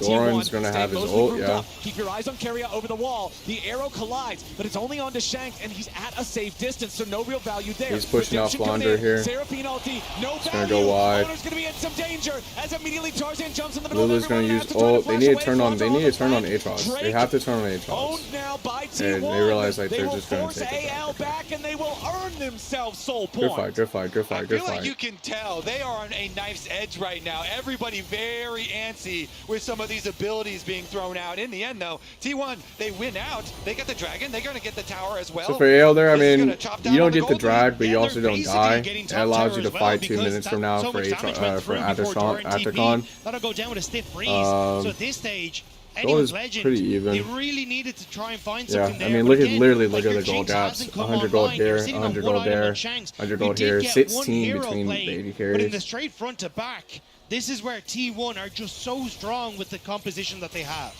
Yeah, you can tell. So Tarzan had to play the mind game with Mel. Guma's actually a whole level up. So he's about to hit Faker's level 11, for which the is reflection, his so then second he point holds into the his ultimate, but then they've already taken enough damage, so then as he's going out, he throws his ultimate back, and there's but no it should, it we shouldn't also really, saw, you know, by the time Atacon T1 themselves just throwing out Ash ultimates, not having anyone in place to follow up there, and then Keria trying to snipe over the wall, but that one also not finding the engage. And then if all of that is down, then T1 are just going to win out with the pure brute force on the dragon and set themselves up with a dragon soul point. Yeah, I wasn't sure if Keria failed to flash over the wall or was trying to flash to reposition to catch Hope as he stepped backwards, but either way, he wasn't quite able to connect, and still, T1 get the objective. They're going to continue to push out waves, and now we just wait 3 minutes until 3:30 until that dragon is up, that potential dragon soul for T1. That mid tower and as well, long as which is they don't important. end up over-forcing out Atacon and anyone's legend find a fight, it feels like T1 should be able to brute force their way in once more. Total gold 7,000 for both of the AD carries in this game. Mundo's going to be a with real 2 fully problem. completed items, Kraken Slayer plus the Phantom Dancer. The Jinx having a pop-off moment in the team fight is exactly what AL needs if they want to find a huge win. He still only has the brown boots. But remember that they do have the feats of strength claim, so once he upgrades the Berserker's Greaves, he can upgrade even further. Hope is going to have to step up for AL. And it's going to be hard for him to get the first kill because of the durability of this front line, empowered by a Seraphine. Yeah. As long as Carria's positioning it is should be good, more of a surprise. Owner can walk on the front line, and they start out with a little bit of poke here.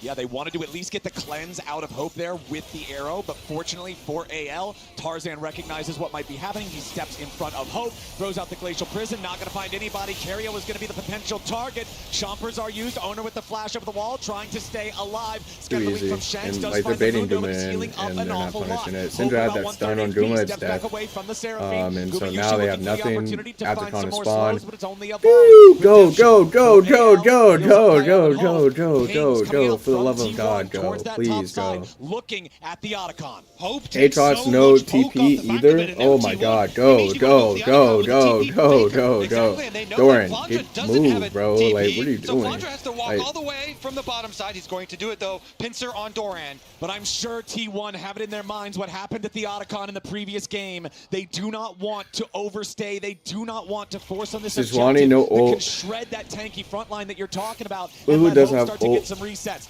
Now AL moving in. They're going to start up the Otacon. TP ready to arrive from the T1 side. Otacon loses his patience. Good AL reset. have to be a bit careful. Flandra here on the side. He's going to find Doran. Just waiting until the absolute last moment.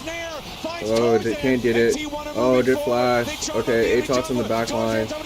But Doran dies. Hope is excited. But where's the rest of the fight? Carria tries to get away. Gumayushi right beside him. Flandra here on the front line as Owner's going to be chopped up. The Mundo dies. Hope's on a killing spree. Flandra going forward, but Faker takes him now it's just out. Ash and Mel, and Mel has execute, and they're not going to be able to catch that The patience. Otacon, it's impatient, but it's so close to dead. It Nice. is stolen away Okay. by Faker. AL just can't. Mel wins those every time. I can't believe what this series is turning into. Anyone's Agent looked like they found the fight where they pull the Otacon away. They turn onto Doran as Flandre gets access to the backline here. But with the charm onto Tarzan, you can see the ultimate from Shanks gets them set up. But Gumayushi and Carrier are able to move into towards this top side. And at that stage, Anyone's Legend try to group onto Owner, saying kill the jungler. We have a chance at the smite. But Faker gets the kill onto Flandre, and then the follow-up onto the Otacon as well. Oh, yeah, I think they had a chance to let the patience reset there. Wow. They didn't go for it, which is kind of weird considering that T1 has the Mel with the execute. So is looking. Wait a second. I mean, maybe they're trying to time it to like have it reset like right at the very end there, but I think it got too close. And you're playing with fire with the Mel with the execute. AL knows they cannot afford to give that away. Hope looking for a That little was bit of hope. pretty Only wild. Finds Owner. AL with Shanks off to the side, looking to try to get some important burst there with the Syndra. One quick stun on the Doran isn't a whole lot. Faker 3-1-0 on the Mel. Rebuttal timing is also going to be huge in any of these fights. Flandra off to the side is going to be seen there by the ward. Jumps over the wall there with the Umbral dash. T1 taking a little bit of poke here. Scatter the weak. They need No to push the target found. Syndra. I mean, the Shanks Dragon's still looking for a little not bit more that opportunity important. there. Owner losing Syndra about should be 1,000 dead. HP here so far, but he is the Mundo. Has plenty to work with. More zaps fired through. T1, they have the Dragon down to 2/3 HP. AL continuing to step forward. Gumayushi trying to stay very far back. Goes for the arrow. He finds it on Shanks. You see that? That arrow's not under ready. pressure, but he gets away for now. Doran creating space. Dragon at 40%. Tarzan still nearby, but so is Owner. Dragon losing patience. Flandra's World Ender is about to expire. Doran still here on the front line. Hit with the Q1 of Flandra. Owner at about half HP. Shanks looking for a little bit more. Dragon at 2K. Glacial Prison fired out, but it's claimed the soul for T1. But Okay, T1 knows, recognizes they have to get out. Find more unless they want to lose Okay, the Owner game can here. turn on the... Doran takes Yeah, a ton of okay. burst. Scatter the weak. The damage from the unleashed power. Shanks has another kill, and Tarzan is chasing after Faker. He gets the smite for the slow. They're going to find another kill, but it's Hex Tech Soul for T1. Alright, it's not too bad. They just didn't get out in time. I think they are just playing around too much there. Just letting Syndra just live back there. Doran has to just walk into her. Somebody has to push the Syndra from right there. Doran's also trying to front line. Was so intense, and it comes down to the smite fight, and it is Owner. Lulu kind of misses that polymorph. I don't know if he can smite and polymorph. Then, as you said, AL, they just have to chase down as many kills and as yeah, they possibly can. The ignoring Syndra is pretty crazy. This is going to be me. such a powerful soul for the entire duration of the game now. Hex tech slows. But now I'm a little scared because now you have an Elder where the game isn't completely solidified. T1 can utilize this so effectively. You know, this is a 30-minute Elder. Couldn't quite get the damage onto the targets. And no team has really never gained excited, a big advantage yet. And really use that pocket Lulu to turn that fight completely in their favor. And now Baron on the cards. I mean, if you look at the score, an early third item for Hope. It's 9-4 for AL, so they're winning fights. But this could still break in AL's favor.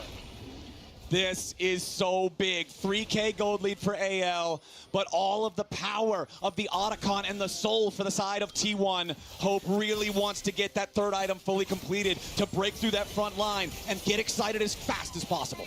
Clutch moments, Flowers. Faker secured the Otacon. Owner secures the Dragon Soul. But AL... Oh, Gumiyushi hit by the Scout of the Week, but there is enough distance and the shielding from Keria to make sure that there's no follow-up from AL after. Still, I like this from AL. See if they can find those picks. See if they can play off a vision. That's some damage onto Owner. Yeah, they're going to commit onto the Doctor. Mundo! Shanks has killed him. Owner is dead. You want to talk about clutch moments? There you go. Tarzan and Flandra going forward. Faker's going to be caught. So much damage from AL. Faker about to die. Shanks in a rampage. Anyone's legend. Too huge. Too comfortable here. The soul is not enough. When the heart of the LPL is with anyone's legend, they will move over towards the Baron as Shanghai erupts. Doran, Keria, and Gumiyushi, 3v5. If nothing else, they need to stop the Baron from going over to AL. Might be the right Baron now. you Shanks want on to the give. side, no ulti available for the Syndra here just yet. Tarzan over the wall wants to go in after Keria. Infernal Chains are going to connect. This Larafine is down. Tarzan is traded, but Doran has died too. It's Gumiyushi against anyone's legend as he tries to kite and fight, but he's stunned. Good night. Oh my god, that is so unlucky. AL delayed ace. Oh my god! AL are still in this! They increased the gold lead. It's almost 5,000. T1, they stopped the Baron, though, critically. AL if you don't get anti-heal.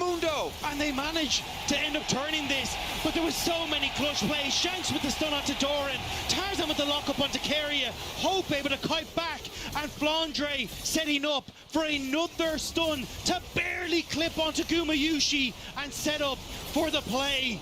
Even at the start of the fight before this, it was Hope who had Tarzan jump in front of Gumiyushi's arrow that denied the follow-up from T1, that kept the Jinx alive, that kept the LPL alive in this game. Oh, it is the Dragon Soul, it is the Otacon versus the gold lead in this one. And Game 5 Jinx, Flowers. Can Hope carry this one? He has double summoner spells available for the next fight. And he's got the Executioner's calling now for when he hits Mel that just Mundo. not really getting enough This damage is a in. 5,000 Also, gold Faker did lead not need to get caught on the bad side of and that. Gentlemen, we are now less than 2 minutes away from an Elder Dragon entering the Rift as well. And you're still a ways away from the main late game of T1 coming online in Owner. He's only level 13. Won't be able to hit that level 16 before he gets to this next dragon. Whereas when you look at Hope, should be able to reset and pick up his final, his third item in this game. Have that opportunity to cut through some of these beefy front lines. And oh my god, Flandre's performance in this game has been insane. What a hero. Shanks as well has hit the execution threshold on Syndra. He's over 100 splinters. He has 10 stacks on the Dark Seal. That will be pain. That execution is so big too against something like Mundo that wants to get low and then regen all of the health. A little bit of miscalculations could be doom for T1. It was Owner getting picked. You don't see Dr. Mundo and you think, man, this guy should be scared of getting picked. But that's what happened in the last fight. That's how AL found their moment. And now, less than 60 seconds on the Dragon spawn. The Elder Drake, the great equalizer, the objective to end the game.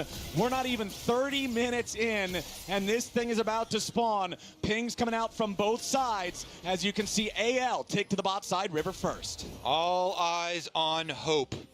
Kael is sticking with him. The pocket Lulu to keep him safe. Cleanse at the ready. Flash at the ready. And you think of the teams that have stood in this position before. Billy, Top Esports, LNG, so many teams that have fallen at the hands of T1, and it's this band of misfits that are taking T1 the distance that may just find their chances this Elder Dragon. Okay, Tarzan eating a little bit of damage there. Will lose the Arctic armor. Hope does not want to suffer any poke here as T1 will strut into the bot side River. Shanks taking the Hex Gate, making sure he doesn't get caught out. Does not want to try to stay there and look for a pincer that could get him caught. AL backing away from the pit now with Keria starting up the Elder. Just a little bit of damage over the wall to make sure that AL are not going to begin that one themselves. Elder aggroed by T1 here, as now it's going to reset. AL, they send Flandre into the mid lane. You gotta fight to with answer the Flandre wave, clear taking that the one wave. out. The rest of AL remaining by the Drake. You have to be so careful as AL. One of these spells lands and that Hextech so slows you. It can give T1 the opportunity to chase you down. As Flandre on the reset picked up his GA. Okay, T1, they're moving into the river. They're taking total control now. Hope wants to grab the red buff, and Flandre needs to get back out and join up with the rest of AL here for the fight. Red buff secured. Elder Drake started, but so slowly. Flandre gonna move forward, try to clear away the control ward. They're going in after the Aatrox. They set him up with the arrow. Flandre has been caught at a critical moment. Over the wall goes Tarzan. Wild Growth coming in from Kael. Guardian Angel will blink Flandre back. Here's Ash damage in the back line. Doran, nice. Kael is already down. Doran killed in Great. response. T1 pushing forward. Shanks Oh the my next God. kill. Hope trying to kite. He needs to get away because T1 have won the fight 2-1. Flandre's trying to reset and teleport back in. He's trying to link up with the team. The minions are here. They need to turn it. That's the teleport. Okay, T1, they've got to understand this Aatrox is probably their target. Flandre arrives. Solar Snare looking to lock him up. Owner taking a ton of damage. Hope is excited. Flandre's got the kill. Solar Snare on Hope, but it's not going to do any more. Flandre's going to try to get away. Goes back in here for the Q1. Tarzan wants to engage on the Gumayushi, but he cannot find him. Flandre over the wall. Wants Faker. Can't get the damage. Hope can't do it either. Gumayushi's still alive. T1 out team fight into a legend for another delay. Guma with the fucking carry, man. Guma's carrying so hard. Oh my god. Chill out, still bro. on the table, and the Hex Gates are at the ready. The Syndra is up. It's Kael that is up. But can they stand against so many members of T1? Doran going to start to push it this take wave. the Elder, and please. in just a moment, all smite. 5 members of T1 will amass around the Elder. Baron's There's up no as well. way to contest for AL right now. Everybody on T1 ready to go. Owner going to join There's up only one team in just a capable. moment. Kael and Shanks, even with the level 16 Syndra, there's just not an angle. NA doesn't even get this far. There's only one team You would have to capable of think throwing the it. T1 is going to take a stroll up into the top side of the rift and add Baron to it. Let's go. Let's go. Let's see it, T1. I love it. I love it, man. You guys are 9-4-ing. You secure Elder. Balls deep. With the power of the Elder, they've got to secure this one. There's AL, absolutely what no are they way. even going to do? You have to try and turtle and wait out these super powerful endgame buffs now.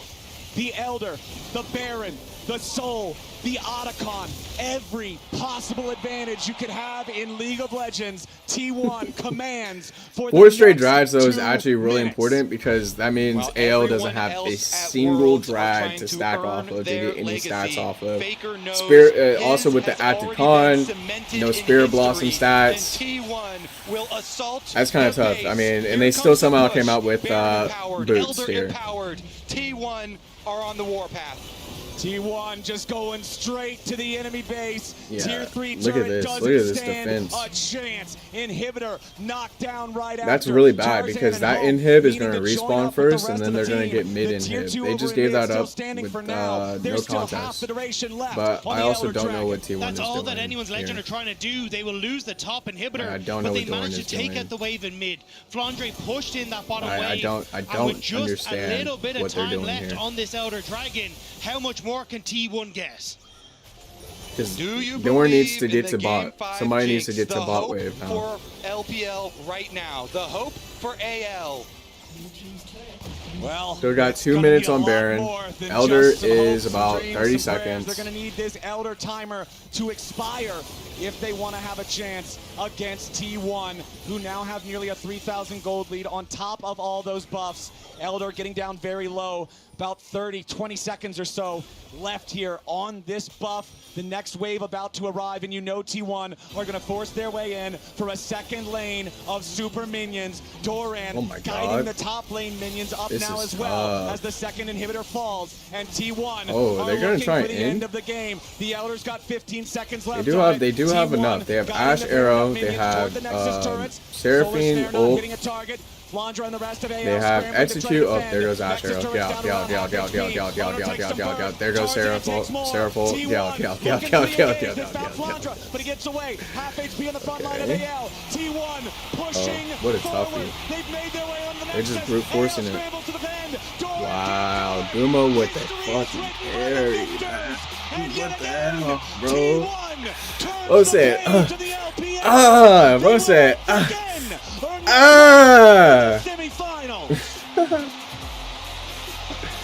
Damn, bro, I know Faker was just clinched right there. To make the semifinals at Worlds when he has attended. I just know he was just clinched. And today will be no different.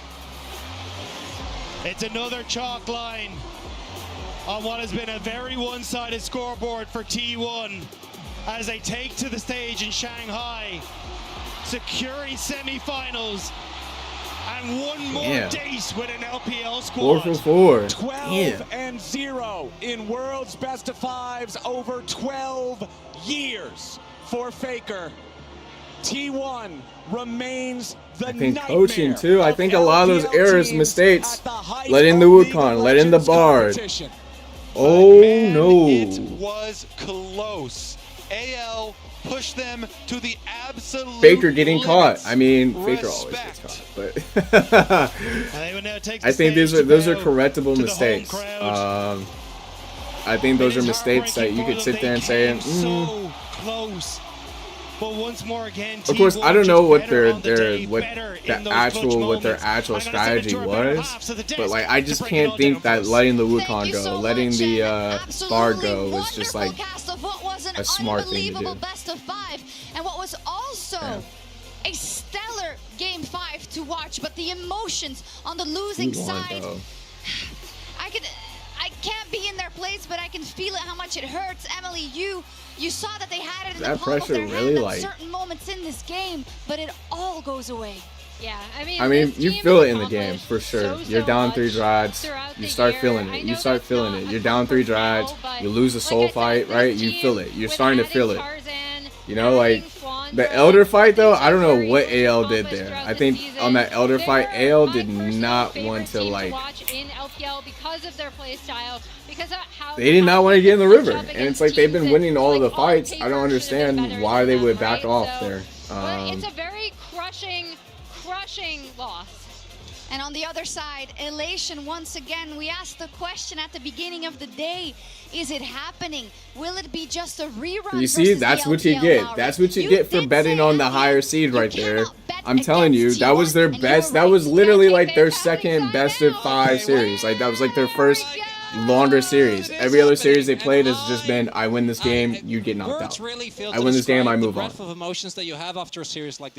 when you have to come face the same team 5 times, you know, in a row, like it's a little bit different. You know, it's a little bit different. Like, this is why we do it, right? This is the sport. Yeah.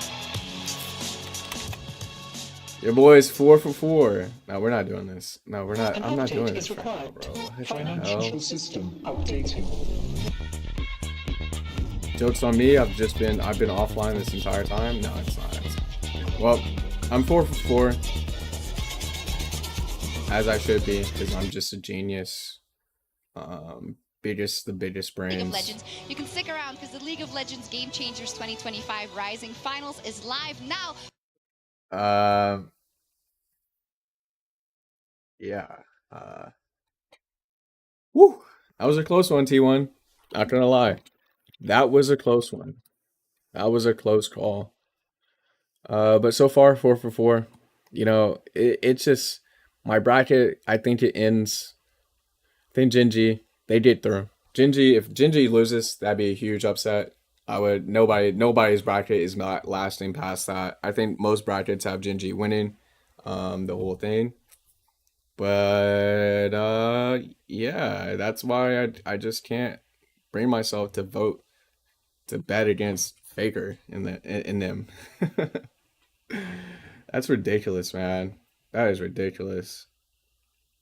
That might have been the best series so far. G2, like they put up a struggle. G2 put up a struggle, but T1 for real, like even winning every objective right there, you could just see like they're not losing in gold. Like they're just trading. Like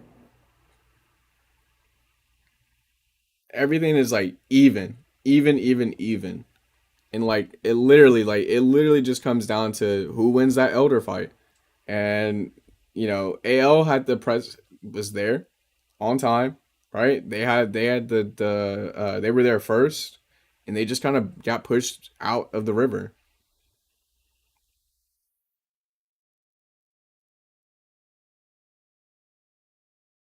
Then from there, T1 is just holding the Baron or holding the Elder, holding position, and AL's not moving up. They wind up catching the Aatrox, who doesn't even die that fast. Honestly, I mean, that was really just Gumayushi. Gumayushi just honestly just carried that so hard. So hard. Damn. Carrier just like holding ult, like super weird. Like I know Carrier is just like hurting right now. Like someone go check on Carrier. Cause there's absolutely no way, bro. There's no way. Some of those were just like, huh? Like press R. Like what's he doing? But yeah, I'm for sure. I'm not too sure about the rest of my bracket. I'm not too sure. I got the first round. That's enough. That's enough. I'm not. I actually think T1 could beat Team Top Esports. I'm not gonna lie. I feel like that right there was more important for T1, just to say like I like being a fourth seed coming in, being the underdog, also knowing that like everyone's still gonna treat you like you're the champion. Like getting that first series is just a huge confident boost.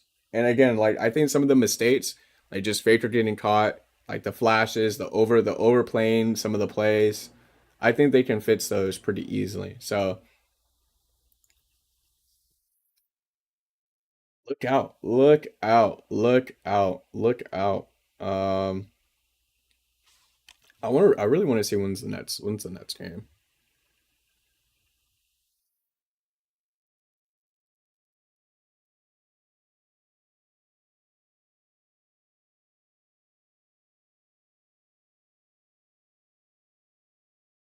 Oh man, they're gonna give me. I'm getting like a. Oh my god, it just starts tomorrow, bro. They're just not even. And then there's a break. No, no, no, no. It's gonna be Saturday, Sunday. Saturday, Sunday. Okay. Then a whole week? No, no, no, no, no, no. The finals is Sun. Okay, yeah. The finals is next week. Next week.